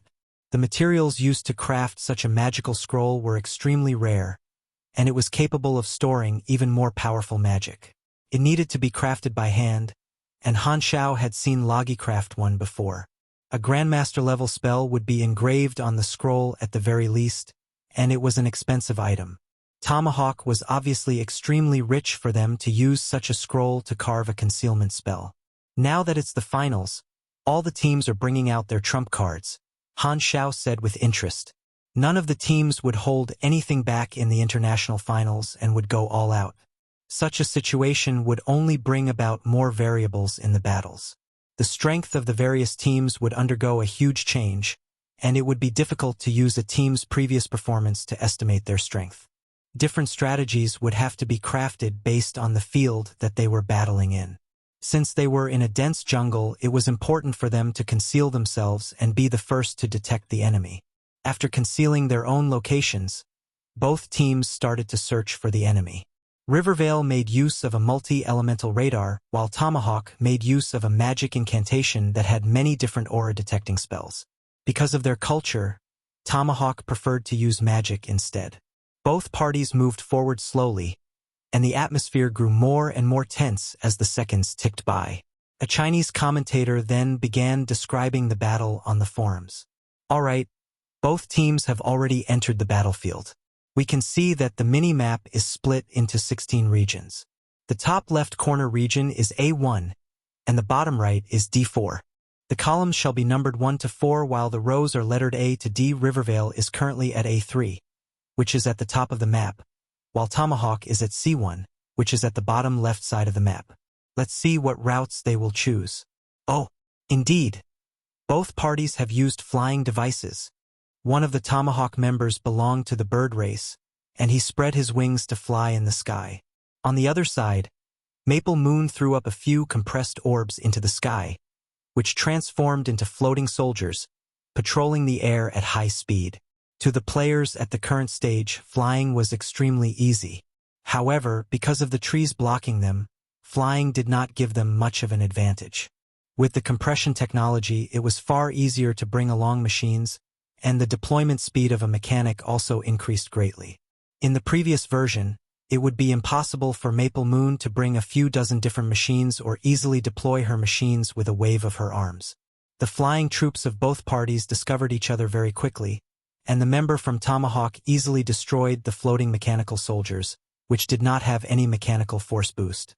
The commentator immediately exclaimed, "Oh, both parties engaged in a short, intense battle. Let's take a look at what both parties will do next." It seems like Tomahawk has chosen to use a long-range raid strategy and are charging toward the location of their scout. What about Rivervale? They seem to have grasped the enemy's location and are currently going around in circles. Player Maple Moon had set up a large number of mines and mechanical traps along the way. She is trying to make the entire battlefield into her own territory. As long as a mechanic is given enough time, she would be able to expand her geographical advantage. Tomahawk is currently on the passive side. The strategies of Rivervale revolved around the mechanic class, and their own captain, Frenzied Sword, was a mechanical pugilist. After Maple Moon joined them, their strategies became even sneakier. Tomahawk was very quickly hit, and they stepped on the mines that Maple Moon had planted. After a series of explosions, a sea of flames engulfed the forest. Not to mention anything else in terms of destructiveness alone, the mechanic class was the undeniable number one. With the other party stepping into the trap, Rivervale no longer remained hidden and changed their route for a head-on assault. The members of Tomahawk all had magical armor, but compared to the products of the army, their magical armor was on the losing end. Frenzied Sword brandished his blade and sliced through the enemy formation. Their team then took down Tomahawk after paying the price of 2 members and claimed their first victory. The Chinese players were all in a good mood after the victory. Haha! Didn't I say so? Rivervale was definitely going to suppress Tomahawk. Their position in the regular season isn't just for show. The members of Tomahawk have experienced it personally. With little sis Maple Moon joining in, Rivervale is much stronger than before. Little sis is truly powerful. She has character but is still gentle. I am now a die-hard fan of hers. When will she be coming out with an album? Auntie Rainy Kim is already an old lady. She isn't as young or pretty as little sis Maple Moon. I'm sorry, but I am going to change my taste. It isn't that you aren't good enough, but my sights are just set too high. Forgetting about your old wife after finding a new mistress. Amid the chattering of the audiences, both teams took a short break and started the arena battle. Tomahawk sent out an ordinary player to probe the enemy team, but Rivervale had actually sent out Frenzied Sword as their first player. After winning the team battle, their captain was appearing first in the arena, and they obviously intended to suppress the other party in terms of aura. The players could feel Rivervale's confidence from their arrangements. The commentator immediately fired off rapidly like a machine gun. Rivervale's captain, Frenzied Sword, requested to fight in the first battle of the arena. Although he didn't manage to enter the top 16 for the singles, he was ranked 18th in the international regulars. He may have been able to enter the finals if he was just a little luckier. Let's watch the battle now. Oh, just as I expected. Frenzied Sword easily ended his opponent. A mechanical pugilist has the advantages of both a mechanic and pugilist, and this class has a huge advantage in this season. Frenzied Sword fought the enemy head-on without dodging or hiding. He threw out a bunch of compressed orbs to form various mechanical traps so that his opponent's path would be restricted. The control ability of a mechanical pugilist was far higher than that of a normal pugilist. After easily approaching the enemy, Frenzied Sword unleashed a flurry of attacks and decimated his enemy's health in less than a minute. He was both powerful and handsome. Although he was no longer a pugilist, Frenzied Sword was still as elegant as before. Tomahawk could no longer sit still, and Captain Viking came out next. It was a captain versus captain fight. Captain Viking was a pugilist, and he took off his heavy armor to activate all his buffs from an armorless state. Magical inscriptions could be seen all over his body to provide him with defense and recovery. Roar! Fresh blood and glory! Captain Viking let out a crazed roar. Frenzied Sword stood opposite him and had a speechless look on his face. He is a pugilist indeed. His shamelessness resistance is truly high. Right at this moment, a muscular figure could be seen behind Captain Viking, and it disappeared in a flash. Following which, Captain Viking's muscles began to balloon up, and the pugilist flames on his body exploded. A new buff could be seen on his status panel. Captain Viking made use of a character summon card. The commentator then gasped. Berserk from the Clan of Glory. Plus 50% close range damage, plus 30% physical resistance, plus 400 STR, plus 200 DX, plus 20% health, plus 40% movement speed, and an additional 300 frost damage for every attack. It actually lasts for 30 minutes. This character summon card is so powerful. The chat immediately exploded with comments. The other party used a character summon card. Victory is now up in the air. Let's see if Frenzied Sword has a powerful character summon card. If he doesn't, he will probably be screwed. A character summon card was extremely rare, and it was even more difficult to obtain a character summon card of a powerful character. All professional players treated them as their trump cards. Now that they were in the finals, none of them would hold such a trump card back. There was only a single region that had the Black Star Army badge, Evolution, so it was reasonable for it to be banned. However, a character summon card was different, and every player had a chance of obtaining one. Thus, it was not banned, but there were some limitations. The effects of the character summon card could not be carried on to the next round. Even if Captain Viking achieved a complete victory in the arena with the effects of the character summon card not ending, his status would have to be refreshed, and he would not be able to carry on the effects to the capture the flag battle. The character summon cards that the professional players had were rare, and it was a feature that made the battle more interesting for the ordinary players. Such a rule provided greater excitement to the battle while reducing the influence of the character summon card to the competition. After all, there were 15 rounds at the very least, and a character summon card was untradeable. It would be considered a skill if one could take out 15 overpowered character summon cards. Upon witnessing the opponent's changes, Frenzied Sword also activated a character summon card. A suave appearance then appeared behind him, and everyone squealed as they recognized the figure. Whoa! It's Black Star. It's here, it's here. Just as I was saying, how could Frenzied Sword not have a character summon card? I remember Frenzied Sword using a Black Star character summon card in the previous season as well. Black Star is now a Beyond Grade A. Will the effects be the same? The players all became excited.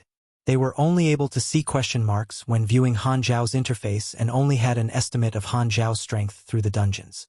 Thus, they were truly curious about his strength.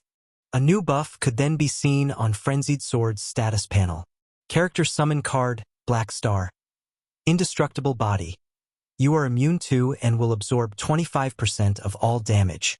60% of the remaining damage will be converted into energy, and you can convert energy to health at the ratio of 1 to 9. You can recover a maximum of 35% of your health every second. Duration, 10 minutes. Upon seeing the effects of the character summon card, everyone exploded with excitement. WTF? What kind of perverse ability is this? No wonder Black Star has such a nickname in the universe. All the players were dumbfounded. Although the character summon card that Captain Viking used was powerful, it was still acceptable. However, the effect of the Black Star character summon card was completely out of their understanding, and the spectators were shocked. Was this the strength of a Beyond Grade A? Just a single ability of his was so frightening. His damage was high, he had many minions, and he still had such thick skin. With such an ability, not to mention now, they would probably never be able to kill such a terrifying boss. Why does he have my character summon card? Han Xiao was stunned for a moment. He did not remember issuing such a mission before. After thinking for a while, he finally understood what was going on.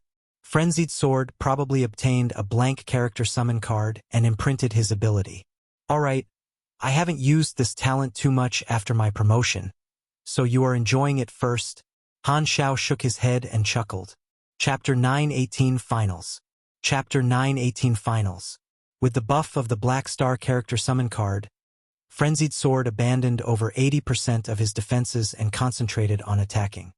He brandished his closed-ranged mechanical weapon without any restraint and blasted craters on the surface of the arena. Captain Viking was reduced to a pathetic state and could only attempt to avoid all the attacks. He had activated the Berserk character summon card with the intention of fighting Frenzied Sword head-on, but he was completely unable to damage the enemy at all. Every time he damaged the enemy, his opponent's health would be recovered the very next second. As such, Captain Viking could only adjust his strategy and stall for time. There was a time limit to the character summon card, and although Frenzied Sword's recovery was ferocious, his damage was not increased. As such, Captain Viking tried his best to stall for as much time as possible. The longer this battle lasted, the easier things would be for his teammates.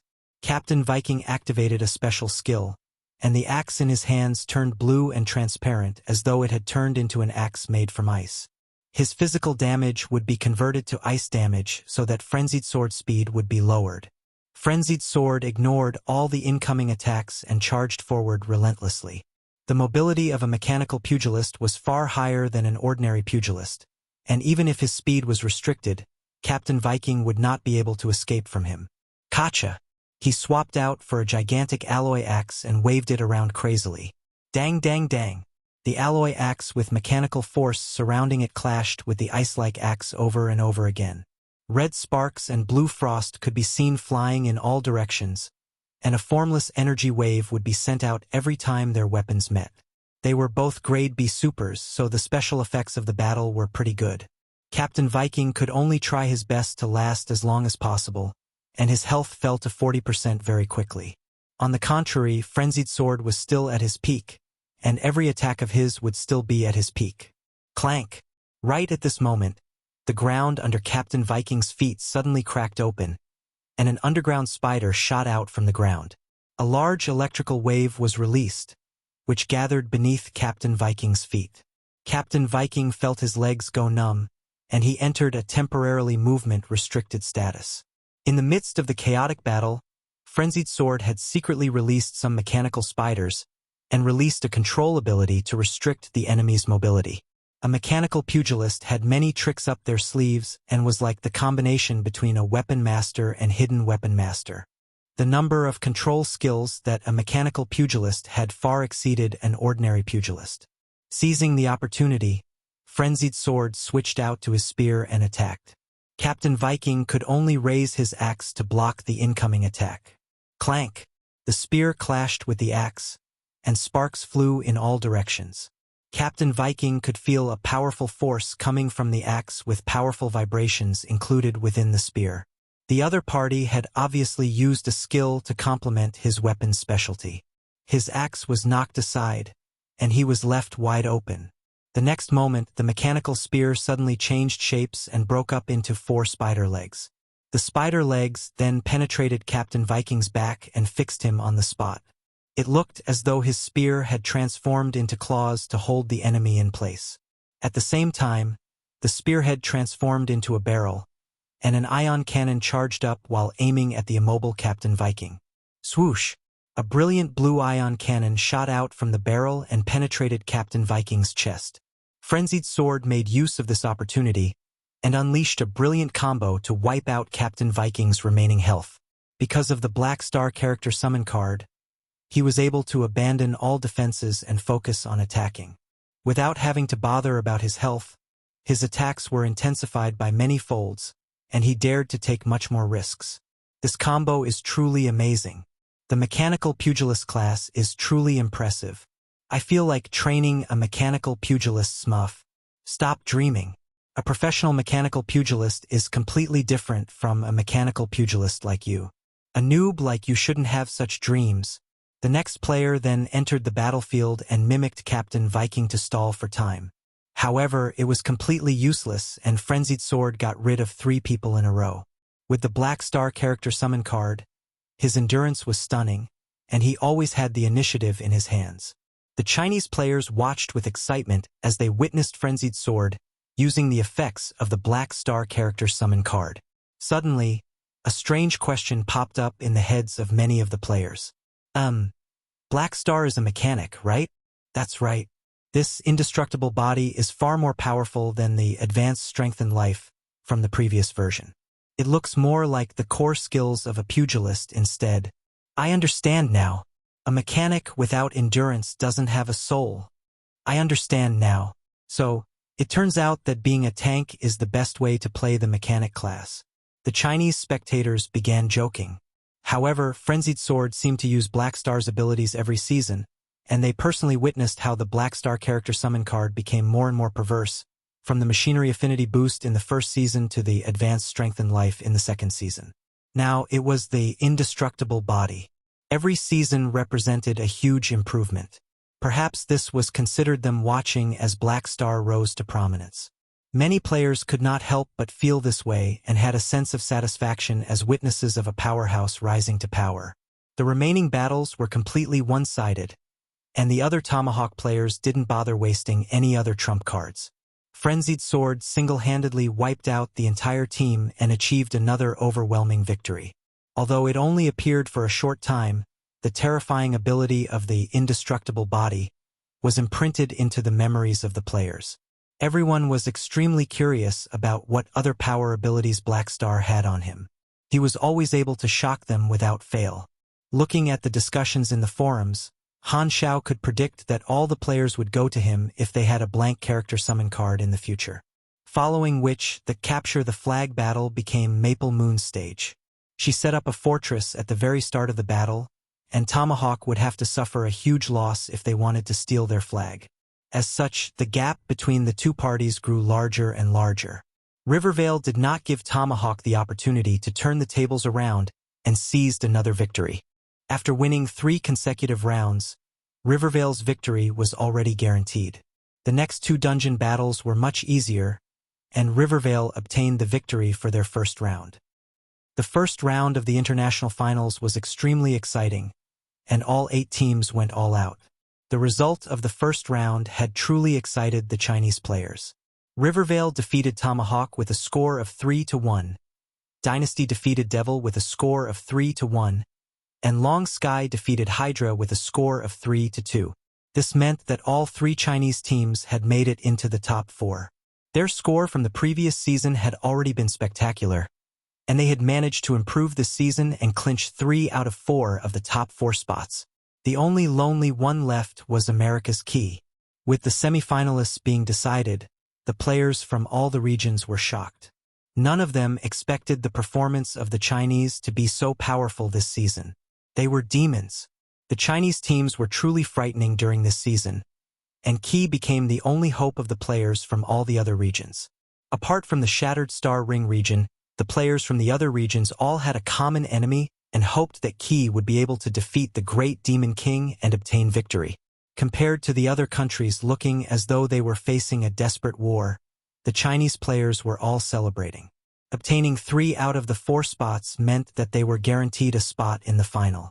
Furthermore, there was a higher chance for both the champion and first runner-up to be from China. It would be a huge honor if both teams in the final belonged to the same country. If China could be the first country to achieve such a feat, it would be akin to creating history. As such, the Chinese players were all extremely expectant.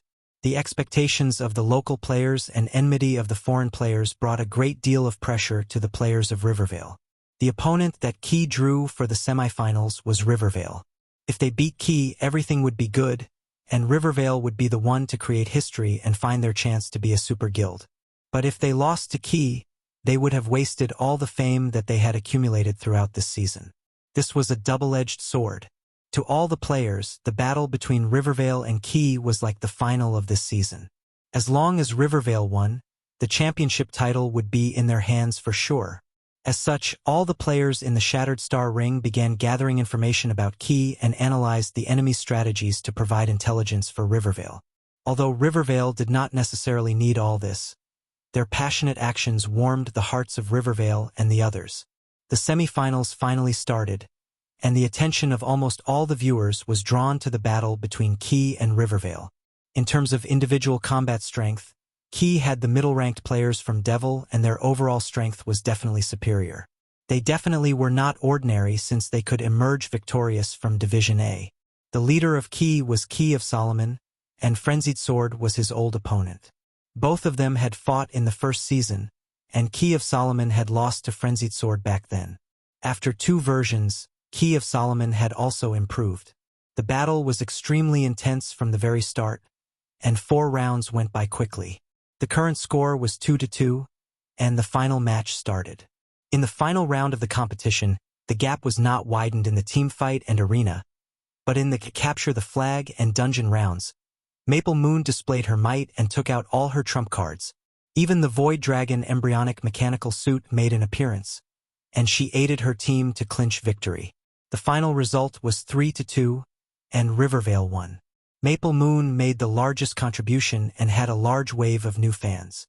On the other side, Dynasty and Long Sky fought each other again like in the previous season. However, the outcome was reversed and Long Sky lost to Dynasty this time. Two Chinese teams would be facing each other in the finals, and a new milestone was created for the Pro League. The Chinese players all heaved a sigh of relief and were extremely satisfied. Because Qi did not manage to enter the finals, the overseas players were all disappointed. With China fighting each other for the championship, the finals were not as exciting as the semifinals. Although both the Chinese teams desired victory, they did not have any conflicts and thus fought stably for victory. It was a pity that Rivervale was exhausted in the semifinals, and they obviously were not in top condition.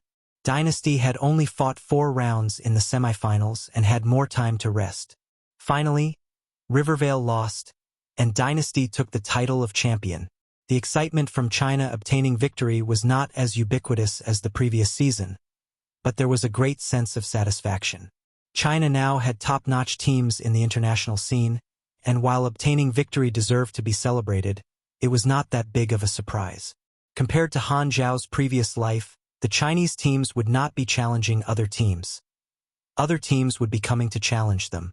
This was the glory of the great Demon King, and the Chinese players were truly satisfied about that.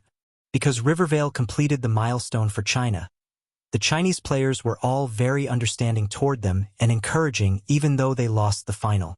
The players who did not think too highly of China before the competition now had nothing to say. With China clinching both the championship and first runner-up, the players cried out with excitement on the forums, and Han Xiao was also pretty happy. However, this was a half-good and half-bad matter for him. The results of the Pro League would affect the actions of the players. In the next version, when all the regions gathered in the Flickering World, the Chinese teams would probably end up being the public enemy, and the Black Star Army would probably be provoked by the other player factions. Those foreign clubs would definitely rally together to snatch resources, missions, and territory from China. Version 4.0 was the version for the players to climb onto the stage of the universal factions. Han Xiao would not underestimate the billions of players from the other regions. As such, he would have to build up a huge enterprise in the Flickering World during the version update period. This would be his foundation for version 4.0. This version update period will be the key to my development. Han Xiao then closed the forums and fell into thought. Chapter 919 Prospect and Version Update 1. Chapter 919 Prospect and Version Update 1. For the next 10 or so days, a joyful atmosphere filled the Shattered Star Ring forums. This was China's best result to date, and Dynasty, Rivervale, and Long Sky received a great amount of praise. The players were still extremely excited about the Pro League, and the forums were filled with their discussion about the exciting battles. The various teams would definitely carry out various promotional activities after the competition, and the various clubs rented a place at the Black Star Army headquarters to carry out a meet and greet session with the players. At the end of the version, the Gulal Civil War that the players had participated in was also going to come to an end. The Pro League lasted for a long time, and the players who did not pass through the preliminary rounds all returned to the Gulal Civilization battlefield. They watched the Pro League while working together with the fleets to snatch the territories of the Ancient Emperor Party and Descendant Party. After a long series of battles, they brought the Pioneer Party into power. The Pioneer Party expressed their thanks to the Black Star Army for the Army's assistance, and the employment fees were wired to the account of the Army. It was also considered the end of the players' mission, and the players were only left with the Flickering World mission that had yet to be completed. However, this long mission obviously would not be completed within this version, and the players were not anxious about it. As such, many of the players began leading a relaxed life after the Pro League to reorganize their gains from this version. Even if they did not go out into the fields to kill monsters, there were many entertainment outlets in the universe. Plenty of events happened in version 3.0. They personally witnessed how the Black Star Army became a beyond grade A organization and followed the Black Star Army to perform many missions. The sense of belonging that the players had toward the Black Star Army grew stronger and stronger, and this was a win-win situation for both parties. Through the hard work of the players, the content of the Galaxy Chronicles increased greatly, and information about the Black Star Army also became more detailed. The players had personally witnessed the growth of the Black Star Army all the way from its conception.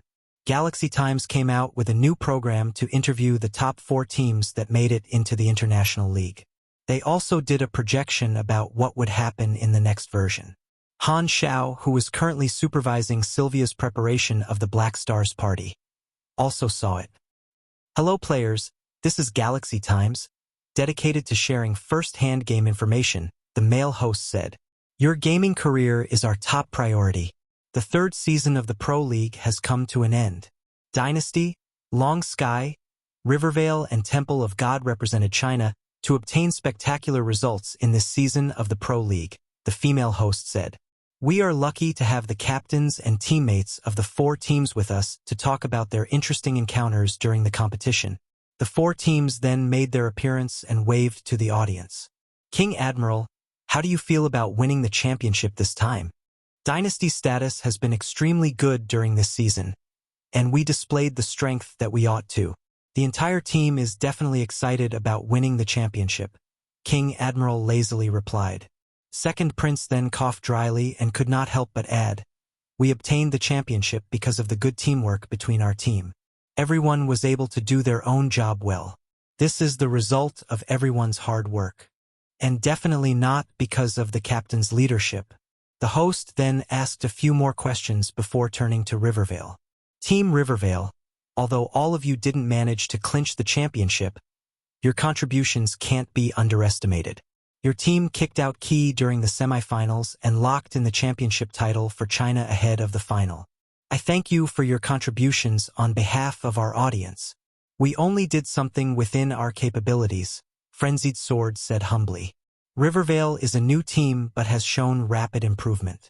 Your score has been rising over the 3 seasons, and many people feel that Rivervale is a new super club. What are your thoughts on that? Frenzied Sword nodded and said, I will have to thank our fans for their love. During the semifinals, countless individuals provided us with strategies and information. We were truly moved by that. In this season, Maple Moon made a large contribution for Rivervale. As the captain, what do you think about her? The male host asked. Frenzied Sword thought for a moment before saying solemnly, the best decision that Rivervale has made to date is signing Maple Moon. She has greatly increased the strength of our team and is an irreplaceable team member. After 3 seasons, Frenzied Sword was no longer a new player in the eyes of the players but a god-level player. His status was equivalent to Hao Tian, and Maple Moon had become a core member of Rivervale. Her status was like Second Prince in Dynasty and Sleepy Winter in Long Sky. The host then continued the interview, and Long Sky was extremely bitter. Although finishing in the top 4 was not too bad, it was considered a step back for them. It was finally the turn to interview Temple of God, and the comments section became active. How are your feelings as the sacrificial lamb? I thank Temple of God for their contributions. They lit themselves up to shine brightly for others. So, it turns out that I've always blamed Ligu wrongly. You are truly sacrificial and a saint who can endure humiliation. Everyone, cry out together with me. Brother Temple of God. Temple of God's contributions are truly the greatest. If any of the other 3 teams had been picked to enter Division A, we would have wasted a slot. Temple of God would probably have been eliminated in the first round regardless. If Long Sky had been chosen, they may not have been able to make it into the top 8, and this would be akin to losing 2 slots. Since Temple of God entered Division A, we sacrificed our lousiest to ensure the smooth victory of the other 3 teams. Thus, it can be said that Temple of God is truly the biggest contributor to China. The teams then chatted about other interesting parts of the competition, and the interviews came to an end. They then started the next topic, which was the prediction for the next version. With the increase in grades of the players, there are more regions being opened up, the female host said. We had predicted that the interstar field travel would probably be activated in the next version. There have already been examples of interstar field travel in version 3.0, and it was related to the Black Star Army and the Shattered Star Ring, the male host said. The Black Star Army once provided a channel to cross star fields for the players in the Constellation Corridor. At the same time, the players of the Shattered Star Ring could also enter the Flickering World main storyline mission. With the scale of the Flickering World mission, It is very likely to be an important event for the players in the Shattered Star Ring during the next version. All these signs point to interstar field travel being very likely during the next version. Furthermore, the Black Star Army will probably play an important role for this. Freebnovel.com. Galaxy Times had once made such a guess when the players from the Constellation Corridor were allowed to cross star fields. They restated their prediction once again. The presence of the Black Star Army was truly too great in version 3.0. According to their experience from the previous two versions, the actions of the Black Star Army would usually hint at future development. As such, the actions of the Black Star Army were important evidence for Galaxy Times. Han Xiao nodded and thought to himself, because of the main storyline mission, the players can guess that the Flickering World will probably be a big event in the next version. However, no one's guessed that it will be a world server. During version 4.0 in his previous life, the Flickering World had completed their initial exploration phase and had been opened up to the outside world. Many factions began recruiting members to head toward the Flickering World to compete with each other while exploring new regions. High mobility was a foundation of the galactic civilizations. Mobile residence, resources, finances, and so on were the blood and vessels that connected the various star fields. No civilization was a lone island anymore. As such, a new star field would definitely open up to the outside. Furthermore, a new star field represented new opportunities for development, which gave some factions hope to gain a territory. As such, many organizations that no longer had a way to advance would migrate to the Flickering World and engage in a competition for territory and resources. The Crimson Dynasty had the highest authority in the star field. They chose to open the Flickering World for two main reasons. First, it was the natural course of development in the current generation, and second, others would share the construction cost. The amount of resources and manpower required to develop was far greater than exploration.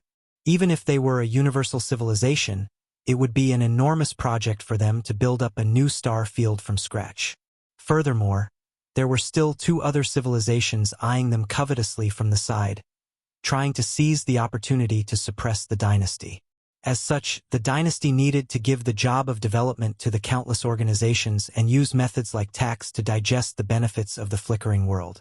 The entire universe had their sights set on the Flickering World, and even the tyrannical Crimson Dynasty knew that they did not have the ability to swallow it all by themselves. Greed and poverty were two sides of the same coin, and the outcome of them trying to swallow everything by themselves was extremely clear. The Galactic Society believed in free economic trade, and unless there was a need, the Crimson Dynasty would not restrict their allies from competing with each other. Besides, using competition to spur the outside organizations on was also a situation that the dynasty was willing to see. The dynasty would only hold the most lucrative region in their hands, and a portion of the starfield would be controlled directly by the dynasty. As for the rest, it would be split among important allies of the dynasty like the Black Star Army to protect the Flickering World and ensure that the dynasty had control over the starfield. In such a situation, the players would have a large space for them to display their abilities. Even without a mission, the players would definitely compete with each other for sure. Chapter 920 Prospect and Version Update 2. Chapter 920 Prospect and Version Update 2. The first exploration phase of the Flickering World will soon end, and construction will follow shortly after. At that time, a large amount of resources and manpower will be required. The army has no lack of funds, and together with the support from the Crimson Dynasty, there will be no need for me to worry about resources during the version update period. He had a monopoly in the Evolutionary Totem business, and it was his faction's specialty. It brought him a large amount of profit, and among the beyond grade A allies of the dynasty, he would probably belong to the group that had no lack of money. In his plans, the mechanical civilization and the Black Spirit race would be his focus for development. The former would be his source of high-quality soldiers, while the latter had great potential. He would be able to allow them to grow without any hindrance and concern in his own territory. He was no longer watching the Black Spirit race develop, but personally intervening in the development of the race. The Black Spirit race had a strong ability to accept changes, and as long as their development was on track, they would definitely soar forward rapidly. The version update period from version 3.0 to version 4.0 was a couple of decades. The players would return when the Flickering World opened to the outside world. With the experience from his previous life, Han Xiao knew which organizations would compete in the flickering world, and this was a huge advantage for him. During this version update period, the entire galaxy would be focused mainly on expansion. The Crimson Dynasty would probably face huge pressure, and Han Xiao himself would likely meet some trouble because of the evolution cube. However, with his current strength and status, there should not be that many threats from the outside. The Black Star Army had only been around for roughly 20 years, and the version update period was going to last for a few decades. This would be a good time to let the Black Star Army solidify their foundation and transform from a newborn organization to a veteran organization. Gila is still continuing to grow, and although her growth speed isn't as fast as in my previous life, she has greater potential with my aid. During the version update period, it is very likely for her to become a new beyond grade A. Han Xiao's eyes gleamed. This way, his organization would have one more top combatant. Even if Gila chose to become independent, both of them would definitely remain allies. At that time, the Shattered Star Ring would have 6 beyond grade As, and the army would be able to benefit greatly from it. Psyker, on the other hand, definitely would not have a good time. During the entire version 3.0, Han Xiao had harvested a large amount of experience from the players, and it was stored in his interface. The players would be offline during the version update period, and huge events would be rare. This accumulated experience would be the strategic resource for him to last through this version update period. At his current level, leveling up once would require a sky-high amount of experience. Although Han Xiao's stash was great, it would not be enough if he used it all to level up. A couple of decades was a long time, and he had to use his experience sparingly. In his plans, he would obtain a new class advancement and race advancement after reaching level 300, and he would have to increase the level of his skills to obtain more potential points so that the levels of his new knowledge would all be increased. The experience required to increase his level in the future would only increase, and developing more crop fields would aid in his efficiency of harvesting experience. Version 4.0 did not only have more competition from the world, but also gave him the opportunity to develop a new batch of crops. The players had settled the Gulal Civil War a while ago, and the Gulal Civilization, the Flames of Pioneers. Mission on his interface was also completed. The mission rating of this mission was dependent on the performance of an individual. He had thrown the mission over to the players and did not do it himself. As such, his mission rating was not high. However, the experience that he gained from the mission was not the main point. The experience that the players obtained would eventually flow back to him through their purchases, and that profit was many times that of the mission. After 3 versions of hard work, the Black Star Army had developed to its current state, and Han Xiao was no longer as worried about the version update period. I am already fully prepared and waiting for the day the dynasty divvies up the territories. After the end of the Pro League, the version update date drew nearer and nearer. The attention of the players was also diverted from the Pro League to the new version. Many players kept a large amount of experience and wanted to use it to reach the next level limit in the new version. The players were all gathered in the Black Star Army headquarters, chatting with their friends while waiting to go offline. At the corner of the plaza, the professional players were gathered together, chatting among themselves. There are plenty of new players in this version. Did we see so many players in the previous 2 versions? Twinkle Fried Rice shook his head. The more the merrier. This way, the Pro League will have higher viewership rates. Li Gu chuckled. I wonder how long the version update period would be this time, Maple Moon said curiously. It shouldn't be too long, right? Our flickering world mission hasn't ended yet. We will definitely get to continue the exploration during the next version, Frenzied Sword replied. I am truly curious to see what the Black Star Army will be like during the next version. The few of them chatted and suddenly saw King Admiral waving at them from afar. Frenzied Sword and the others then went over.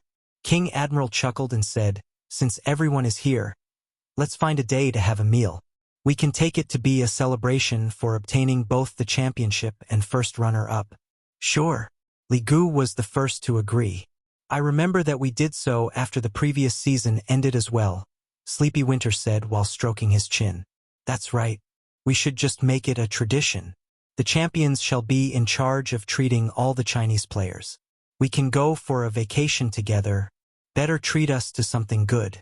Don't be like Long Sky and only treat us to some roadside store.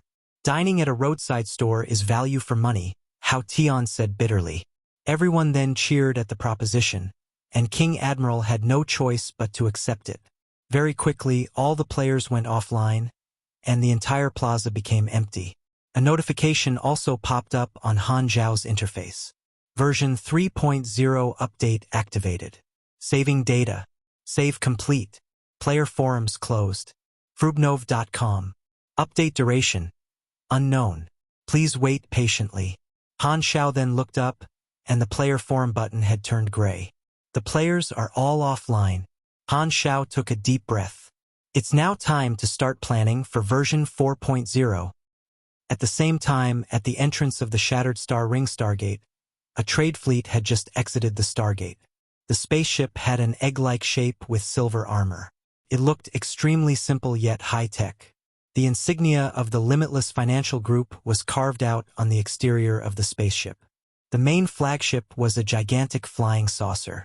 In the command room, a tall man stood in front of the window and looked out at the view. His figure was slim, and his skin was extremely fair. He looked very gentle and did not have the pressure of a powerhouse. He was dressed in luxurious clothes from head to toe and was emanating with the feeling of wealth. This man was the current head of the Limitless Financial Group, Sokin. He was one of the richest men in the galaxy. A secretary stood beside Sokin and said softly, "Your Excellency Sokin, we have arrived." Sokin replied. "Follow our schedule and head to the Black Star Army headquarters. Get our Shattered Star Ring branch to show me information about their performance over the past 5 years." Understood.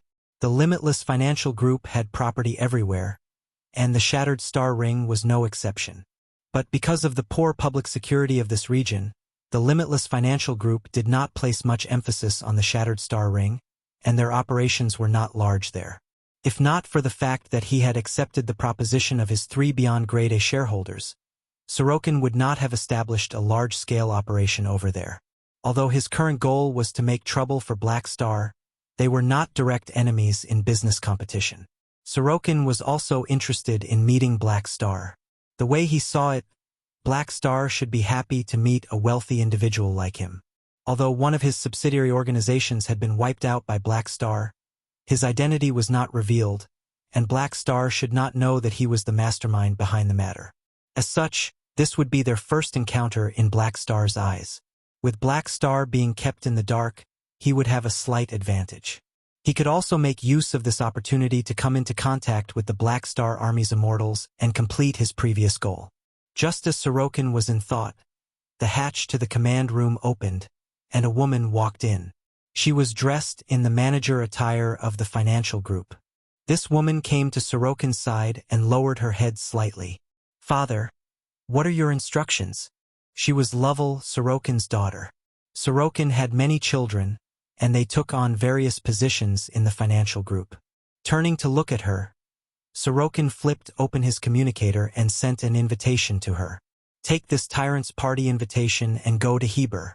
Meet him on my behalf."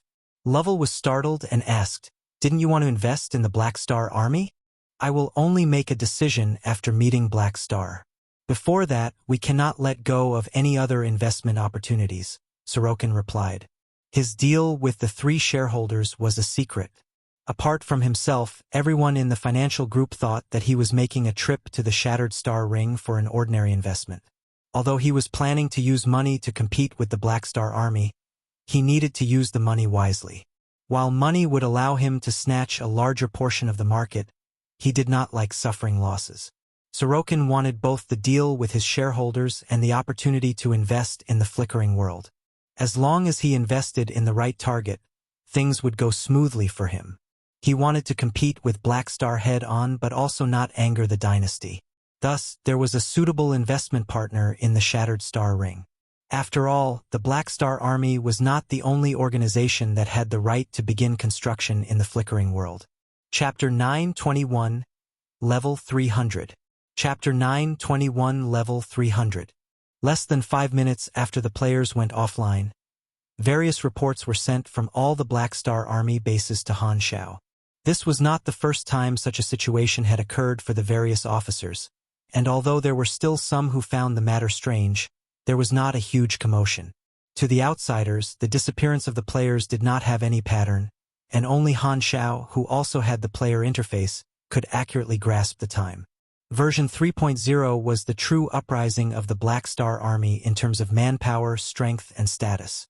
Before the end of version 2.0, the Black Star Army only had 23 bases, a few thousand battleships, and almost 200 million anas in savings. But now, their scale was at least 1,000 times larger.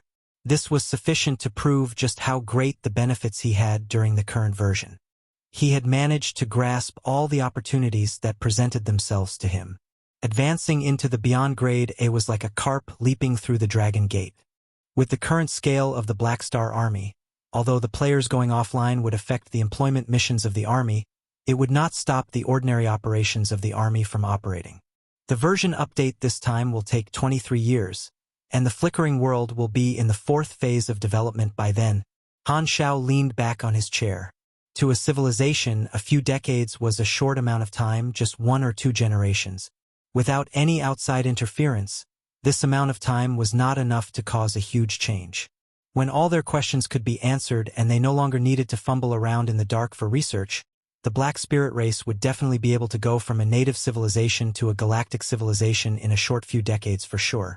Intervening in the development of low-grade civilizations went against the Treaty of Cosmic Civilizations. On the surface, this was to restrict the development of the low-grade civilizations, but in truth, it was to reduce the conflict between galactic civilizations. However, it was still the same logic. Regardless of how good a rule was, the rules could be bent depending on the individual bending it. With Han Xiao's current status, as long as he did not go too far, no one would care about such a small thing. Furthermore, the Black Spirit race was a race that worshipped him, so no one would attack him because of this matter. As long as he had his own territory, no one would bother him about such matters.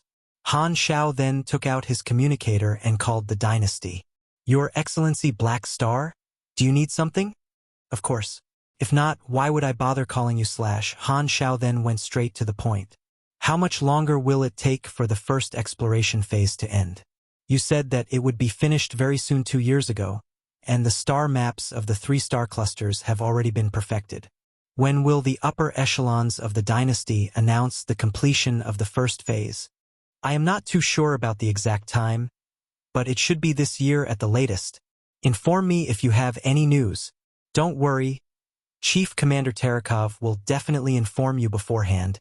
Right at this moment, the other party paused for a while, and his voice became solemn. "Right, I also have something to tell you. The Blood Gold organization ignored the dynasty's warning and didn't stop robbing the Evolutionary Totem.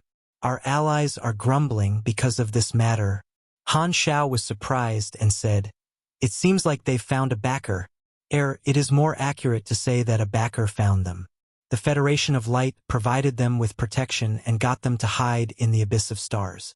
They can then manage their subordinates remotely and continue accepting employment missions. Federation of Light? Indeed, they can't help but target the Evolutionary Totem. Han Xiao's eyes narrowed. The interference of a universal civilization was not out of his expectations. The Federation of Light would never allow the dynasty to monopolize an item of such strategic importance. The Federation of Light's plan was still unknown, and Han Xiao believed that the Federation of Light would not stop at conducting robberies. Such a small amount was not enough to satisfy their needs, and there must be a bigger scheme behind it all. They would most likely attempt to force the dynasty to open the rights to sell the Evolutionary Totem. In this regard, the Federation of Light did not have any conflicts with him. Han Xiao also wished to expand his operations. However, the method to craft the totems had been grasped by many organizations, and the other party might also attempt to seize his evolution cube. Still, the probability of this happening was small. The memory of the arcane church failing miserably was still fresh, and now that the technological skill for the totem had been exposed, the dynasty would definitely place a larger importance on the evolution cube. If it was not necessary, no one would risk starting a war with the dynasty to snatch the evolution cube. The losses would exceed the gains. But despite all this, he still had to keep his guard up. What is the reaction of the dynasty? The upper echelons guessed that something like this would happen and made plenty of preparations in secret. Although the dynasty will help you to endure most of the pressure, you will still face some risks yourself. The upper echelons recommend you stay in the dynasty's territory and operate through your machines. Even if the Federation of Light has the multidimensional sky-opening transportation device, they won't dare teleport into the dynasty's territory. I would be safer indeed, but I cannot stay in the central galaxy forever. That would be no different from being imprisoned. Han Xiao sighed helplessly. As long as he did not hand over the evolution cube, he would always have to face such a dilemma. Profit would always come with risk, and if he wanted to settle this point thoroughly, he needed to let the entire universe recognize that the evolution cube belonged to him. His own strength was a factor, and the dynasty opening the rights to sell the totem was another factor. The Federation of Light is forcing me to be their spokesman. Freeobnovel.com. Thank you for your reminder. I will consider the matter. Han Xiao shook his head and hung up. After sitting down for a while more, he then went to the training room and opened up his interface. With the players offline, the experience which he had stored up will be the basis for him to increase his strength. Han Xiao had accumulated a large amount of experience over the past 2 years, and it was enough for him to reach level 300. Since he was not able to influence the dynasty, all he could do was increase his strength. Han Xiao let out a deep breath and channeled his experience to leveling up. Lord Mechanic leveled up to LV.21, plus 360 energy, plus 5 STR, plus 5 DEX, plus 12 END, plus 15 INT. You have received 12 free attribute points and 1 potential point. Lord Mechanic leveled up to LV.40 max, plus 360 energy, plus 5 STR, plus 5 DEX, plus 12 END, plus 15 INT. You have received 12 free attribute points and 1 potential point. Han Xiao's level went from 280 to 300, and his body surged with energy. At his current level, the amount of experience needed to level up would only snowball. Without a way to accumulate experience, choosing to level up further was not the best option. Han Xiao placed all his free attribute points into intelligence to increase his damage and looked at the notifications on the interface. You have reached the upper limit of your main class. You have triggered class advancement mission. Erudite. Have 30 class knowledges reaching LV.5 with at least 3 being ultimate knowledges. The strength of a mechanic comes from their knowledge, and a mechanic can only reach higher heights with a stable foundation. You have reached LV.300. You have triggered a promotion mission. Abundant energy. Reach LV.19 in your energy level. Energy will always be required to support strength. These 2 missions don't seem too bad. Han Xiao raised his brows. Compared to the challenge-type missions, Han Xiao preferred the missions that had a requirement on his attributes. He was already planning to increase his class knowledge, and the erudite mission came at the right time. Abundant energy required his energy level to be at LV.19, which was 120,000 energy points. Han Xiao had always been training radiation absorption, and together with his gains from leveling up 20 times, his energy level had just passed 100,000 points and had reached LV.18. He was only about 20,000 points away from the requirement. The energy points of most beyond grade as were above 100,000, so Han Xiao's energy level was relatively low. If not for his special energy regeneration tactic, his energy level would definitely be lower. Since he could not level up, he needed plenty of energy training manuals to fill this gap. Although the requirement was harsh, energy was an important attribute, and there would be no disadvantage for him to complete this mission. However, despite thinking that way, Han Xiao still opened the random reward page. During this period of time, Han Xiao had gotten his mechanical army to perform plenty of missions on the outside and accumulated a few random reward opportunities. There were more than 20 chances for him to use. I hope that a mission completion card will come out. Han Xiao prayed. Even Fiden's luck was not useful to help him this time. Luck would help him to increase the chance of a high-value item appearing, but the mission completion card was considered a worthless item to even the players, and high luck would reduce his chance of drawing it. Without any hesitation, Han Xiao immediately started drawing rewards. After finishing all his random reward chances, over half were common items. Apart from that, there were 3 potential points, 3 low-grade skills, 1 foundation talent, 1 empty character summon card, 1 ability enhancement card, 1 double experience card, and 2 mission completion cards. He only got 2 of them in over 20 draws. Han Xiao truly did not know if this was his good or bad luck. The 2 mission completion cards would be able to allow him to complete the missions immediately, but after thinking for a while, Han Xiao did not plan on using the mission completion cards now as he felt that it was not worth it. This thing is too damn difficult to get. Since these 2 missions aren't that difficult, I should save these mission completion cards for the future. Han Xiao mumbled to himself. Erudite was not difficult at all, and he had already planned to increase the level of his knowledge. Although the requirements for abundant energy was harsh, he only needed to put in some effort to complete it. He could still afford to wait for a short while and kept the 2 mission completion cards for a rainy day. It would truly be a loss if he wasted these 2 precious mission completion cards. Han Xiao then looked through his attributes. Because he did not finish his promotion and class advancement missions, his attribute points and potential points had only increased slightly. Chapter 922 Meeting. Chapter 922 Meeting. Han Xiao opened his profession tree for a look. The current maxed LV.5 knowledge did not reach the required 30 to give him the title of erudite, but he was close to it, just requiring him to raise a few lower-tiered knowledges. The problem was having an ultimate knowledge of each of the 3 branches maxed out.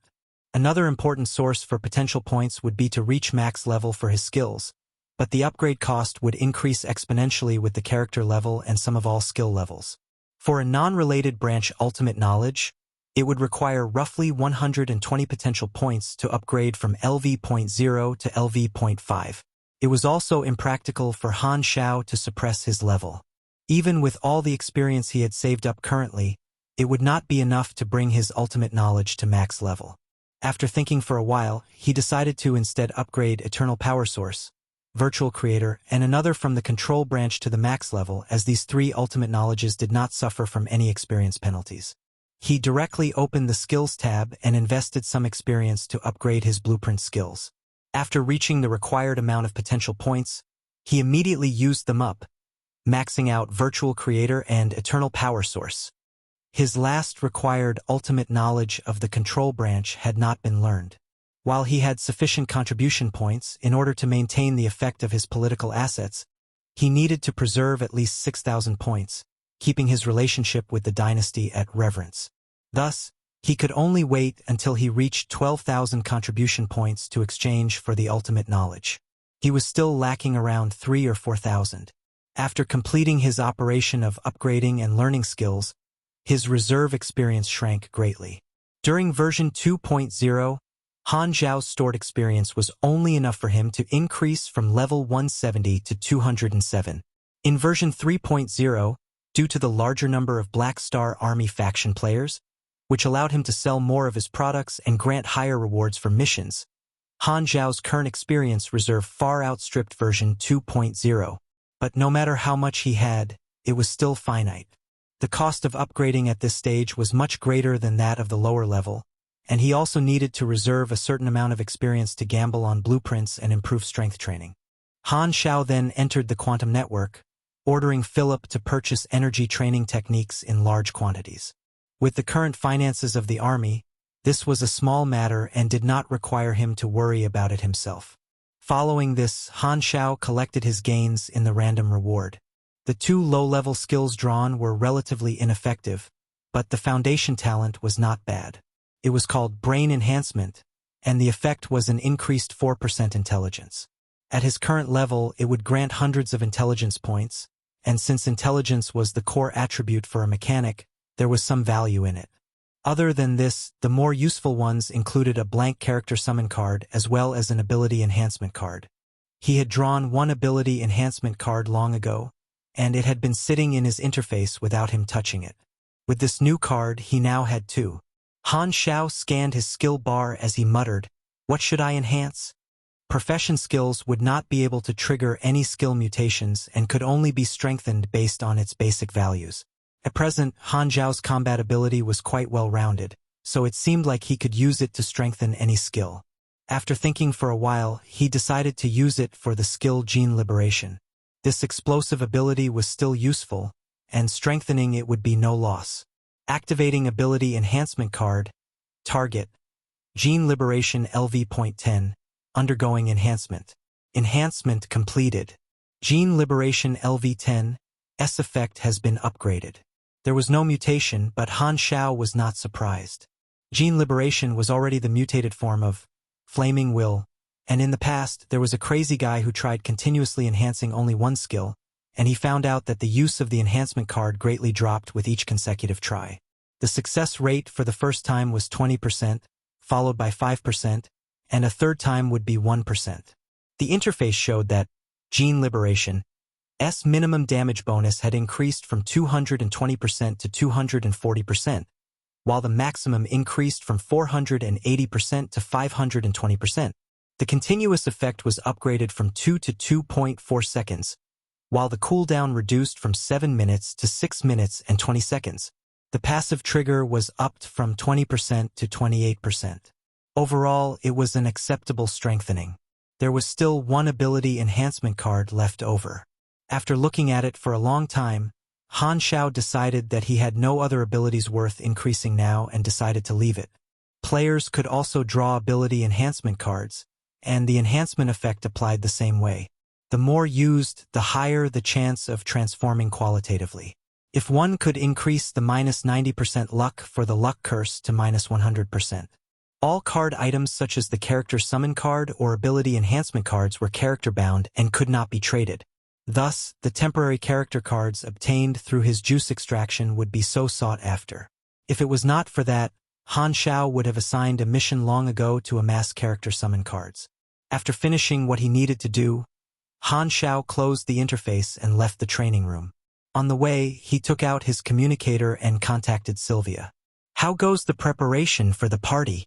"The official time for the party has been set to be in a month, and it's already arranged. By the way, I was paying attention to the trends of Bloodshed Land, and it seems like the Tyrant's party held this year has been adjusted to the same time as ours." Han Xiao let out a peal of laughter. "Little Tai Tai is not very happy, I see. If I were the Tyrant, I would be angry too." Sylvia did not reply very nicely to him. There's no rule saying that only he can hold a party. After all, we're not good friends, so why would I care about what he thinks? Han Xiao stroked his chin. Sylvia lightly snorted and no longer bothered judging him. She instead continued speaking. "The number of Evolutionary Totem collaborators has increased, and there are more representatives attending this party, many of whom hail from different star fields. There are 11 Star Cluster Civilization representatives and 413 Star System Civilization representatives, which includes the Beyond Grade A allies that are friends with you." "Not bad." The business scope widened. Han Xiao nodded. Had the dynasty completely opened up his Evolutionary Totem trade, there would have been God knew how many times more organizations approaching him. "Remember to provide good hospitality for the guests. Don't neglect them." After casually leaving some instructions, Han Xiao hung up. The follow-up plan needed to be started after the dynasty had divided the territories, so he could only make preparations for the time being. A month passed by in a flash, and the day for the Black Stars party came as scheduled. There were already precedents to this party, so the officers like Sylvia were familiar with the process as well as the routes their guests used to travel over. Han Xiao also had to meet with the VIPs in person before the actual party and invited the local representatives of the Shattered Star Ring to gather. "Haha! Black Star, long time no see." The representative of the Purple Crystal Civilization was the first to arrive and walked in laughing heartily. Han Xiao also smiled, walking forward to give him a hug. The two of them were old friends. During the time when Han Xiao was still a calamity grade, he had borrowed the opportunity of the Secret War to develop himself. While he was now allied with the Crimson Dynasty, he had always maintained a good relationship with the Purple Crystal Civilization. The Purple Crystal Civilization maintained its neutrality and did not express their enthusiasm for the dynasty. Only because of Han Xiao's request were they able to purchase the Evolutionary Totem. Thus, they were the only non-dynasty ally customer of Han Xiao. The purple crystal civilization also attached great importance to their beyond grade A supporting them, so both sides were harmonious. Both of them sat down and started to chat. Ralph could not help reminiscing. Just now, when I was outside, I saw a lot of other representatives in the star field. In just a few years, your organization has changed so drastically. There was some luck involved. Han Xiao smiled. Ralph shook his head as though sighing. A few years ago, the Black Star Army had been but a small armed organization that cooperated with the Purple Crystal Civilization. Over a few years, they had transformed into a behemoth that hundreds of civilizations now valued. Even their Purple Crystal Civilization did not have such influence. Looking at the small shrimp that once needed their support become a behemoth today, Ralph's mood was a bit complicated. After chatting for a while longer, the other representatives of the 6-star cluster-level civilizations in the Shattered Star Ring arrived. Now, there was no star cluster civilization that dared not give Han Xiao face. Even the neighboring Klent Kingdom also sent people to participate this time. Seeing his old opponent, Ralph's brows raised, and he joked, "Hey, why did the Klent Kingdom come too? I thought the Tyrant's Party is being held around this time this year. Aren't you afraid Heber will be unhappy?" "Humph. There are other colleagues of mine that will go to the Tyrant's side." The Klent representative snorted.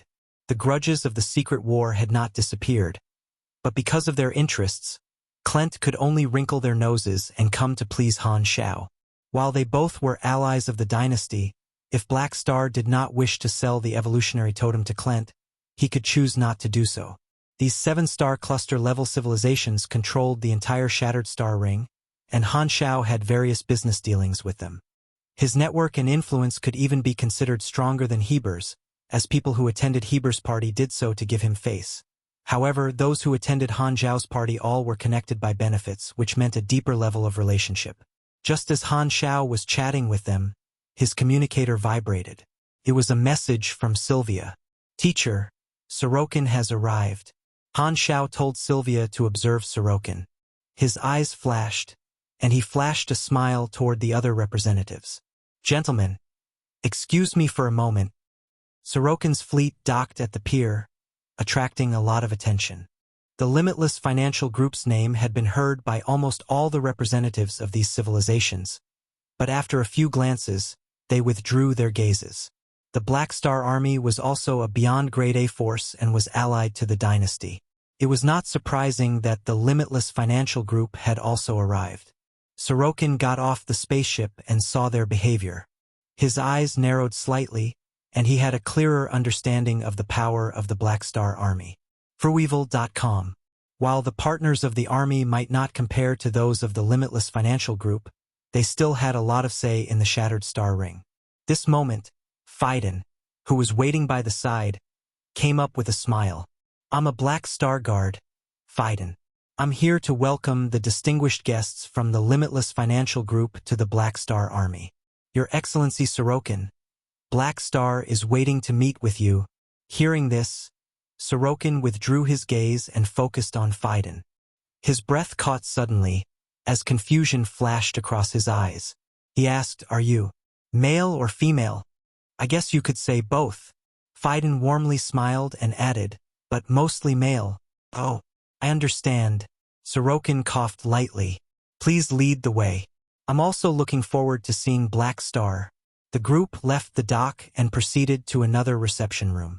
Along the way, Sokin glanced left and right, observing the situation of the Black Star Army, and could not help but say, "I heard that the Black Star Army has a unique Immortals troupe. I wanted to see them during my trip here, but it seems like none of them are here." Phaidon smiled.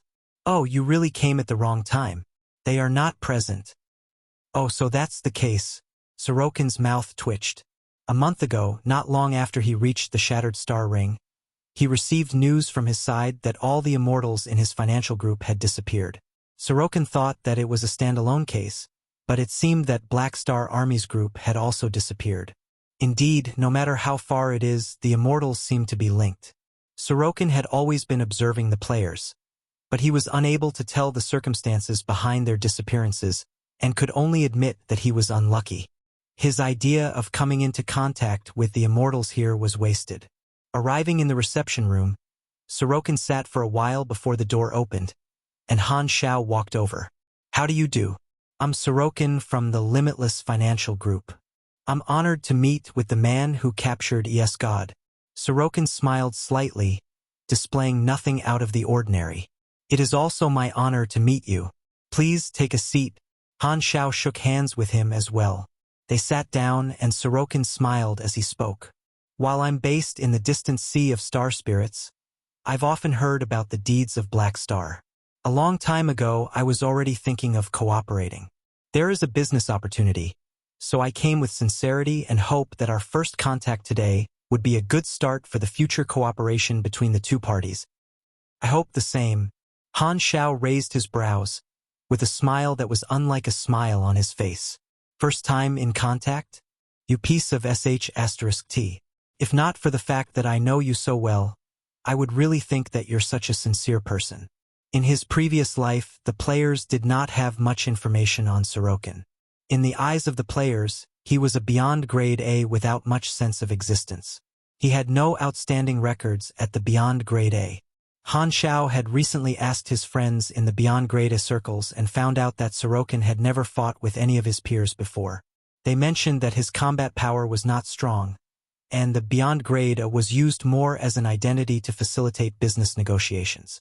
Combining all the various accounts, Sokin seemed to be a freak that deviated from all the normal beyond grade A evaluations.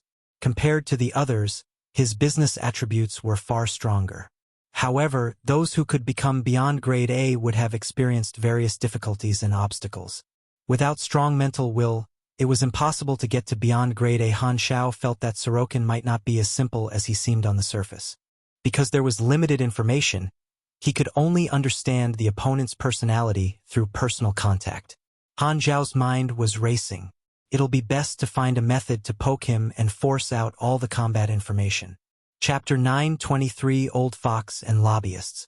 Chapter 923 Old Fox and Lobbyists.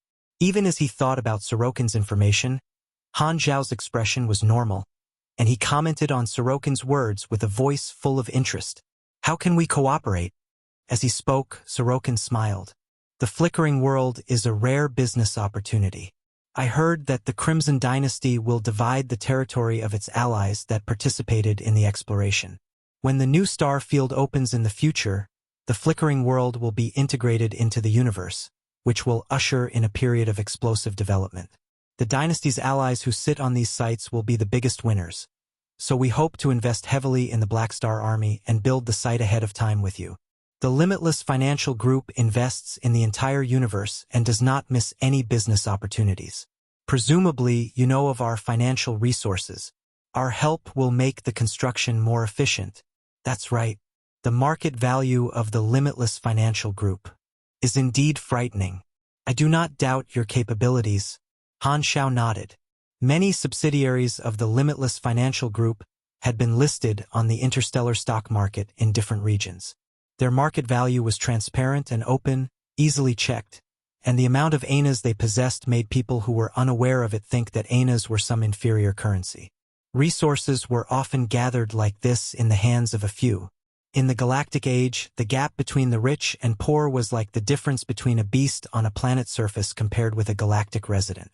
The development of the territory in the flickering world would inevitably be supported by various financial groups. This was also a means of cost-saving and cooperation. The Crimson Dynasty tacitly agreed that the allies could sign contracts with financial groups to develop the territory together. It sounded as though there was no problem, but this guy, Sokin. Han Xiao did not show any changes in facial expression while evaluating the man before him. Seeing that Black Star did not show any confirmation, Sokin narrowed his eyes and continued speaking. "The Black Star Army is now a huge business and dominates the Shattered Star Ring. In terms of financial resources, it does not lose out to the first-tier financial groups due to its deep background and connections. With an extensive network, along with support from the dynasty, it will definitely attract countless galactic residents to invest. It is not difficult to multiple its market value." "Your meaning is?" Han Xiao raised a brow. Sokin smiled. "Our Limitless Financial Group has experience in this area. If the Black Star Army agrees, We are happy to help you. We can talk about this in the future. Han Xiao cut in. This idea was the real essence of growing leaks, but it came with its own disadvantages, and he temporarily did not wish to dabble in this. Hearing this, Sokin also put down this topic. He asked, "Then, what does Your Excellency Black Star think of my proposal?" Han Xiao thought about it before asking, "It's not just myself that has a territory in the flickering world. Based on normal circumstances, the financial groups will only move when the territory gets divided. So why are you guys approaching me for cooperation when everyone still has not chosen?" Haha, I have inside information because I have contacts within the Crimson Dynasty. Even without these connections, thanks to your contributions in the Battle of Planet Lighthouse and the fall of EsGod, plus the evolution cube that is in your hands, the territory given to you by the dynasty will be the best. In this case, why should I hesitate? Sokin had a big smile on his face. There were no falsehoods in his words. Even if he had no relationship with the dynasty, the best choice would still be the Black Star Army. With Han Xiao's current record and importance, everyone knew that the Black Star Army would be given the largest and best piece of meat. Pity. Is that so? Han Xiao deeply looked at Sokin. This guy's words were sincere and aligned with their interests. He seemed like he sincerely wished to work with him. However, because of Sokin's involvement in the Gulal Civil War, Han Xiao was already alert to him. He hesitated a while before asking, "If I agree to work with you, are you prepared to sign the contract now?" "That's not the case." Sokin shook his head and chuckled. "I'm just here to reach a preliminary arrangement. The specific details can only be formed after the site is confirmed. Of course, the main reason I came over was because you insisted on me coming to attend Black Star's party. Such big business needs me to be here in person, and I also admire what you've done so far, to say such flattering words so easily." There's no air of a beyond grade A about him, Han Xiao thought. At this moment, Han Xiao thought of something and said, "Okay, then I have no objections. Then, I wish our cooperation a success."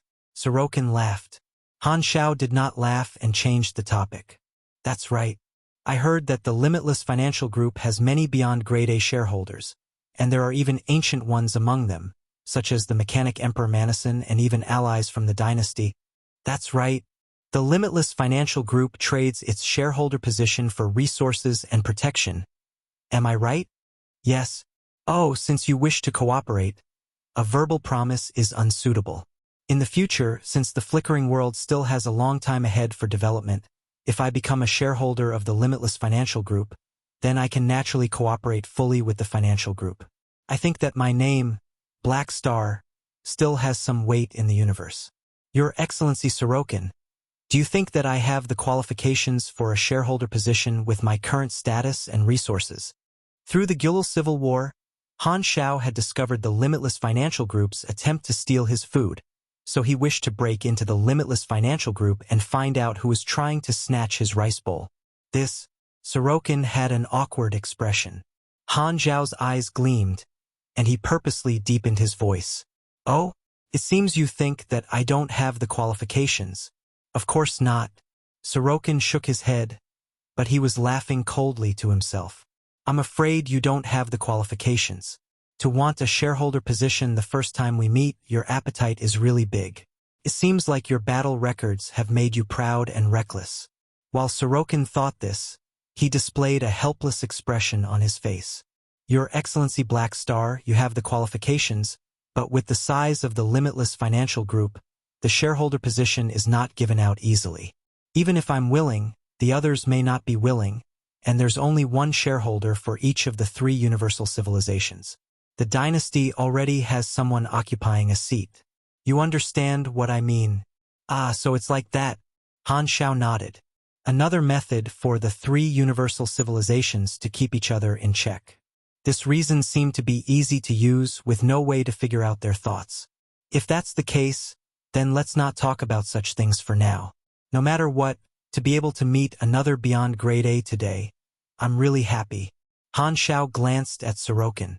"Are you interested in a spar? I'll give it a miss. I'm not good at combat." Sokin waved his hands while laughing. "Haha, come on, a beyond grade A saying that they are not good at combat?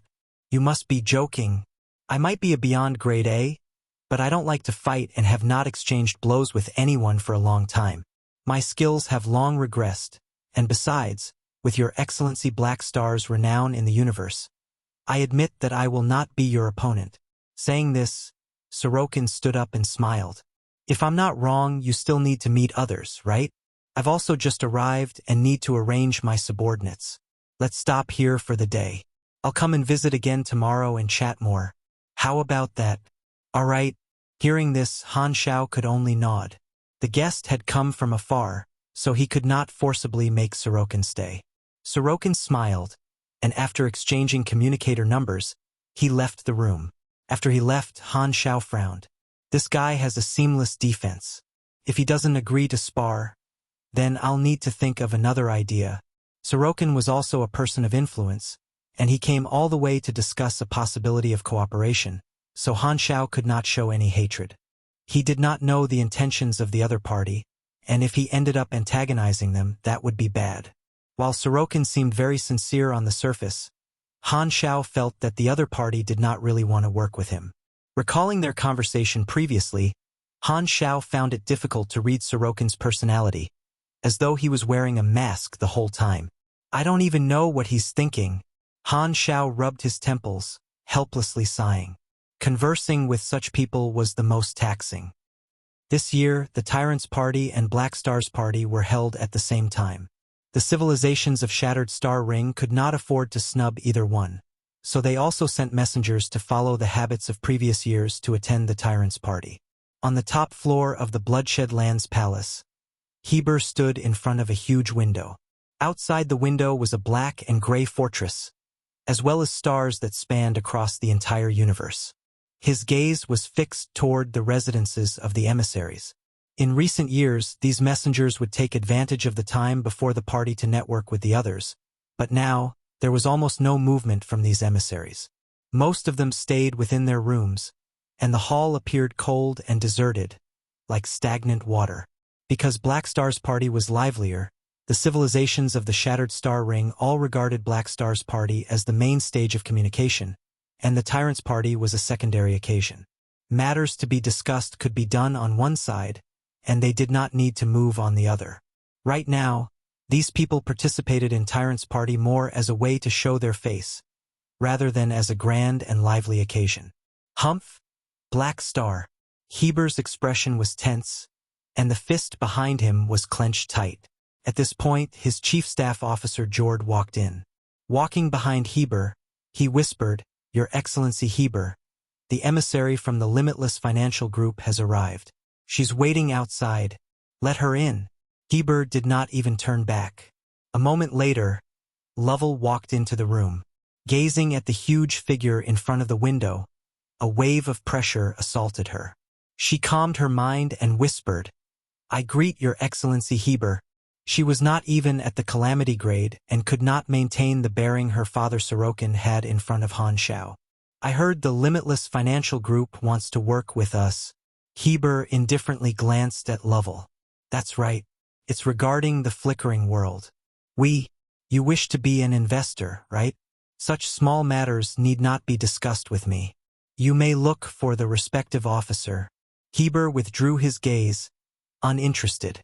Lovell gritted her teeth before taking out a letter. "His Excellency Sokin tasked me with delivering this to you." "Letter?" Heber's brows furrowed. In this age where electronic communication was so convenient and efficient, a handwritten letter only meant that there was a need for secrecy. Heber was suspicious. He did not have any dealings with Sokin, so why would the latter send him a letter? What did he mean? It was definitely not going to be a love letter. Heber then turned to face Lovell, and with a gesture, the letter landed in his hands. The moment he opened it, his pupils shrank, and his expression became solemn. No wonder. Heber waved his hands, and the letter turned to ash before disintegrating into atoms. He gazed at Jord. "Leave for now." Jord was surprised, but he bowed and left, closing the door on his way out.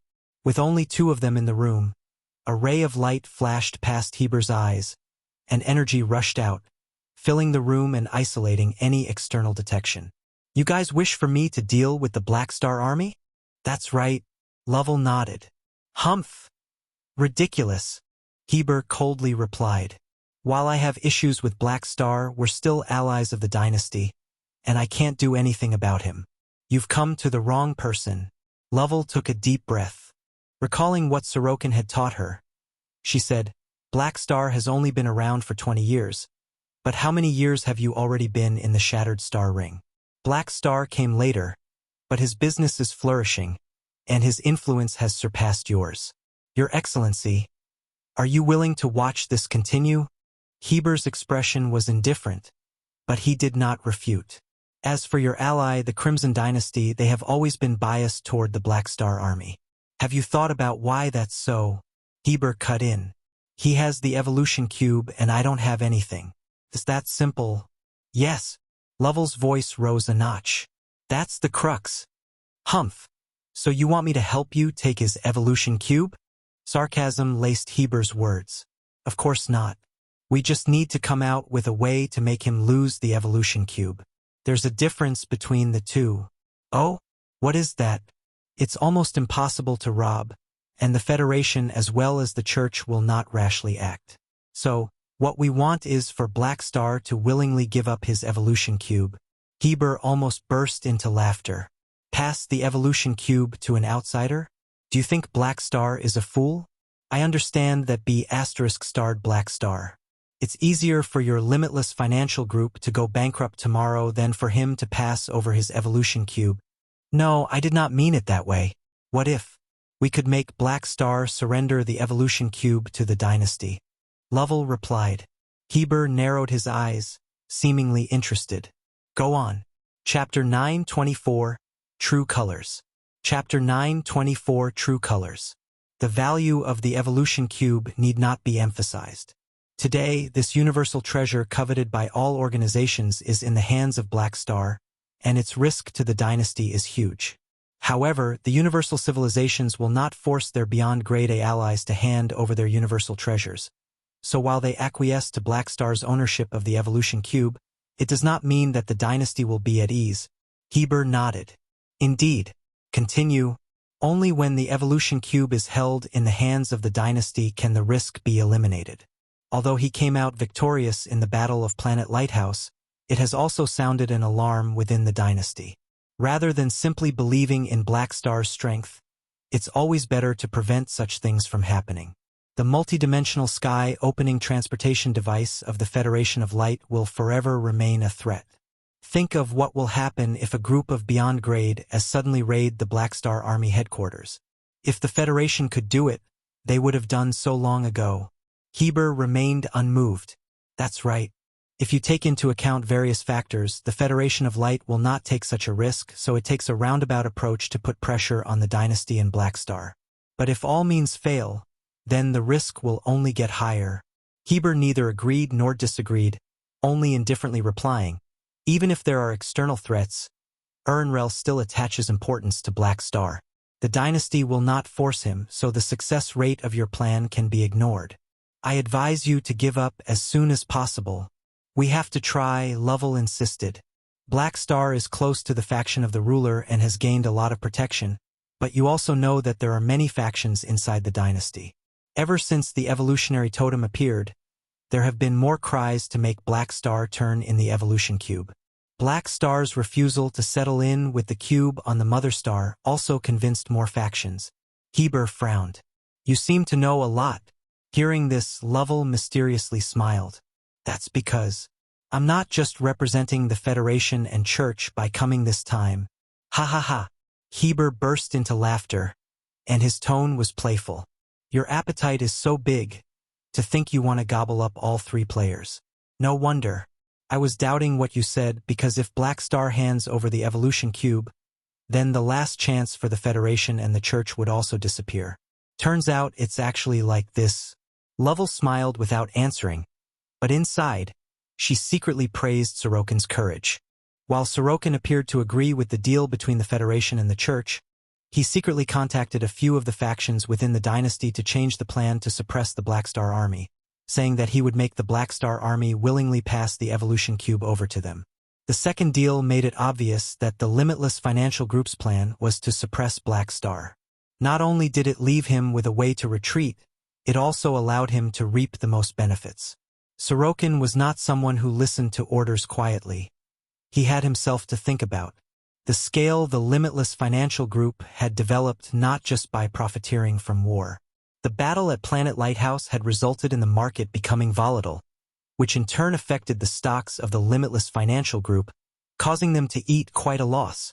In order to prevent such a situation from happening again, Sokin would rather become a pacifist, completely removing the possibility of the evolution cube provoking a war by cutting off any chance for the other two civilizations to obtain the cube, solving the conflict between the three universal civilizations. If the evolution cube fell into the hands of the dynasty, it would eliminate any risk of turbulence in the universe. Thus, on the surface, he made a deal with the Federation and the Church, but he was actually thinking from the view of a third party. Lovell paused for a moment before speaking in a low voice. The moment the dynasty obtains the evolution cube, they will also seize all the profits from the evolutionary totems. Black Star will thus be kicked out of the scene, and the dynasty can now increase the possibility of opening this purchase to the outside world so that they can pacify the growing pressure from the Federation and the Church. Since the latter two do not wish to take any risks if possible, completely severing their desires would be best. Sokin. This guy is interesting. Heber narrowed his eyes. So, after saying all that, the premise lies in Black Star surrendering the evolution cube. If it fails, these will all be empty words. What do you plan to do? Hearing this, Lovell was happy. Heber asking for the details meant that he was interested. Very simple. Exert pressure on Black Star internally and externally so that he sees that there are greater benefits in handing over the cube rather than keeping it. Elaborate. In the Battle of Planet Lighthouse, Black Star obtained huge battle records and shut the mouths of those that insisted he turn in the evolution cube, but the number of casualties in the battle for the dynasty were also high. As long as the dynasty continues to suffer losses due to the evolutionary totem, Black Star will encounter more pressure within the dynasty. Even Ernrel will not be able to suppress them all. But this part will be the work of the Federation and the Church, and I cannot disclose more. What about the external side? We have to target Black Star Army, so we require your help. If you want me to betray the dynasty, then we can stop here. Lovell smiled. Rest assured, there is no harm done to you. Even if we do not particularly aim at the Black Star Army, the Bloodshed Land will still benefit from it. What should we do?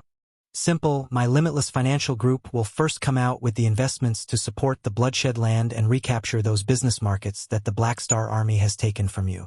This will suppress his business. While developing your site in the flickering world, we will use our influence in the dynasty for you to obtain a better site. Since you also belong to the dynasty, it is nothing but legitimate commercial competition. Thus, the dynasty will not have any issues. The strength of my limitless financial group is also clear to your excellency. With our capital injection, regardless of success or failure, the Bloodshed Land will not make any losses. Hearing this, Heber closed his eyes and thought hard. After a few seconds, he reopened them as he lightly replied, "Okay, I agree." Lovell breathed out in relief, her taut mental state relaxing. In this entire deal, only Black Star will lose out. But for universal peace, he can only be wronged. Universal peace, huh? Heber sneered to himself, but he did not show any expression as he said, with the Federation of Light, Arcane Church, the Crimson Dynasty, and my Bloodshed Land, Humph, the limitless financial group is really making some big moves. This is akin to an anti-Black Star alliance. This is just business, and there are no personal grudges within. Lovell smiled without minding it. I just hope that he will recognize this point. Besides, he will still receive compensation from the dynasty. Heber inwardly curled his lips. While he did not like Black Star, knowing his character, the probability of him compromising was infinitely close to zero, and that guy's ability to resist pressure was terribly strong. Even if Lovell could upend everything, their plan still might not work. However, his Bloodshed Land did not stand to lose out. Heber was willing to cooperate with the limitless financial group to develop himself, unwilling to sit back and watch Han Xiao throw him further and further away. The next day, in the Black Star Army headquarters, there were still a few days before the actual party. Thus, Many guests were walking with each other and expanding their social networks. A lively scene. Han Xiao visited Sokin early in the morning and invited him to visit the headquarters of the army. Sokin readily accepted. The two hung around the headquarters chatting, and Han Xiao once again made a request to spar but was rejected firmly. Han Xiao was a little helpless. The other party just kept admitting defeat, without a single hint of a strong mindset. Just as Han Xiao was hesitating, Sokin suddenly seemed to think of something. I heard that Aesop is over here. Han Xiao's brows rose. You know that Ned.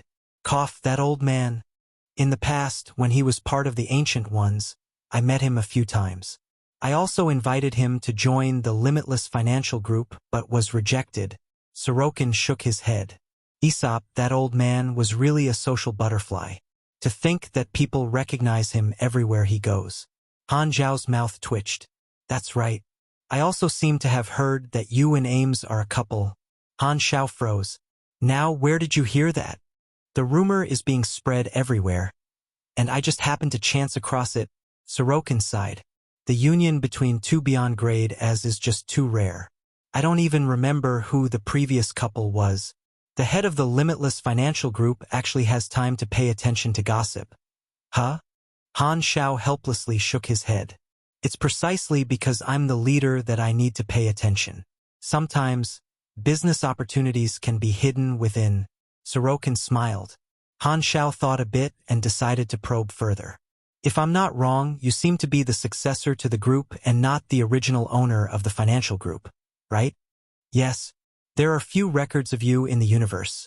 So I'm a little curious about your experiences before you became a beyond grade A. Haha.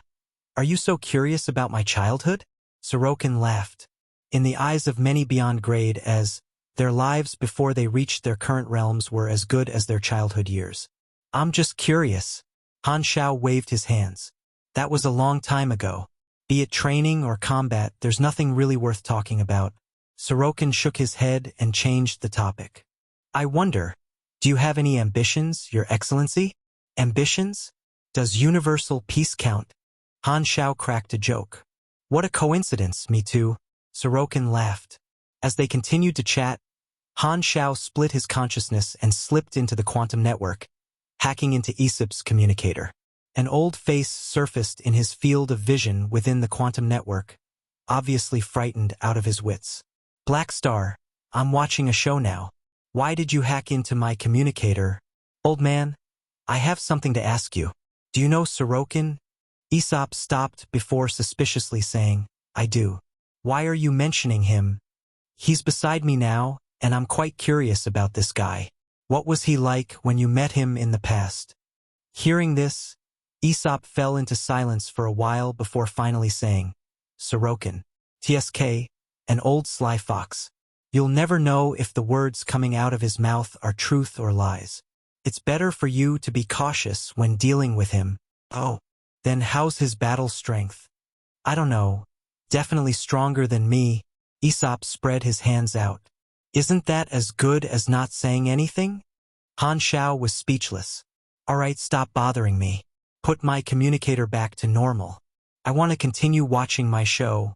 Resigned, Han Xiao could only retreat out of the quantum network. Turning over to glance at Sokin, he suddenly made up his mind, sending a quick punch over. Sokin's reaction was impressive, and he raised his hand to block the punch. Pong! There was not much force behind the punch, but a loud noise sounded, and a shock wave rippled out from the point of contact. Your Excellency Black Star, what is the meaning of this? Sokin narrowed his eyes. You mentioned that your skills have regressed, but I didn't believe you, so I decided to test it out for myself. Han Xiao smiled, not hiding it at all. Sokin frowned, but that turned it into a smile as he shook his head. As a beyond grade A, how could I not have basic reactions and awareness? It's just that, if you were a pugilist, I would not have been able to block this punch.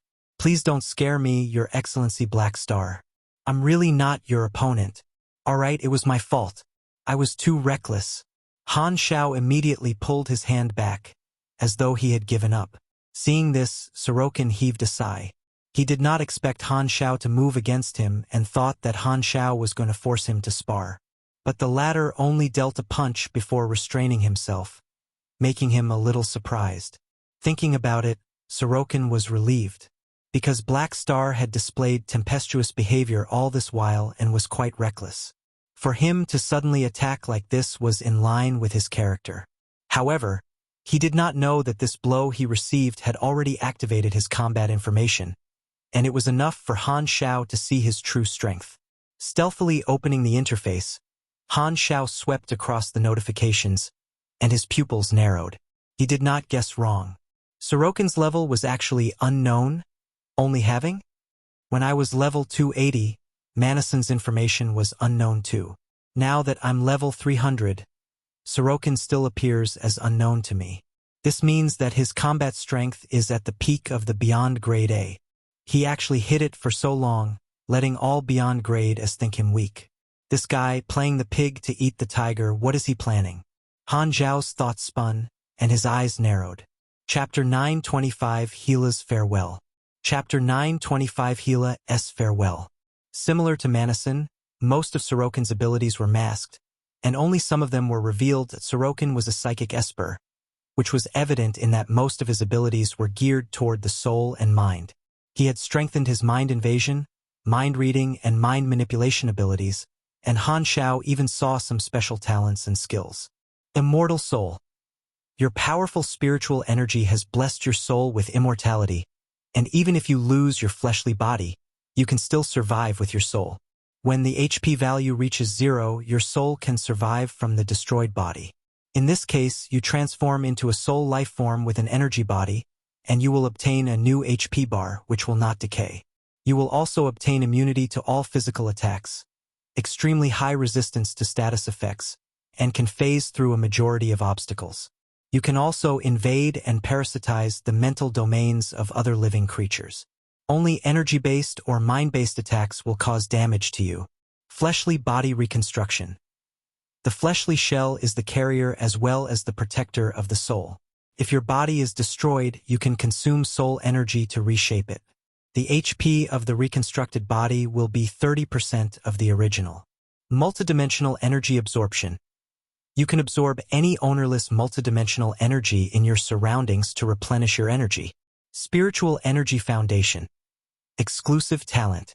Your soul is akin to the cells in the body and can store and release energy as needed. Eternal life. Your soul resistance is slightly enhanced. Swindler, Sokin. Exclusive talent. Plus 75% to all psychic esper abilities, plus 20% int and mice, plus 4 to all psychic-related abilities. This effect can break through the upper limit. What op abilities? Han Xiao's expression was grim. Immortal soul and fleshly body reconstruction could be regarded as divine skills for those with psychic abilities. General psychic users would experience soul decay without a fleshly body, but for Sokin, no fleshy carrier was needed, which might be a change brought about by his race evolution. Just based on these two strengths, as well as the talent Eternal Life, Han Xiao had developed some conjectures. Could it be that Sokin was actually living life as an alternate identity before this? No wonder there was almost no information about him. If that's the case, then his age likely exceeds my imagination. Han Xiao was secretly guarded and sneaked a glance. If not for his combat information, the way Sokin acted would make it difficult to believe that he had such a great secret. This guy is very strong, but he puts himself in a weakened position and does not care about being bent to the will of others, so it's easy to underestimate him. Although he has lived a long life, he's completely different compared to Manason. Totally two extremes. Sokin naturally did not know that his true strength had been revealed, nor did he know what Han Xiao had discovered. He was a little unhappy over the sudden attack and did not speak for a while. The duo walked in silence for a couple of minutes before Sokin's eyes brightened. He had received news from Lovell, and a smile appeared on his face as he opened his mouth to speak. Your Excellency Black Star, may I ask if you have any intention to freely sell the Evolutionary Totem? Han Xiao returned to his senses. I'm not really bothered. It depends on the dynasty. Alas, if the Evolutionary Totem could be sold to all civilizations, Then the market value of the Black Star Army would be stabilized at an extremely high level after being listed due to the profit from the monopoly. It's a pity we can't cooperate regarding this. Sorokin's expression looked regretful. Han Xiao smiled and did not reply, but he was wary, as Sorokin seemed to imply something else. After observing his headquarters, the two separated. Han Xiao sent Sorokin back to his room, standing at the spot for a few seconds before he left toward his office. On the way, he contacted Sylvia and ordered, "Check all movements related to the Limitless Financial Group after they entered the Shattered Star Ring." Understood. After a few days, the Black Stars party officially started, and everyone came into the banquet hall. The scene was full of noise and chatter. Han Xiao made a simple speech, summing up the results of their cooperation last year, before announcing the opening of the banquet amid the applause. The emissaries of many civilizations and cooperative organizations were present, and they were all partners of the Black Star Army, covering many business areas. A few years ago, Han Xiao had begun rolling out the plan for the Pan-Star Field Profits Consortium, and after developing it for a few years, the prototype had become more and more perfect. These partners shared various business channels with the Army so that it could have its current industry scale today. This plan was one of the cornerstones of the future development for the Army, so Han Xiao attached great importance to it. Han Xiao was surrounded by people, talking enthusiastically. Sylvia stood by his side, helping him cope with the crowd. There was a lot of laughter and cheers, and all the representatives showed a lot of face to him. The atmosphere was harmonious. In the other corner of the banquet, there were people around Sorokin as well. The Limitless Financial Group was the wealthiest party there, so many people wished to take this chance to have dealings with him. Sorokin held a wine glass, smiling as he chatted with the rest. He took in the scenes of this gathering and the guests, his gaze masking his thoughts and only carrying an interested look. At the same time, his consciousness had arrived in Bloodshed Land and possessed a follower beside Lovell. The Tyrant's Party and Black Star's Party were held at the same time, but it was much colder compared to Black Star's party. Only a few people were whispering, and most people were only focused on dealing with the drinks and food. While Heber remained expressionless, his mood was obviously no better than the chilly atmosphere. As Lovell walked around the banquet with wine in hand, she suddenly noticed that her follower had signaled toward her with his eyes. She immediately understood that it was Sorokin and quietly moved to a corner. "What's the matter?" Lovell whispered. "You'll be staying at Bloodshed Land, responsible for the work of the financial group here. The resources of the financial group over here will be handled by you," Sorokin said. "Okay." Joy flashed through Lovell's eyes. Due to the intense competition among Sorokin's children, to have such an important task given to her by her father meant that her father appreciated her talents. Suppressing her excitement, Lovell asked in a small voice, "What are the specific action plans? Are there any issues that require special attention? I'll hand the details to you later." To suppress Black Star Army's businesses, the first goal should be to start with his business partners. Sorokin coldly laughed. "I can see that Black Star has deliberately created a huge net of interests for his organization, so the first thing to do will be to cut the net he's formed. I don't need to teach you how to do it. I understand," Lovell nodded. "When the resources of the financial group arrive, you can take action when you see fit." The party this time also ended on a successful note. The next day, Sorokin bade farewell and left. At the dock of the headquarters, Han Xiao sent the Limitless Financial Group's fleet off into the universe. His brows then furrowed tight, and he revealed a heavy expression. He left just like that. I really can't tell what he's up to. While he had already seen through the hidden power of Sorokin and made himself more alert, he still knew nothing about Sorokin's plans. Han Xiao had a hunch that Sorokin might be planning something in the background. If the Black Star Army encountered any abnormal issues, it would probably be Sorokin's doing. And according to his speculations, it likely had something to do with the evolutionary totems. Troublesome, Han Xiao snorted. He knew early on that the matter of the evolutionary totem would not go away easily. Without satisfying everyone, there would still be complaints and grumbles. The dynasty was shouldering the majority of the pressure, but it seemed like the pressure on the Black Star army was about to arrive as well. If that's the case, then it would be better for me to stay within the dynasty for a period of time and leave behind some apostle weapons and mechanical hosts in the headquarters. Han Xiao made up his mind. He was still worried about the long-distance teleportation that the Federation of Light had. Ta, ta, ta. He heard the footsteps of someone drawing near. Han Xiao did not need to turn back to know that it was Gila. Han Xiao, there's something I need to discuss with you. What is it? Han Xiao put away his thoughts, staring at Gila's cold and delicate face. I'll be leaving for an extended period of time. Please take care of Aurora. Han Xiao raised a brow. Where are you headed? I'll be following my teacher, Ames, to other starfields to gain experience. I might not be able to perform my duties as the Black Star Guard captain.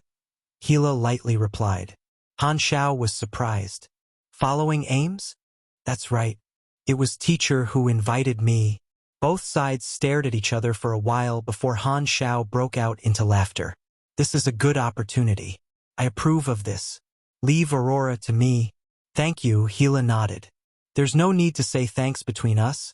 Han Xiao walked up and grasped her shoulders, solemnly saying, I hope that when you return, you'll be at beyond grade A. You really have a lot of confidence in me? Gila let out a smile and hesitated for a while before punching Han Xiao's chest. Take care. Relax. I'll have Fiden assume the role of captain for now. He's reliable. As for you, don't go. I haven't finished speaking. Looking at Gila's unfriendly back as she walked away, Han Xiao face-bombed and swallowed his words. It was a good opportunity for Gila to go out and gain more experience, and this should help her stimulate her potential, allowing her to reach beyond grade A faster. He just did not expect Ames to also go out and train. He had heard that Ames had thrown herself into training 2 years ago after losing to him, but it seemed that she wished to take it further. With Ames by her side, Gila would naturally be safe. However, to be on the safe side, Han Xiao equipped their spaceship with some mechanical troops and hosts for insurance. Since they had already started working, he could not sit idly by. Han Xiao entered the quantum network, summoning Philip. How goes the collection of the energy training techniques? Master Hum. I've screened out the more valuable options for you. Please check the results, Hum. A list appeared in front of him, all of which were exquisite energy training techniques that could be bought on various galactic markets. They came from different civilizations and races, with all sorts of flowery names. Sweeping over them with a glance, Han Xiao quickly came to a decision. Buy them all. Chapter 926, First Phase of Development. Chapter 926, First Phase of Development. The ability of having Anas might not be the strongest, but it was definitely the best to use. The joy of having a lot of money was something unimaginable. After buying a lot of energy training techniques, Han Xiao slowly inserted the experience, increasing his energy. Time is money, and the lifespan of a beyond grade A was long. This long lifespan gave them plenty of time to learn more knowledge and skills, so each beyond grade A had a ridiculous number of energy training techniques. While Han Xiao required less time compared to the other beyond grade as to raise his energy, it was still a chore for him. The next day, Han Xiao brought Aurora to the restricted dock to send off Gila. A black, reflective spaceship was parked there. This was an advanced spaceship that Han Xiao had given to Gila. Under the gangway where the cabin door was, Gila stood without her uniform. Gila still maintained her cold expression, with her long red hair spread out around her, only loosely tied at the ends, hanging around her waist level. With bangs covering her forehead, her temperament appeared a lot more refreshing than her usual cold self. She wore a lightweight and tough soft alloy jacket, similar to a windbreaker, coupled with black tights that were made by Han Xiao for defense. A small rucksack was on her shoulder slash. She looked like a traveler. Sis, when are you coming back? Aurora had a look of reluctance. Over the past few years, both sisters had stayed together, and now that they were separating, she was a little unused to it. When I reach beyond grade A, the corners of Gila's mouth curled up slightly as she glanced at Han Xiao. Aurora let out a despondent, how long would that be? You're my motivation. In order to return home to see you, I'll be quick. Gila ruffled Aurora's hair. Aurora helplessly grabbed at her hair before sighing. After so many years, you still treat me like a kid. In my heart, you'll always be the kid that needs protecting. Gila gently squeezed Aurora's cheeks, a touch of love in her eyes. By the side, Han Xiao coughed and interrupted them. I've equipped the spaceship with a nanomaintenance robot as well as some good mechanical equipment. There are also 2 mechanical hosts and some mechanical soldiers within the warehouse. If necessary, let me know and I'll activate them. Okay. Gila was different from her past self. While she enjoyed solitude, she no longer rejected the help of others. While Ames will be traveling with you, it is training, and she will not purposefully protect you. Furthermore, she's a beyond grade A, so some dangers that might seem like nothing to her could be lethal to you. You have to be careful, Han Xiao advised. While those of the calamity grade could already walk unhindered in the universe, if one wished to train, they would have to deliberately wander around the danger zones. There were still many such places in the universe, where dangers abound. It could be experimental planets undergoing biochemical experiments or places filled with viruses, huge beasts, aberrations, and many more. Otherwise, they could attempt to hunt some powerful galactic beings. Even if they could not find such areas, wandering around to challenge people would also serve as a form of practice. Gila nodded, expressing her understanding, but she did not think this way. Only at the border of life and death could one explode with all their potential. Staying in the army has no life and death fight, so her progress was stalling. Her threshold to break through into a beyond grade A was still far, and while Ames might be whimsical and take this trip as an adventure, Gila herself treated this as real life or death training. Han Xiao was one of the few people she trusted, so only by handing Aurora over to Han Xiao would her mind be at ease. After turning back to glance at them one last time, Gila turned around to board the spaceship. The next moment, the spaceship shuddered, and the thrusters jetted out orange flames that quickly turned blue. Whoosh! The spaceship sped up and rushed out of the port. In the blink of an eye, it entered hyperdrive and vanished from sight. Sigh. I don't even know how many years Sis will need before she can achieve beyond grade A and return. Is the beyond grade a realm? How could it be so easy? Aurora's spirits were low, and she tugged at Han Xiao's sleeve. Actually, I think it's pretty easy. Han Xiao's lips curled up teasingly. My fault, I shouldn't have asked you.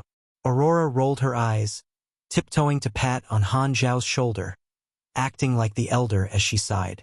Both teacher and Sis are now gone. Old uncle, it's just you and me now. The shattered star ring and flickering world doesn't really need me to be here personally. Because of some reason, I have to go over to the dynasty for a period of time. You should follow me over too. It'll be safer for you. Aurora hesitated. You mean this place will be exposed to danger? I'm not sure. But there will definitely be turmoil. Alright, whatever the case, I'll follow you around. Oh yes, can I try being part of the Black Star Guards? You're too green, better not. Humph. Rude. Han Xiao shook his head, turning to gaze at the river of stars in the universe. How long will Gila take before she returns? The day she returns, I'll have yet another trustworthy ally. A few days later, in the Crimson Dynasty's ruler's office, the virtual projections of many of the dynasty's upper echelons gathered together and stood neatly in the room. Tarakov, as commander-in-chief of the exploration army, was among them. A document adorned with the dynasty's logo was spread out on the table in front of Urnrel, the written content densely packed. Urnrel read the document quickly and, upon turning to the last page, paused before picking up the pen and signing her name at the end of the document. The table shimmered, and a digitally projected head appeared, intoning in a synthetic voice. The authority of the dynasty's ruler is confirmed. The Decree Flickering World Construction Charter has been signed and is legally binding, effective immediately. Every advanced civilization had to use artificial intelligence, and the 3 universal civilizations had their own versions of master artificial intelligences. With generations of mechanics and scientists perfecting it, the master artificial intelligence would record the backup of each dynasty ruler as well as the elites of the civilization, merging them into an elite consciousness. It was codenamed Heroic Soul. TheWebNovel.com. Ernrel placed the pen down, handing the document to the secretary beside her as she announced, in 3 days, announced to the world that the first phase of the flickering world was a success. Long live the dynasty! Long live the dynasty! The rest of the upper echelons echoed. Notify the allies involved in the development that it is time to divide the lands and formally begin the construction of the 3 star clusters in the first phase of development, Ernrel solemnly said. Until the construction is completed, the second phase will not begin. In the logistics department, Han Xiao was supervising Nero's learning when he received a communication request from Terakov. He had a hunch as to why Terakov was calling. Switching it on, Terakov's old face emerged on the screen. Black Star, ruler Ernrel has already signed a decree and will soon announce to the entire universe that the first phase of the flickering world has been completed. Let me specifically inform you that the dynasty's decision to allocate land to the allies has also been finalized. Finally, it's here. I've been waiting for a long time. Han Xiao's attention was completely focused. I'm listening. Please continue. Territory will be issued according to the merits of exploration. Most of the allies that joined later will only take a few star zones, at most no more than 1 star system. As the earliest ally to participate, the dynasty will naturally give you more territory. The 3 star clusters that were explored during the first phase were located at the gateway to the flickering world and basically fell under the control of the dynasty and its allies. A single star cluster contained dozens of star systems, and while each star system seemed tiny in comparison, they were still large in scale. After all, the territory of a star system-level civilization encompassed the entire star system, with some not even reaching that scope. Han Xiao nodded and asked, "So, how much are we being given?" Bloodshed Land will obtain about 2 star systems worth, and because of the deal we made regarding the secret war, Klent will obtain about 4 star systems. Their territories will be based in the Renault star cluster. And me? Han Xiao was curious. The Black Star Army's exploration was the most well done. In addition, you had racked up huge merits. The ruler favors you, so the dynasty has decided to give you. Terakov paused and smiled. A whole 7 star systems. Han Xiao's eyes sparkled. 7 star systems was equivalent to about 10 to 20% of the total territory in the Geru star cluster. Furthermore, this was only the first phase. Just based on this starting point had exceeded all the star system civilizations by a few times. Furthermore, Terakov's grin got wider. Ernrel did not forget her promise to you. The territory for the others has basically been allocated, but for your 7 star systems, you may choose them yourself. All my work paid off. Han Xiao was jubilant. So far, the Black Star Army had no proper base. Their headquarters and branches were actually located in the territories of others, as the universe currently had already been fully explored. There were not many vacancies left, and even the desolate universe belt had owners. Only now did they finally obtain their autonomous territory. Part of the star cluster was to be distributed to their allies, while part of it would be under the direct control of the dynasty. The last part would be considered an open territory for other organizations to compete over. With so many partitions, it was impressive that Han Xiao had obtained nearly a fifth of the entire star cluster. According to Han Xiao's prediction, he would obtain about 3 to 4 star systems, which would already make it extremely profitable. However, to think that the dynasty valued him so much to give him 7 star systems immediately, a total of over 100 star zones, and he could even choose the location. The dynasty was really generous. Chapter 927 Flickering World First Chain Mission completed. 927 Flickering World First Chain Mission completed. The 3D map, displayed in a vibrant blue color, was suspended in front of Han Xiao, showing the overview of the Geru star cluster. Most of the areas were marked in green, representing the available star systems. Han Xiao gazed with a thoughtful look at the star map, and the light from the map was reflected on his face. Beside him, Terakov's long-distance projection was also smiling while gazing at the star map. "Have you decided?" "I have. But before that, I have a question. After the first phase of exploration, the dynasty has now figured out the resource distribution for each star system. While you allow me to choose, will your attitudes change if I do not pick the ones that the dynasty wants me to pick?" Han Xiao eyed him. Haha, I know what you're referring to. You're worried that if you pick all the resource-rich areas, the dynasty will have something to say, right? Terekov laughed. Relax, since the dynasty is willing to give you something, that means they are not worried no matter how big your appetite is. The dynasty is not so petty. That's good. Han Xiao nodded. However, the ruler has asked me to warn you. Terekov's eyes flashed at this moment, carrying a hidden meaning. She advises you put some thought into choosing the star systems. Because I'm in the ruler's faction? Han Xiao got interested. Well, this could be one of the reasons. How about this? Let me share some inside information with you. In fact, not everyone within the dynasty agreed to give you 7 star systems. Some of them thought that the important areas should be controlled by the dynasty and should not be distributed to any allies. However, Ernrel and her heads of state stood in the way and took out what they had within the Geru star cluster for you to choose.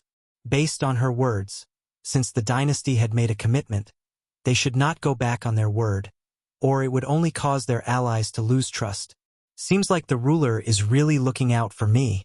Han Xiao smiled and nodded. The ruler thus recommends that you hold onto some strategic locations, Terekov said. The implied meaning is that you use this to obtain a louder voice within the dynasty. That way, she can suppress the unharmonious voices within the dynasty. I think you know what's going on. Hearing this, Han Xiao understood that it was the matter of the evolution cube. Every time a beyond grade A ally appeared with a strategic level universal treasure, this sort of contradiction would occur.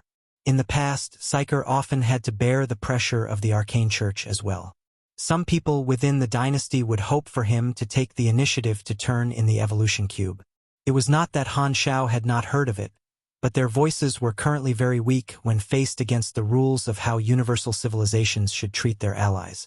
It was impossible to force their allies to turn in any universal treasures. However, the desire of some people for the evolution cube within the dynasty had yet to vanish. Ernrel wanted Han Xiao to increase his voice, but the other party of the faction coveting the evolution cube did not wish for him to do so, which would make it harder to suppress him. From another perspective, this was an internal factional competition. With this in mind, Han Xiao felt helpless. He originally did not wish to be involved in the political struggles within the dynasty, but it seemed like he did not have a choice. Anything of value in the eyes of these dynasty factions would be used as a chip, and their beyond grade A allies were no exception. No matter how they think, I just need to develop myself. Han Xiao shook his head, stretching out his hand to tap on 7 points on the map. I'll take these 7 star systems. Terekov took a look, and his eyes flashed before he laughed out loud. You're really not polite. You were the one who told me not to be. Han Xiao shrugged. He had chosen all the important star systems of the Geru star cluster. 2 of them were star systems that served as gateways to the other 2 star clusters, which were strategic choke points, and 2 other star systems chosen were to be important transit points within the Geru star cluster. The last 3 were in the central location of the star cluster, where the resources were the richest, with extremely high developmental value. All right, I'll report back to the ruler, and construction will soon begin. You should prepare well in advance. Terekov then switched off his communicator, and his projection vanished. freewebnov.com. Han Xiao turned back to face the 7 lighted spots in the star map, slowly letting out a breath. 7 star systems. This is my future territory.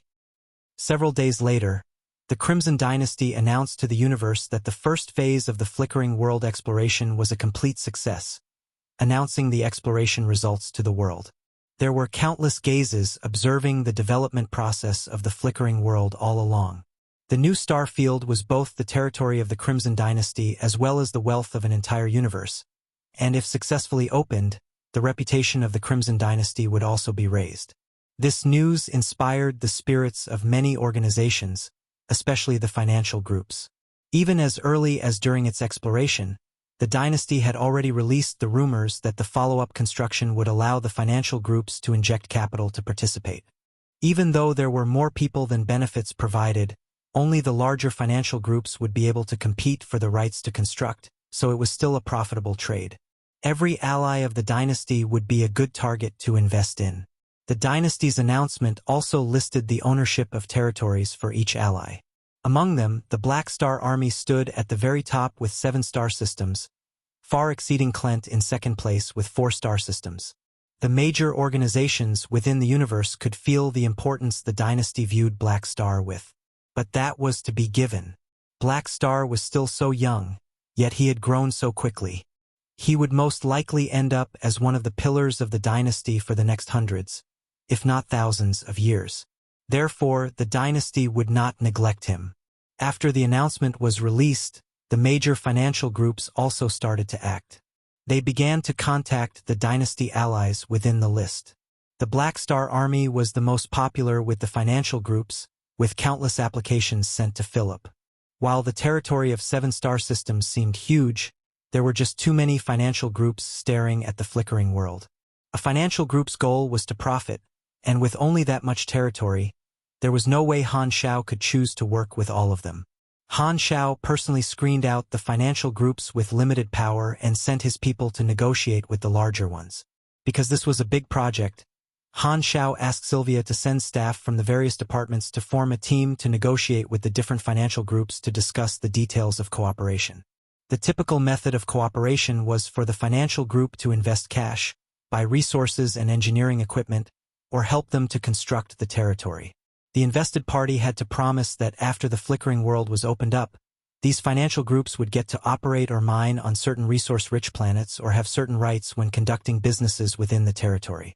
Because the territory was completely under one's jurisdiction, they had the final say in any transactions approved and did not have to face any pressure from a ruling civilization. While Han Xiao was still wary of Sokin, the two of them had already reached a preliminary agreement to cooperate, so in the spirit of keeping promises, he sent a message to Sokin to set the terms of cooperation. However, the other party's investment amount was far below Han Xiao's expectations, almost to the point of an investment made while suffering from poverty. There's no reason for the limitless financial group to only invest that amount. It seems like they do not respect me at all. Within the office, Han Xiao observed the terms of the contract, his expression strange. Sylvia, when I asked you to check the limitless financial group's movements, did you find anything? Yes. The limitless financial group split into 2 groups after they entered the Shattered Star Ring, with the smaller group joining the Tyrant's party. If I'm not wrong, the limitless financial group should have been evaluating their investment targets, and they seem to have chosen the Tyrant over us. That's strange. The territory I have is more than thrice that of Heber, yet Sokin is focusing on Heber. Han Xiao wondered aloud. Could it be that Heber gave him some special terms? After thinking for a few seconds, Han Xiao did not continue struggling with this matter. There were many financial groups staring at this opportunity, and if the limitless financial group did not wish to cooperate in depth, it was fine. What he did not lack now was potential partners. After dealing with the matter at hand, Han Xiao placed the communicator down, opening the interface to view the mission notification. The first part of the Flickering World main mission was to explore the Geru Star Cluster. The moment the Crimson Dynasty announced the successful exploration of the first phase, the first mission would also be shown as completed and ready for Han Xiao to collect his rewards. The players had also received this main storyline, but they had to wait till they returned from the version update to obtain their reward. Han Xiao glanced at the mission description. He had accumulated a large number of exploration points, and the mission rating had long reached the highest tier. After several years of exploration, I finally managed to complete the first part of this main storyline mission. Han Xiao grumbled. The mission rating is so high. The reward should also be enough for me to redeem the last ultimate knowledge I need. As he spoke, he chose the option to obtain his mission rewards. Flickering World First Chain Mission completed. Your mission rating is S+. You have obtained 2 billion experience, x3 random reward draws, 3,000 Crimson Dynasty contribution points, and x2 blank character summon cards. The Milestone Exploration Pioneer is now activated. Milestone requirements. Obtain at least 3 ratings and above for mission rating in the Flickering World chain missions. Current progress, 1 of 3. A milestone mission. Han Xiao brows went up. These kinds of milestone missions usually gave either a unique title or legendary points. Some titles were just for bragging rights, while some had additional bonuses. Han Xiao remembered that he still had a legendary hunter milestone mission that had not been completed. The title would increase his damage against beast-type creatures. On the other hand, Exploration Pioneer increased his rate of obtaining dungeon copies or random rewards. The highest mission rating gave him 20 billion experience. While it was peanuts to him, for a player at level 120, it was enough to level up quite a few times. Based on the standards of this version, this reward could be considered sizable. The only other missions that gave him the same amount of experience involved fighting the Beyond grade and comparing their difficulties, the Flickering World exploration was so much easier. The second chain mission for the Flickering World also appeared, which was to complete all the infrastructure construction in the territory that the Black Star Army was assigned. This main storyline was very flexible, and its specific requirements would vary according to one's faction and the actual situation. The mission requirements for Han Xiao and the army players in Flickering World were issued based on their position as the Crimson Dynasty and Black Star Army factions. It was a pity that the players were all offline, missing out on this mission reward. After letting his thoughts wander for a while, Han Xiao then collected himself and glanced at the faction contribution point bar. The most useful thing right now was the 3,000 contribution points. With this, his total contribution exceeded 12,000 points, enabling him to gain one more ultimate knowledge. Finally, I'm getting the number of ultimate knowledges needed. Han Xiao breathed out in relief. At the same time in the Bloodshed Land, the Limitless Financial Group and Heber reached a consensus. Lovell served as a resident emissary in the Bloodshed Land, and Sokin would pass her instructions by possessing her followers. Not long after the dynasty announced the territory of its allies, Lovell contacted Sokin in shock. The dynasty is too partial toward Black Star, giving them a whole 7 star systems. Father, will it really be okay if we don't focus on investing in the Black Star Army? Sokin also frowned. He knew that the dynasty treated Black Star with importance, but this was out of his expectations. The Black Star Army had gathered more wealth and popularity than expected, which was detrimental to their plans. Those cooperating internal factions mentioned that they were working internally to prevent Black Star from getting any good territory, but now it seemed that they had failed. This was not suppressing him but rather increasing the difficulty level. His teammates were not useful at all. Chapter 928 Required Knowledges Gathered. 928 Required Knowledges Gathered. Seeing the sullen look on Lovell's face, Sokin eased his brows and calmly replied, "Forget it. It's just the first phase anyways. Although this is unexpected, this profit is not worth mentioning compared to our dealings with the 3 civilizations. The Bloodshed Land might have fewer territories, but they are also valuable. We can focus on investing here and need not go over to Black Star to compete with the other financial groups." Lovell pursed her lips and could only nod. Sokin paused, his eyes narrowing slightly as he indifferently continued. The Black Star Army has now gained such a huge territory, and there's a lot of room for development. Its ability to resist pressure has increased, but this is not completely to our disadvantage. The focus of the army will be directed toward the Flickering World, which allows us to weaken their original business dealings. First, attack the interest consortium of the Black Star Army within the Shattered Star Ring. We are still unable to shake their core businesses and can only start with the cooperative organizations of various industries that the Black Star Army is affiliated to. We can help Bloodshed Land to snatch a part of the business channels and cut off the arms of the Black Star Army, reducing the scope of their business. In this case, they will return to the original scope, which will make him unable to expand and develop comfortably. Lovell hesitated before speaking in a whisper. "Father, the Black Star Army has great prospects, and their business is also booming. In all honesty, it is unlikely for such methods to shake them. Naturally, a beyond grade A organization is not so easily suppressed. That's especially so for Black Star with his growing momentum. But it's because this is difficult that the 3 universal civilizations came to me. Rice should be eaten a mouthful at a time. As long as one is willing to fork out the costs, they will be able to gradually erode everything. Sokin shook his head, his expression still cold. Furthermore, I'm not here to destroy the Black Star Army but to make him feel uncomfortable. This will take a long time to take effect, so I'll take my time. Those cooperating with me are not even in a hurry, so why should I rush?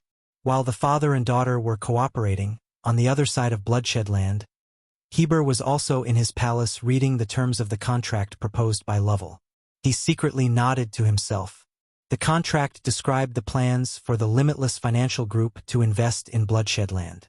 The goal was to let the Bloodshed Land learn from the Black Star Army and complete an organizational transformation, dealing not only in armed force employment but expanding to different industries, developing in an all-round manner. Such business channels need not be laid out from scratch. They focused on the channels that many of the local organizations within the Shattered Star Ring had operated and perfected after many years. They would obtain them through acquisitions, where most of the costs would be borne by the Limitless Financial Group. Seeing the investment amount proposed by the Limitless Financial Group, Heber coldly snorted. Really rich. The Black Star Army had recently entered a busy state.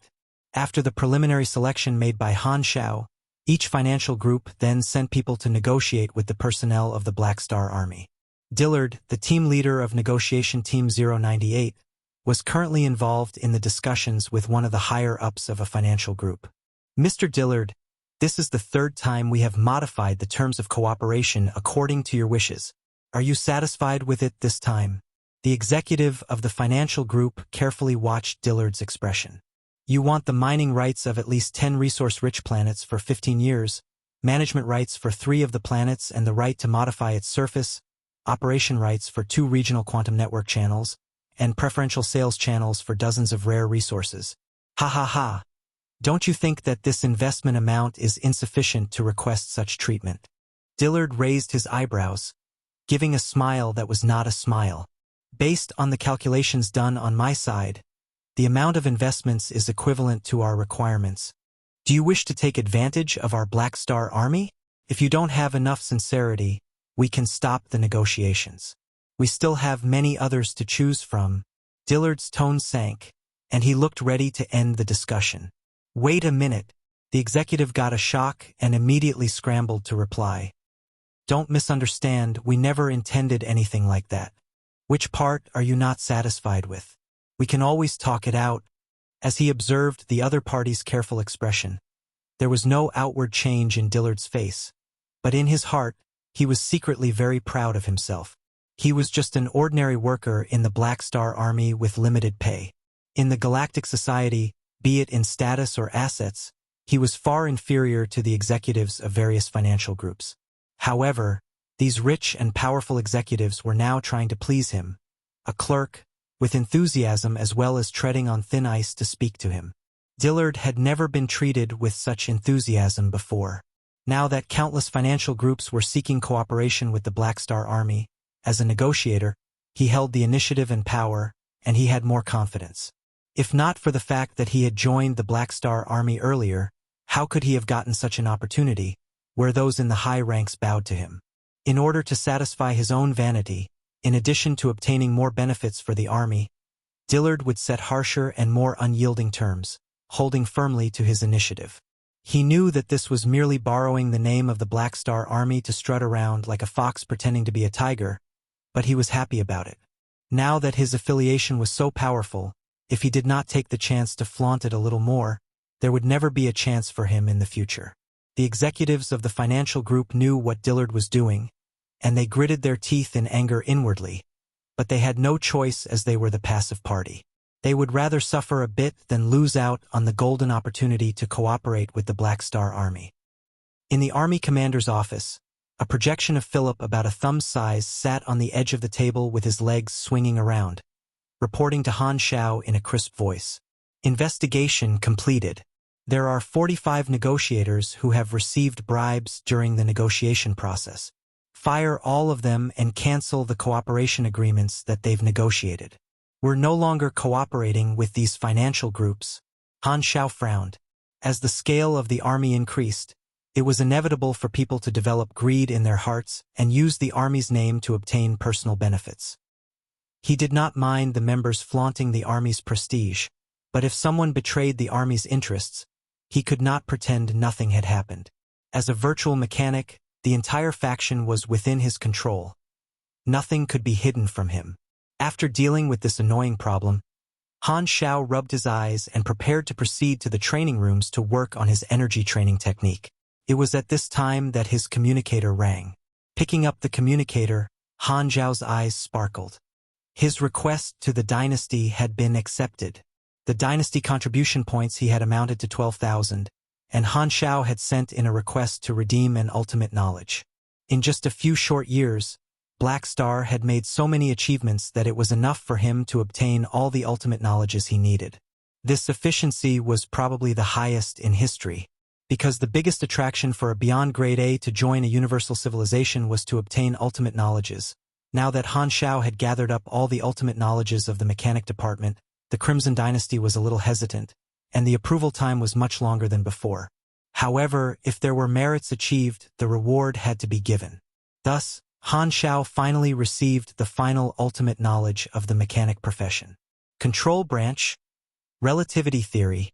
Just like how beyond grade A mages could travel through all secondary dimensions, this ultimate knowledge of the mechanic profession could achieve similar results.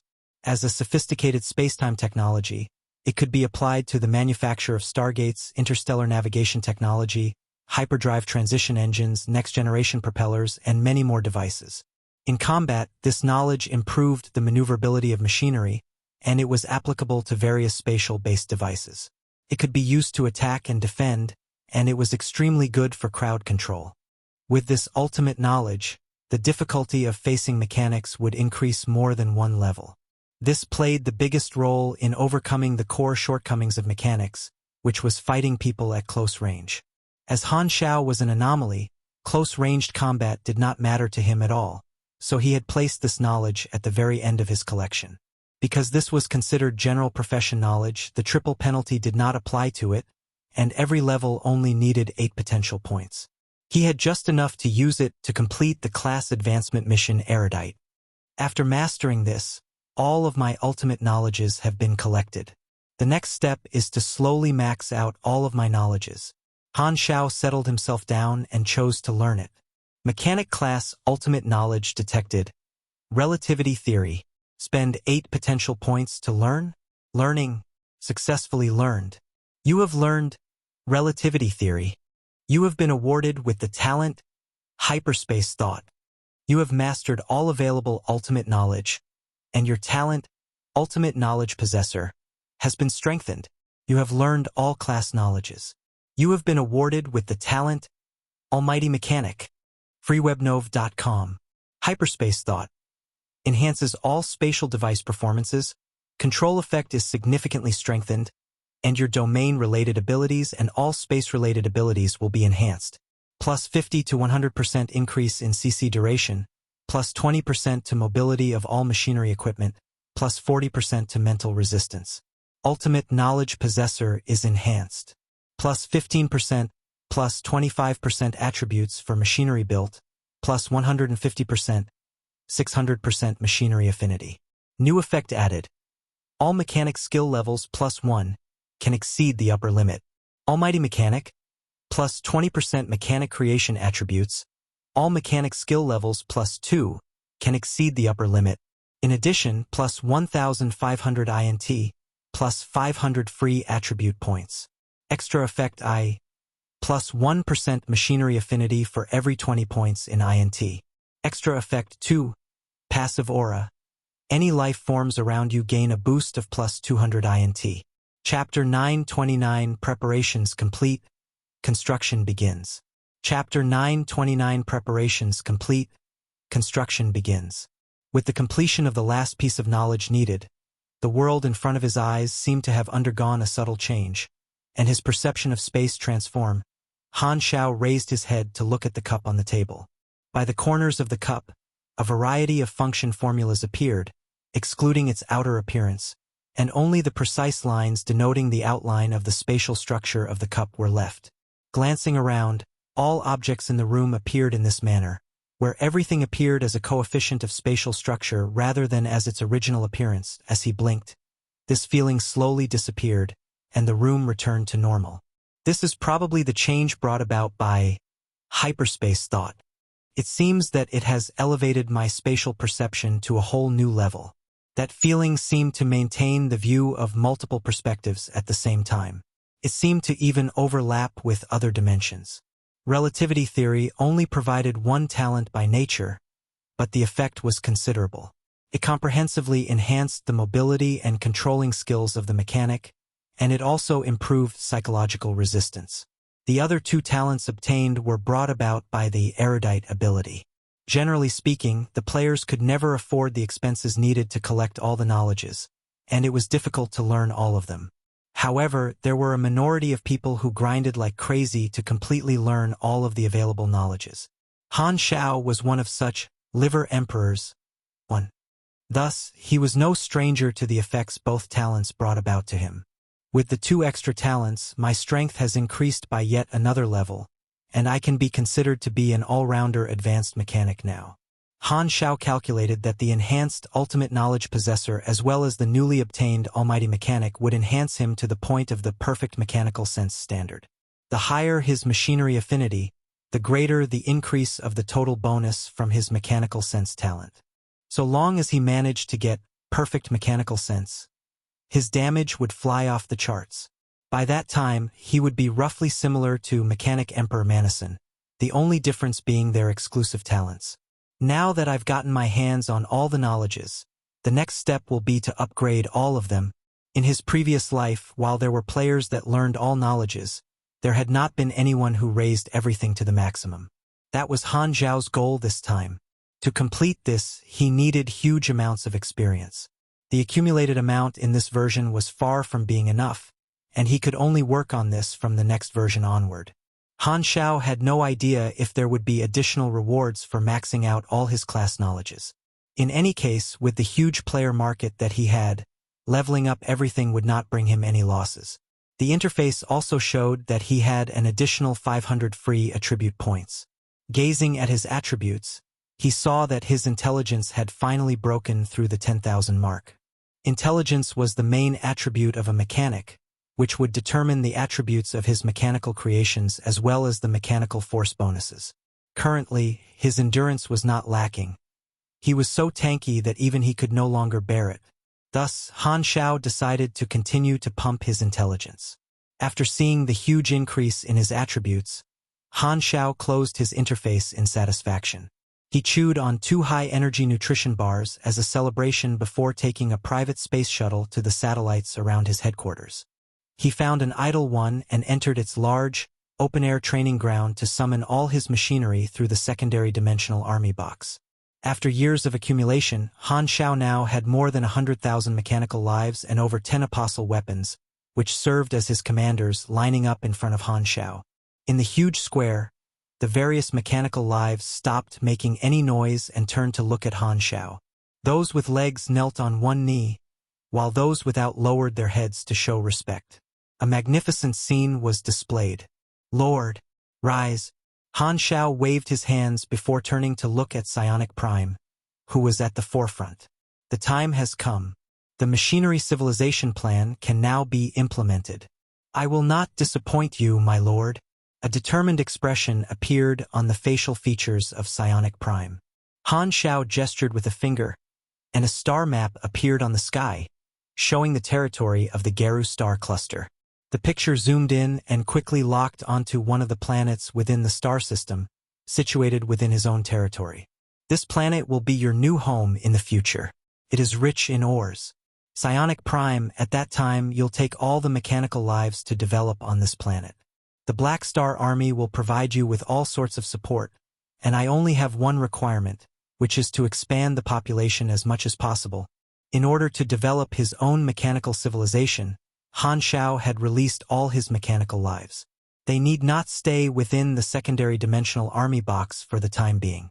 After being transformed by Tinder Awakening, the machines had already become true living bodies. Their bodies were filled with silicon-based nerve fibers. They had independent thoughts and even the ability to reproduce. Of course, the method of propagation for mechanical life was not through pa-pa-pa but asexual reproduction.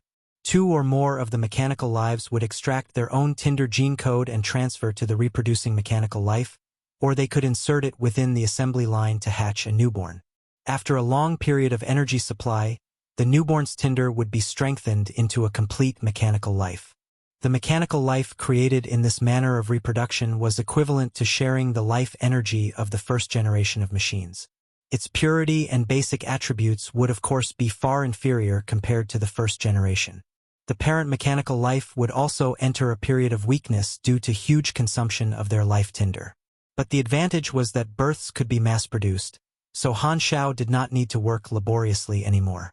The production efficiency would skyrocket, and even the weakest mechanical life born through this would still be stronger than most mechanical soldiers. The original intention of developing a machinery civilization was just to form a large-scale arsenal. Manison had a machinery civilization that had developed for many years as his barracks, and the soldiers were endless. With these 100,000 first-generation mechanical lives, as long as they are allowed to develop for several years, I will then have a new army of mechanical lives, Han Xiao secretly thought. All the mechanical lives raised their heads up to gaze at the virtual screen and started to discuss among themselves. I won't let you down. Psionic Prime retracted his gaze, simulating a solemn tone. Good. You can recommend another person with an outstanding ability, and I will give him a spot as an apostle weapon. Han Xiao smiled. His new talents gave him a total of +3 to all mechanic skill levels, which meant that the quota for apostle life creation had now increased by 3. Letting Psionic Prime pick a soldier would help him to consolidate his leadership position. Because Han Xiao would not continuously monitor the development of his machinery civilization, he needed the first generations to manage everything well. Thus, the stronger the position of his spokesperson, the smoother the development of the machinery civilization. Hearing this, Psionic Prime raised his spear and turned back. Heaven-suppressing banner, step out. Han Xiao looked at where the spear was pointing and saw a towering mechanical life enveloped in heavy outer armor within the crowd. It was as though he was clad in full-plate mail, with all sorts of weapons hung around him. He had 6 arms, and on his back was a giant alloy battle shield, held by magnetic force. From afar it looked like a huge banner. He's the strongest and bravest warrior in our clan, having defeated hundreds of others and taken their weapons. At the same time, he also knows how to command the army. I urge the Lord to grant him the qualification of an apostle, Psionic Prime said. Han Xiao sized heaven-suppressing banner up. This guy's gear was actually loot taken from his opponents and installed on himself. These mechanical lives had a high growth rate, and the blessing of machinery fusion allowed them to self-transform their hardware structure without limits. You indeed have the qualifications to be my apostle. Make good use of this power. Raising his palm, a golden beam of mechanical force appeared in his palm like a bolt of lightning. Flicking his hand, his mechanical force shot into the body of heaven-suppressing banner, transforming his body and creating a brand new apostle. Han Xiao did not continue to observe the transformation process but turned to Psionic Prime. I shall hand the right to command the mechanical lives over to you. Serve me well. After the transformation a few years ago as a result of the evolution cube, the Black Spirit race had become far more intelligent and even possessed visual senses now. They gradually got used to living on the ground, no longer living in nests underground. With their efficient command over the mine network, they had built a stone city. The largest stone city currently belonged to the Germinal tribe, and in the center of the city, a stone statue, carved in the likeness of Black Star, stood tall. At this moment, this status held a metal statue, which was the Evolutionary Totem. Evolutionary energy continuously radiated from the totem. For species with evolutionary space, the effect of the totems was excellent, and this had resulted in the evolution of the Black Spirit race to be accelerated by hundreds of times. The proportion of the carapace on their body had shrunk once again, and their original bestial and insect-like characteristics were reduced a lot. Some of the Black Spirit race had already begun to stand upright rather than crawl. The liberated forelimbs also gradually played the role of a palm and began to learn how to use tools. Up till now, Han Xiao had not forced the civilization process of the Black Spirit race but focused more on improving the quality of the Black Spirit race itself. From his viewpoint, as long as the species itself became perfect, it would be more effective to help them develop. The racial characteristics of the Black Spirit race lay in its mind communication network, which improved communication efficiency and knowledge penetration rate. Their race specialty was related to the mind, and the totem would subtly enhance the mental and spiritual strength of the entire race. The Black Spirit race was also very prolific. After more than 10 years of reproduction, several generations of newborns had been born, and the population had grown a lot. At this moment, in the center of the Germinal tribe, a large group of children played around an adult who happened to be the leader of the Germinal tribe. The leader of the Germinal tribe was wearing a coarse animal skin robe and holding a simple scepter made out of prophecy stones. His dress was very different from the other tribesmen who were not wearing clothes. Countless years before they were transformed by the evolution cube, the Black Spirit race had produced a very small number of variants, which could build a mind communication network on their own instead of utilizing the prophecy stones. These variants were known as sages. The current leader of the Germinal tribe was one of the strongest variants, with his mental network able to accommodate most individuals. At the same time, he was also the spokesperson of their Black Star God, so he was hailed as the Great Sage. Great Sage, why do we worship the Black Star God? The group of toddlers crowded around the Germinal tribe leader, chattering away in his mental network. Lifting his scepter, the Germinal tribe leader spoke in equal seriousness and fanaticism. The Black Star God has brought us the gospel for evolution, as well as the fire of our civilization. He is the omnipresent greatness. I don't believe you. I feel that you are stronger than him, Great Sage. One of the toddlers laughed. Humph, you know nothing about power. The Germinal tribe leader pointed at a battleship suspended in the sky with his scepter. Do you see that? That's called a spaceship. It's what brought us here from our ancestral land. Just relying on our powers, we would not even have reached here in 10,000 years, but Black Star God brought us here in an instant. That is the power of a god. Ancestral land? This place is not our ancestral land. Our ancestral land was long taken by others. If the Black Star God had not led us away, maybe.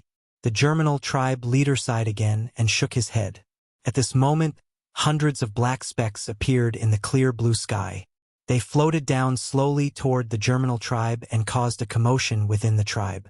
Many of the tribe members gathered in the square, watching the descending spaceships. The hatches opened, and Psionic Prime flew out and landed in front of the leader of the Germinal tribe. The Black Spirit race scattered, but they were not nervous at all. In their eyes, this sort of metal creature was the servant of their Black Star God. I'm the chief apostle under Lord Black Star. My lord has commanded me to take you away from this planet. The Germinal tribe leader stood up, speaking jerkily with vocal cords that had yet to fully develop. Where is the Black Star God taking us? Your new home. With a lot of investments from the financial groups, the Black Star Army had sufficient funds to purchase engineering equipment as well as to prepare to build troops. The process was smooth. After a month of preparations, the construction team of the army finally departed officially under the universe's interested eyes, full of manpower and resources to develop the flickering world. Loggy, Reynolds, Sylvia, and Herluz were directly involved, and Han Xiao was only responsible for remote supervision since he wanted to go to the dynasty to avoid any danger. He had left the blueprint for the construction of the site with them, so he did not need to be present. On the day that the construction team set off, Han Xiao arrived at the Stargate leading to the Central Galaxy with only a few Black Star Guards and Aurora with him. This was to avoid danger but also to visit the various beyond Grade A allies of the dynasty. After all, they would be working together for many years, so it was necessary to build relationships. At the same time, he also prepared to visit those future famous characters of the dynasty that he recalled. The version update would take several decades, and the dynasty would experience a change in power. His cooperation with the dynasty would last a long time, so he needed to have wider vision. For the sake of his future, it was necessary to build good relations with the powerful people of the future in advance, granting him a louder voice within the dynasty. Sweeping his eyes over Phaidon and the rest, Han Xiao turned his head to look at Aurora in the pilot's seat and nodded. Let's go. Aurora swiped her finger on the control screen, and the spaceship slowly moved into the Stargate. At the same moment, Ames and Gila arrived at the Stargate at the edge of the shattered star ring. Turning back, Gila had a complicated expression. She had a hunch that it would be a long time before she returned. The beyond Grade A realm. A slim hand rested on her shoulder, and turning back, Gila saw Ames standing there with a light smile. "Let's go. Sigh. I got it." Gila recollected her thoughts and also directed the spaceship to enter the Stargate. One probably named so because you need to donate a liver to get enough money to buy everything. Chapter 930, The Prototype Plan of Three Great Calamities. Chapter 930, The Prototype Plan of Three Great Calamities. In the flickering world, the Purple River star system was one of the 7 star systems that belonged to the Black Star Army. It was located at the edge of the Geru star cluster and was one of the important gateways into the star cluster. At this time, from the Stargate of the Purple River star system slowly sailed a huge Black Star Army fleet. This was the construction force led by Herluz. There was a large number of Black Star Army spaceships awaiting Herluz's arrival next to the Stargate station. This was originally the first exploration fleet. Now that the exploration had been completed, the same fleet was transformed into construction personnel, awaiting instructions from the higher-ups. In the meeting room of the flagship, Herluz was having a discussion with the senior officers such as Sylvia and Loggy to go through the construction plans.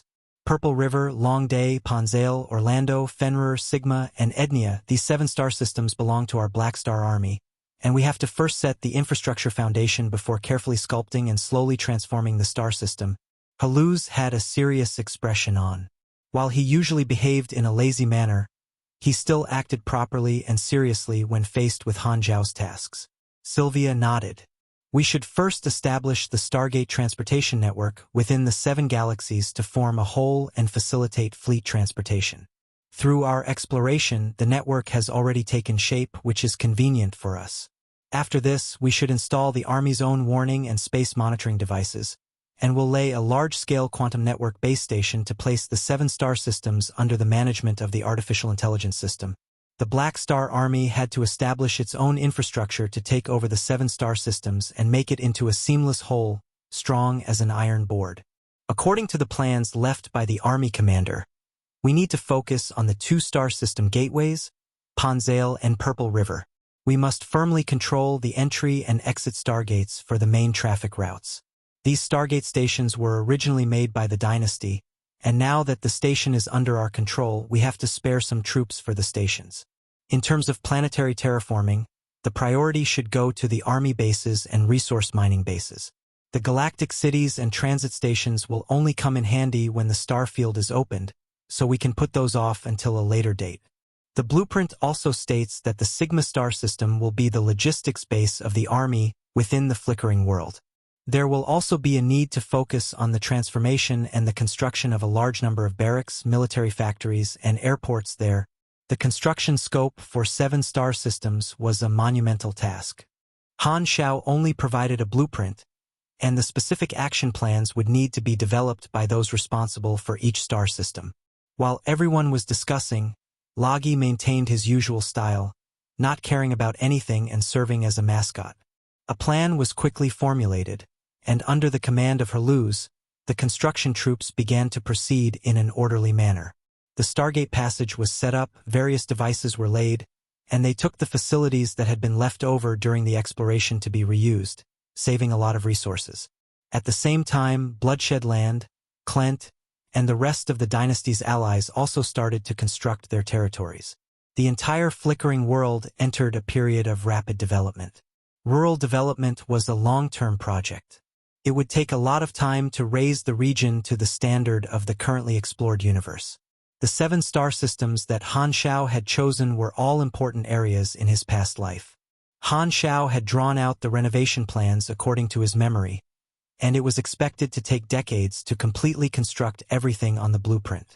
It was estimated that the next phase of exploration for the Crimson Dynasty would not be held back for so long. As long as at least 2 star systems were complete in each star field, the second phase of exploration would then proceed. While the construction team was in full swing, the Mechanical Lives and Black Spirit race also arrived at their new, separate home planets. The Sigma star system was a central area of the Geru star cluster, rich in resources. It bordered the other two star systems, Ednia and Orlando, occupying a vast area. Planet Apostle was one of the resource-rich planets within this star system, which was named by Han Xiao. The whole planet was gray, with rich mineral veins and metal resources. Although it was not a habitable planet in the conventional sense, it was very suitable to host mechanical lives. Dozens of spaceships landed slowly on this gray wasteland. The psionic prime disembarked from the spaceship with the 100,000 mechanical lives and glanced around. The undulating wasteland extended to the end of the horizon, and there was no greenery in sight, only endless gray rocks and flying sand. This will be our homeland in the future. The psionic prime held his spear and directed everyone to begin building the city immediately. If it was a normal civilization, 80% of them would collapse from the mental burden of establishing a civilization on this desolate planet. However, to the mechanical lifeforms, this emotion did not exist, and their mentality leaned toward a colonialist mindset. With the engineering equipment provided, coupled with their natural talents, the speed of the mechanical lives in building cities was incredibly fast. If one overlooked the planet, they would quickly see a metal area appearing on the surface and spreading out to form a city of machines. First of all, a large number of assembly lines were built. With sufficient resources, the mechanical lives were assembled. A portion of the existing life forms consumed their energy to synthesize their own Tinder gene codes, incubating the second generation of mechanical lives. Having a large quantity of soldiers was the specialty of a mechanical race. At the same time, they built specialized equipment that allowed them to excavate the underground veins and resources, smash apart stones, and gather all these raw materials into the warehouse. Without any enemies, the construction efficiency was frightening, and under the command of the Apostles and the Psionic Prime, the mechanical lives civilization slowly unfolded. On the other side, the Black Spirit race also arrived at their new home, planet New Black Spirit. This planet was different from the planet Apostle. It was a habitable planet with vast vegetation and verdant forests. There were many indigenous beasts with mild temperaments. The migratory fleet landed on a fertile plain, and the Black Spirit race rushed down from the spaceship. Their newly evolved green eyes curiously took in the scenes. This is our new homeland? It seems even more beautiful. freewebnovel.com. One of the spaceships fired a traction beam, lowering the Black Star statue onto the plain. They were unable to move the entire city, but landmarks could still be transported. To the Black Spirit race, the statue of Black Star was just like their landmark, and its function was similar to a civilization monument. This monument gave their race hope. They could do without the city but not without the statue. Han Xiao required the Black Spirit race to develop itself during the decades when the version was undergoing an update, so he could only intervene in the Black Spirit race's civilization process. The spaceships that transported the Black Spirit race were outfitted with many engineering devices and stayed to help them construct their new homes. Under the gazes of the Black Spirit race, an army member handed a communicator to the Germinal tribe leader. This contains knowledge that the Black Star God is gifting you. You can learn it and use it to transform your race. The Germinal tribe leader carefully switched it on, and a list popped up. Within it was all sorts of information compiled by Han Xiao. It was a technological tree tailored to the racial characteristics of the Black Spirit race, ranging from basic to advanced knowledges. Planning out a technology tree for the entire race would ensure that their development direction would not deviate. Thanks to their mind network, the Black Spirit race quickly found out about the contents and started worshipping the statue. Many thanks to Black Star God for this generous bestowal. The Germinal tribe leader was very moved. This emotion spread to everyone else, turning their faith even more fanatical. Their Black Star God had passed down divine knowledge to them, which had historical significance for the entire race. This scene would forever be inscribed in the inheritance memory of the Black Spirit race. While there were very differences between the mechanical lives and the Black Spirit race, they shared similarities in the fact that they had a hive mentality. One utilized a mind network while the other accessed the quantum network, which could highly condense the productivity of their race. Thus, all races with such characteristics typically had unparalleled development potential. The Black Spirit race was akin to the bug tribe. So long as they were placed on the right track, they would enter the fast lane of civilization development. As for the mechanical lives, they were even more overpowered, starting with a high technological level. All they lacked was land and population, which were easily expanded. Han Xiao had high hopes for these two races, so he had specifically placed them in different star systems, hoping to give them ample room for development. Speaking of which, if both of them developed, they could be treated as calamities that could shake the balance of the world. If one added in the players that were supposed to be the fourth calamity. Han Xiao himself occupied 3 of the 4 calamities. In the past month, countless people were paying attention to the construction of the flickering world by the Crimson Dynasty and its allies. This was the most eye-catching event in the universe. Like the others, the Black Star Army also poured all its effort into development, investing a lot of manpower and resources within. Taking advantage of this time, the Limitless Financial Group finally started to manipulate the network of interests that the Black Star Army had within the Shattered Star Ring. We've reached the end of today's episode. Thank you for traversing the boundless landscapes of fantasy with us. If today's story has sparked joy within you, please remember to hit the like button, share our journey with others, and subscribe to Lord of the Stories for an ever-expanding collection of mystical escapades. Until we meet again to turn the page to a new adventure, hold the tales dear in your heart, and let the embers of magic warmly glow in your spirit. Farewell, intrepid explorers of the narrative unknown.